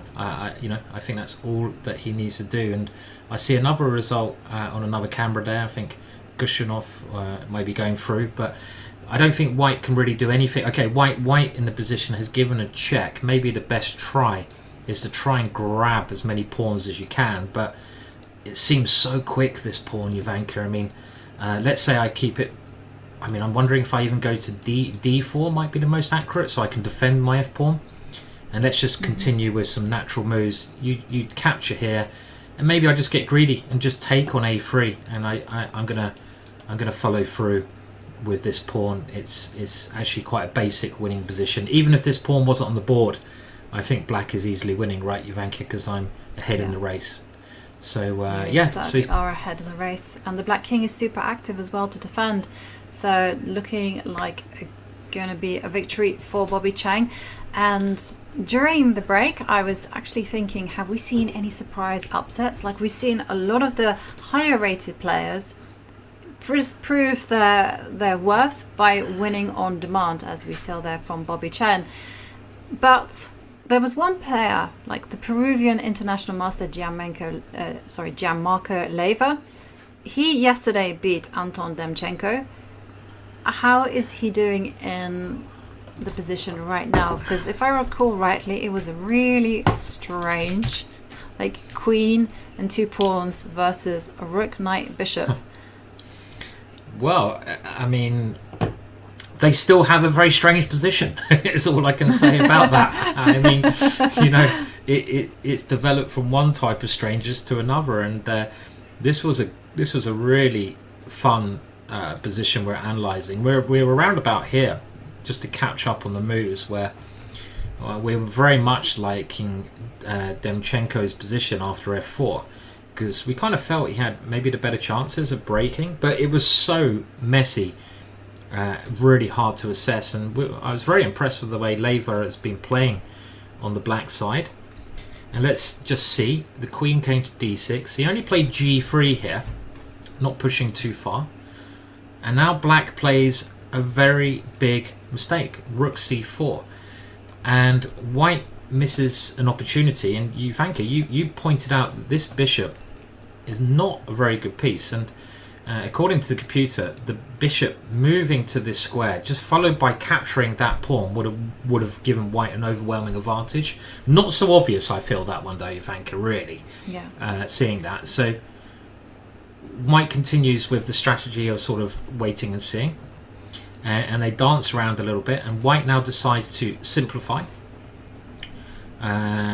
Looks and like, just to point out, Simon, to point out that we did see Gadir Gusainov draw, which nets him into round 2.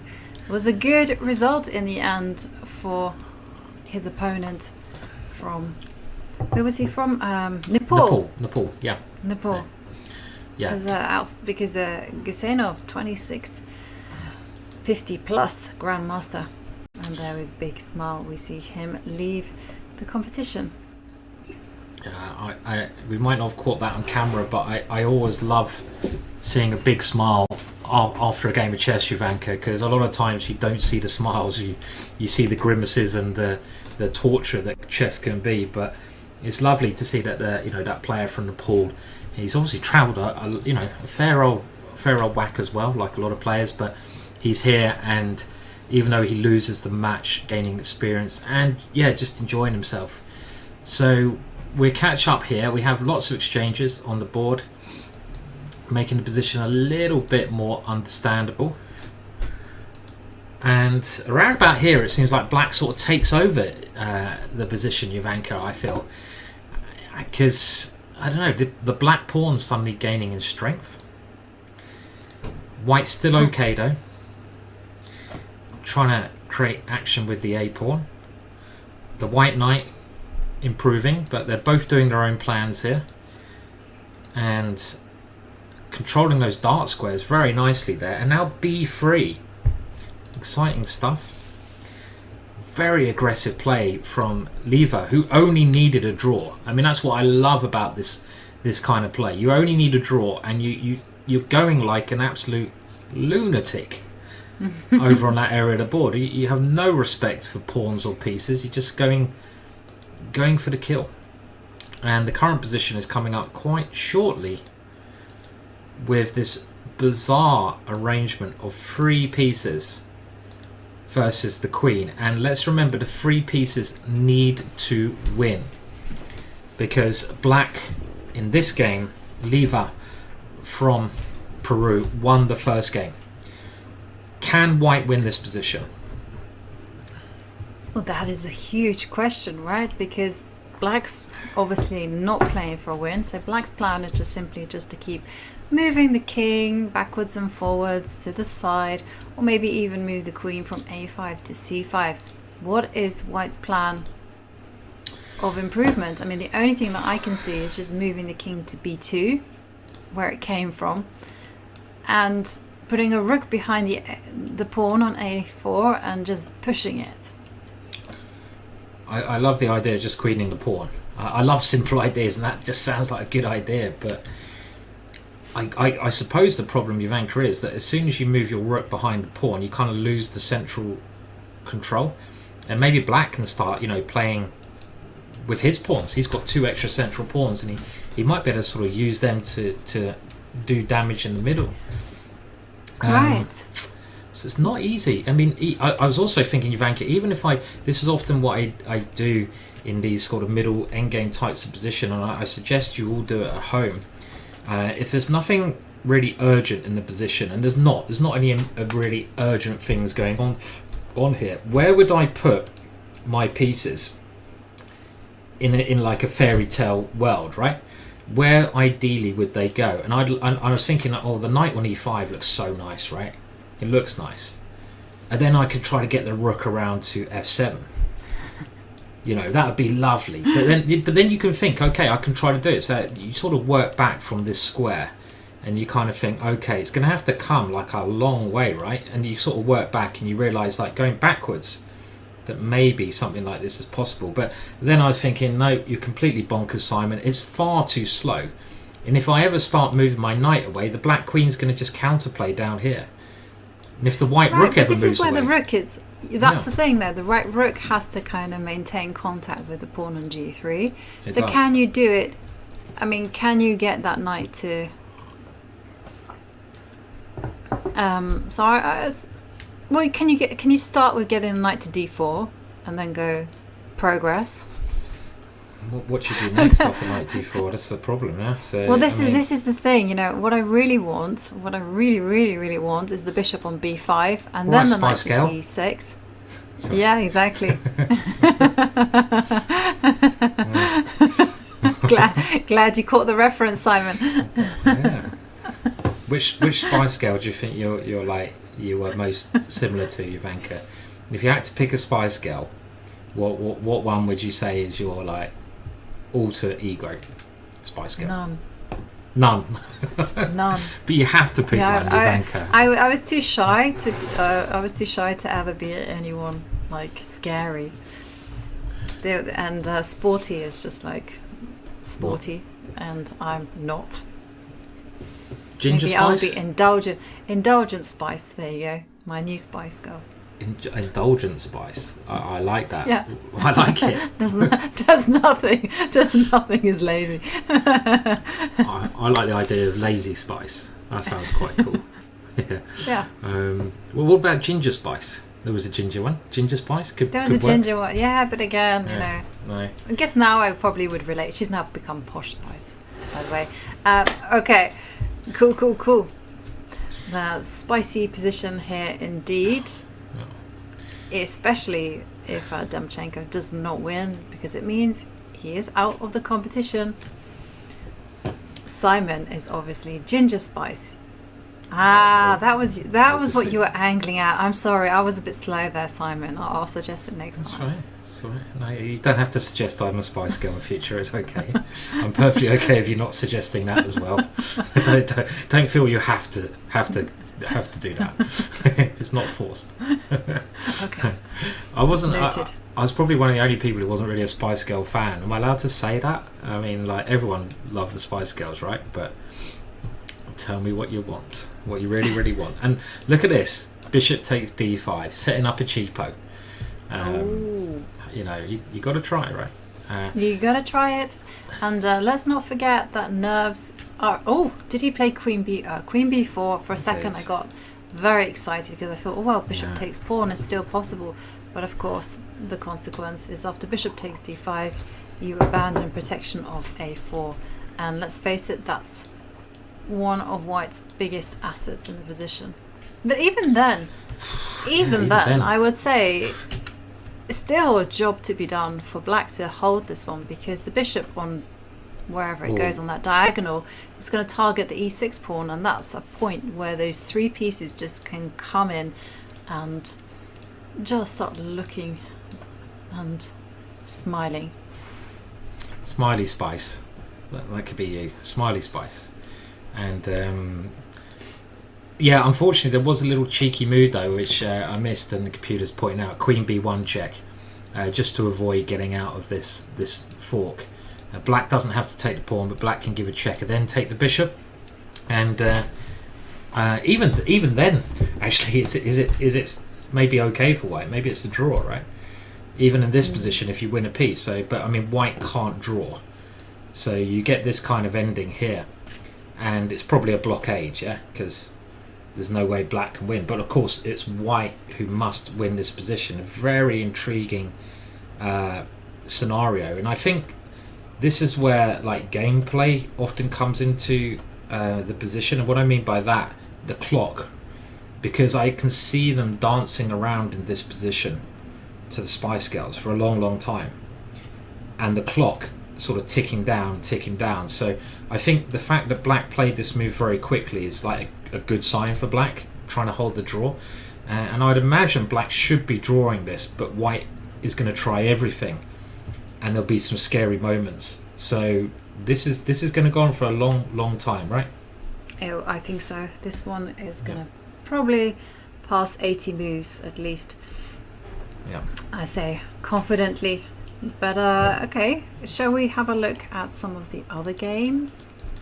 Oh, hello. Okay, just before we go though, Ivanka, sorry about it. I only just saw there's a couple more moves here, and it might be that Black has made a mistake, because White has moved the knight to c2, and this is the one thing you do when you've got pieces against the queen, and this is the rule that I learned.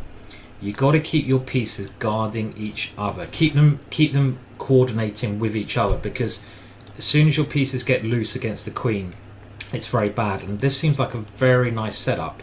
And now Black goes the wrong way, because he suddenly goes in with a check, but the queen is abandoning that pawn over there. And after queen g1, I mean, I might start pushing this, but the computer is now giving rook e3 as a big advantage to White. Look how much that has grown just in the space of some moves, Ivanka. That's incredible. He hasn't played this rook e3 yet, but rook e3 is apparently a massive advantage. It's not clear to see that, but I guess there's 2 points. Number one, e6, you mentioned that pawn, and number two, you break the queen's way back, so you can start trying to queen that one as well. So maybe it is going to be a White win quicker than we thought. Okay, yeah, maybe rook move. I like that rook e3 move because it just shows the 2 dimensions that white has in this position, you know, pushing that pawn and then knight to d4. And you can't control both things at once. So, wow. Big opportunity for Demchenko. He has just over 7.5 minutes left, and I think it's a very natural move to find. And shall we say goodbye to this game and move on to another game? Let's do it. Yeah, I mean, I think we should definitely come back to this one because it'd be really interesting to see if white progresses. But as you say, Ivanka, he's gone king b2. He's made a mistake, but we'll come back to this later on. It'll be a long game. So, yeah, let's pick another one to investigate. And can we have a look at the game between Ting Jing Yao against Backlund? Because there I see that white is 2 pawns up. It was the only game that was looking like it was in the middle game stages, and now they had enough of the middle game and they've moved on to an end game. These 2 double pawns, are they enough to win? Yeah, and it did actually go the way we thought it might, with black giving up pawns but to force an ending. This might be really clever play from Backlund and maybe showing a great deal of experience. I say that obviously wasn't played. What? No, I don't believe that was played. What the hell? No way. No, it's just like that didn't happen. I'm going to avoid those moves there because that just did not happen. I think this kind of ending is probably much more likely to be I mean, it'd be a bad state of affairs if players are now mouse slipping in actual real games, you know, because they're so used to playing online they can't move the pieces properly. And this position, white is certainly playing for a win. It's got 2 extra passed pawns, but black has decent control of the back rank. He can get his rook behind the passed pawn. I know the computer says this is certainly winning for white, but it doesn't look as clear to me, right? I mean, if the black knight also gets in... Yeah, what do you reckon? That is the question. No, I think white has great winning chances, but they have to be, well, let's say patient and just think about what black wants to do. So the first move that I would be thinking after rook takes b6, so say for instance you were to go knight g5, I would not let that knight appear on e4. No. I would be like, okay, f3. Yeah, keep it out. Keep it out. Keep it out, or go king e2 and then f3 or whatever. Sure, good move. Yeah, you got a simple plan, haven't you, as white? I mean, you just want to queen the pawn. I love these plans where you just shove it up the board, right? And you keep pushing it all the way down, and that does look. Yeah, it looks like actually. The more I look at this, the more I'm thinking, okay, well, I can't really do anything just with my rook, and at some point, even if I win this pawn, you know, white should be able to get these guys motoring very, very easily up the board. So yeah. I'm thinking like white is looking in a good position here. Great, could be a great result for Tin against Tin Jin Yao. Yeah. It would be certainly a very good result, and of course, in the second round, he would be facing an equally tough opponent. And who else is still going and is in a must-win situation? Yeah, just seeing some comments. Just to let you know, what's happening on Wednesday. The high seeds are joining in, so we've got a bit of hype for that. You got all the top elite players. They have the first couple of rounds off. They're chilling in their armchairs, watching the fighting at the moment. Unfortunately, Eric Hansen did not make it over to Azerbaijan, so he didn't lost. He had visa issues, and he couldn't make it, which I know a lot of people would be sad about. So that's unfortunate that he didn't get there. And other games still going on. Well, okay, we'll have a look around. And someone who is in a must-win situation, I know we haven't covered him today, but it is Ori Kobo from Israel. He's facing off against Austrian Valentin Dragnev. He is currently 1 pawn up, but does have 2 passed pawns. You think it's an easy win?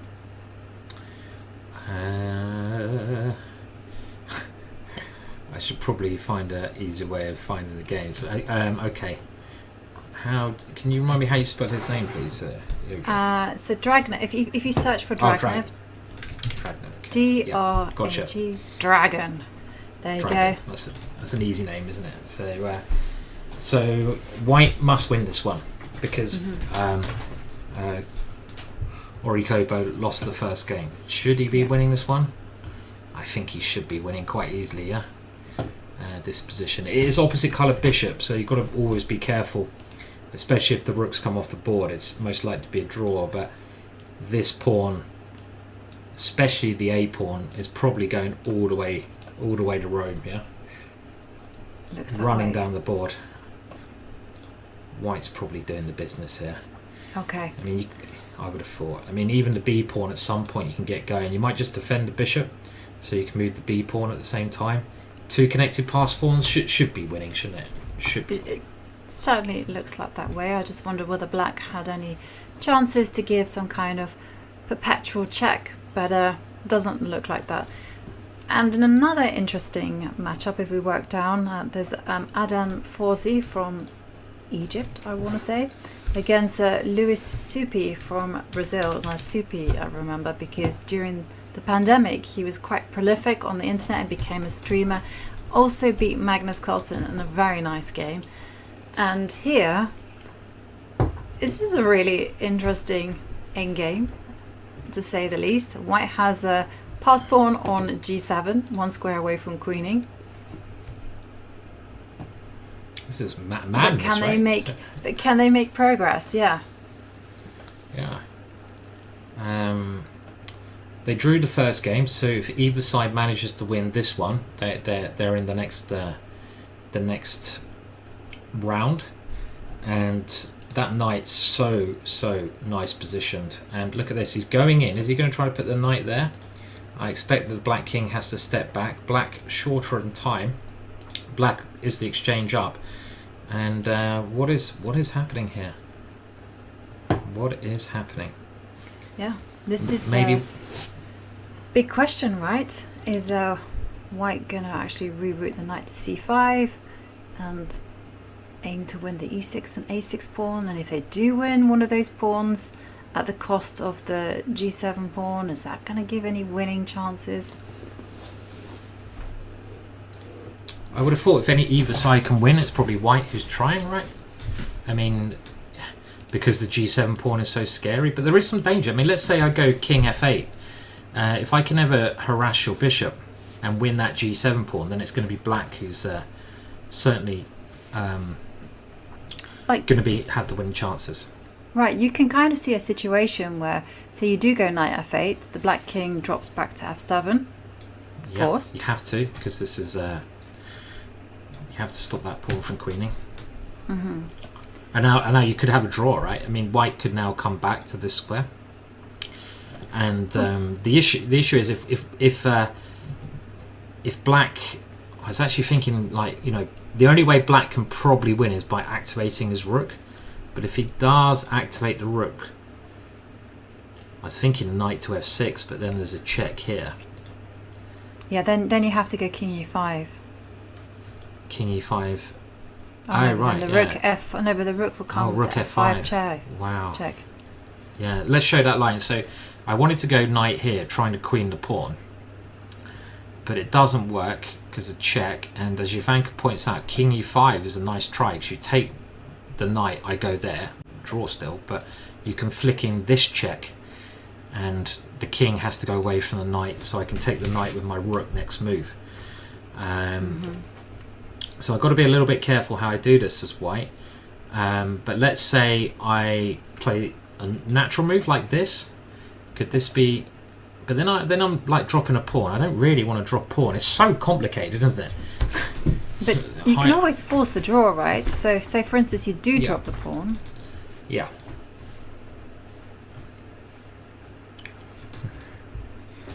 Yeah. I mean, maybe I want now... to go knight f6 now. Yeah, knight f6 should be a draw, shouldn't it? And if you check me in this situation, you can't take the knight with a rook. So I can go here. If you take this, I go here. And if you stop the pawn, then we get this drawn ending by swapping everything off on g8. And this is a dead draw. The bishop sits on e5, and yeah, dead draw, yeah. Yeah. Complicated, though. It is complicated, but of course, Adam Forsey will be looking at more ambitious tries for white. Probably a draw, but a bit of work to be done, though. Yep. Okay, and incidentally, I think the players have actually gone down the line that we just looked at. Have they really? That's surprising. Yeah, a few. Okay. So we'll update. Wow, and they've gone king g6, knight f8, king f7, king e5, rook c2. They have gone right down the... Okay, it's a little bit different though, because I don't have to go for this knight f6 plan. Is white's idea to just take the pawn?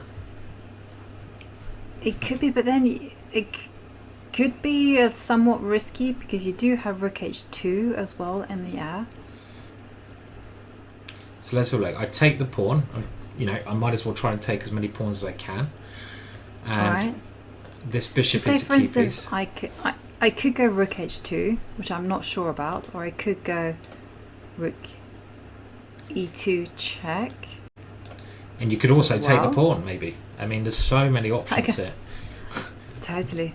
Too many options in this position. But the good thing is, Jovanka, all of those options, rook takes a2, rook e2 check, and rook h2, they're all 0.00. Which I would never guess from looking at this position that you can play pretty much any move as black and you're going to get a draw. So I think on that note, this game is heading that way. But there's still tactics that can go wrong for both sides here. Okay. Well, we look forward to seeing the result of that game, and let's have a look at some of there aren't that many games in progress. No, not too many games still going on. We do have the tie breaks tomorrow. That's going to be very exciting. So tune into that. I mean, there's another game we haven't looked at here between two strong players, Aydin and Zhu, and either side wins, they go through to the next round. White is a pawn up here, but there is a nasty threat on the board of rook takes pawn, checkmate. Of course it's check first of all though, so black has to do something with the king, and I'd imagine king g6 is sensible. And if you get king, let's say the king, I don't know where it goes, let's put it on g6. F4 is happening. F4 is happening indeed, but this should be a draw, do we think, Jovanka? With some exchanges. We can't let that f-pawn come anymore because our rook now defends g3. But if we take it, knight takes f4 check. Well, it's not a straightforward draw. At the end of the day, it's an extra pawn. Yeah? It is an extra pawn. And again, decisions to be made and chances to go wrong. My vibe is actually here in this position. Maybe not a good idea to capture the knight. Yeah, I agree. If you capture the knight, I mean, you have to take with the king, and this c pawn is really weak, and I could see the white king just heading for it straight away, picking it up and winning. And I guess the evaluation bar knows what it's talking about, saying it's completely winning for white. I mean, all rook and pawn endings drawn, so I don't know if plus like 5. I mean, is really white the equivalent of being 5 pawns up here? I don't see that either, Jovanka, but good winning chances at least, yeah, for white. Good winning chances. You'll win the rook. Yeah. That's my logic there. No. Okay, so the main thing there is black should not be swapping off into a rook and pawn endgame, or should at least be very wary about doing so. So, okay. Tense game there. Black will have to work quite hard in order to get that much needed draw, because do remember that the players will be playing a tiebreak tomorrow if the match is even, and this is the game between Mwali and Yilmaz. And for a while it looked like Mwali was giving a really good fight. It looked like Yilmaz was in trouble, but in the end, I guess these grandmasters are just too good in the endgame, and now he's turned it around, and black is now winning. Yeah, maybe in this position after b3, white may have missed that g7, which looks really good because it's about to queen the pawn. And if you go rook g2, it's like, oh, hang on a minute, I can go rook g5 at the right moment, and that looks good for white. White's actually winning by giving a check first, but maybe white missed, and this is a bit of a tactical point. It shows that tactics are very important in endings, that rather than getting behind straight away, you have this very crafty idea of going rook f2 check, and this turns it from being a win for white actually to a win for black. You'd like to go king g3, but the pawn stops the king going there, and whatever happens now, your rook gets behind and you're not able to block. So for example, where does the king go? Wherever it goes. Now rook g2, and there's no possibility of this move. And just can't be built, and of course the b3 pawn will decide the game. So yeah, a big fight from Wally, but in the end it was insufficient, and Mustafa Yilmaz will go through. But let's dash over as quickly as possible to the A-Wonder Liang game. He has the white pieces against Karimov, and Karimov is from India, and FM from no? Tajikistan. Not very good at, is it? Tajikistan. Sorry, it's a Tajikistan. very small flag on my screen. And 2273, ridiculously low rating. I'm sure well, not ridiculously low rating, but in terms of what this guy is really performing at, because the position is wild. A-Wonder Liang, of course, very strong US junior. Yeah, what a position, yeah? It's like Space Invaders, not chess here, with black's pawns, and black has just given a check to the white king, flying down the board. And let's remember that's A-Wonder. It's quite a good name, that, isn't it? A-Wonder. You know, it's appropriate. He's a great chess player, did win the first game, so he just needs to draw. Black must win this position. And it looks really scary, these three pawns coming down. But look at white's pawn. It's one square away from queening. What on earth is happening here? You can't just look at this position and be like, this is, you need to spend a bit of time. But as usual, every single white move is 0.00. Like, okay. Just proving all endings are drawn. Every single ending is a draw. But no doubt about it. Let's have a look at what's going to happen. If you pick a random king move, let's put the king in apparently the worst place possible, in the corner. King A1. Okay, so King A1. Let's do it. Now you have to dash back with the knight to either E6 or C6. Right. Well, let's go to E6, because I don't gain a tempo because I'm not threatening to take that, but maybe looks a bit more central. Now white has to find a move. White can never activate the king. I mean, if we go in basic principles, if the king ever tries to come in, there'd be a b3 break, and one of the black pawns should queen. So I think the king needs to stay in front of these guys. And the reason this might be a draw is the knight needs to stay in front of this pawn, and neither side can make progress. Maybe is that why it's a draw? Yeah. So one thing that I saw was, like, say white's like, you know what? Let's go bishop b5. Not bishop b5. Bishop g5. Yeah. Let's win that knight. And right. Yeah. Definitely. But what is happening? Say, for instance, after a move like c3. Wow. Oh. It shoots up. That would be a huge mistake. So hard, these endings. I mean, let's just show why it's a mistake. First of all, queening here would be a major mistake. It would turn around everything, because all of a sudden you get this very... Oh no, you don't go c2 because it's still a draw. Bishop g5, and this is an amazing draw actually, because for the rest of the game you just go like this, yeah. And there's nothing that can be done. the white king can't move.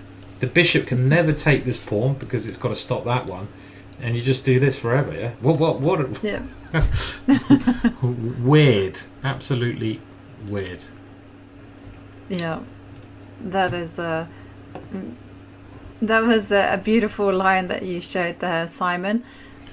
Yeah. And I'm guessing that it's actually a win for black if you make that disastrous promotion, because you don't push the C pawn first, you push the E pawn. Well, you might still be winning. Yeah, the E pawn. That's right. Yeah, good point. King H6 as well, I think, was a win according to the computer at the same time. So, but this one's winning, and one of the black pawns will queen because the bishop can't deal with both of them. All very, very crazy stuff, but that was with very bad play because because after c3, don't get greedy. You can now blockade these guys just by going there, and this is an easy win now. Well, actually not an easy win still, but you're going to win probably by queening at the right moment. It's different because the black pawns are not dangerous anymore. So it's highly, highly tactical. And A Wonder is having a good think here. Okay, we have some more moves. He's gone king b1. That's probably a safer square. Right. Because I just wanted to put the king in the corner, far away from the action, make what would be the worst choice. The king b1, and then obviously the knight will dash back to either e6 or c6. Doesn't make a difference. Yep. Maybe it doesn't. So let's just pick a random one. Let's go knight e6. Well, it's gone knight c6. Knight c6. Okay, that's fine. And let's try the same thing again. Well, A1's gone bishop c1, Ivanka. So is he Stop just saying? B3. Yeah, he might just be. I'm going to keep my bishop on this diagonal. You have to win. I'll just take the draw. Maybe he's just be like, let's just do the draw. Of course, because having a look at yesterday's results, we see that A Wonder won with the black pieces. He's more than satisfied with that draw. It will get him to the next round. How is black going to win? How's black going to try to win here? See, if you didn't have the computer running, you'd still be trying to find a way. But the point probably, Ivanka, is that the black king can't partake, because if it ever comes this way, the h-pawn, you've got to stay in front of the h-pawns. And basically your knight's got to stay in front of this pawn. So you can't move the knight or king. And the pawns on their own are actually dealt with by the knight and bishop, right? You can't do anything with the pawns. This one comes, well, maybe you can take on a3 as you said, but maybe b3 is the only possibility to win this. So let's say I go, let's try to win by playing, I mean, one move ago, could I have gone b3 here? Was that ridiculous? Yeah, let's try it. Because if you go bishop takes a3, maybe you've got pawn e3. That's right, and before this pawn couldn't move because you take it, but this pawn's going to go a long way now. Still a draw because the bishop comes back just in time, threatening to take the pawn. One square from queening, you stop it from queening, and again I've got a blockade on your two important pawns, so this is actually a draw as well, yeah? Everything's just a draw. I can lose pieces here, I can play bad moves, and it's still a draw. So I think we've demonstrated it's actually really hard to lose this position. But wait 1 second. Could black lose? Black could probably lose by going c3. You don't want to play c3 because then this allows the king to get to c2 and b3.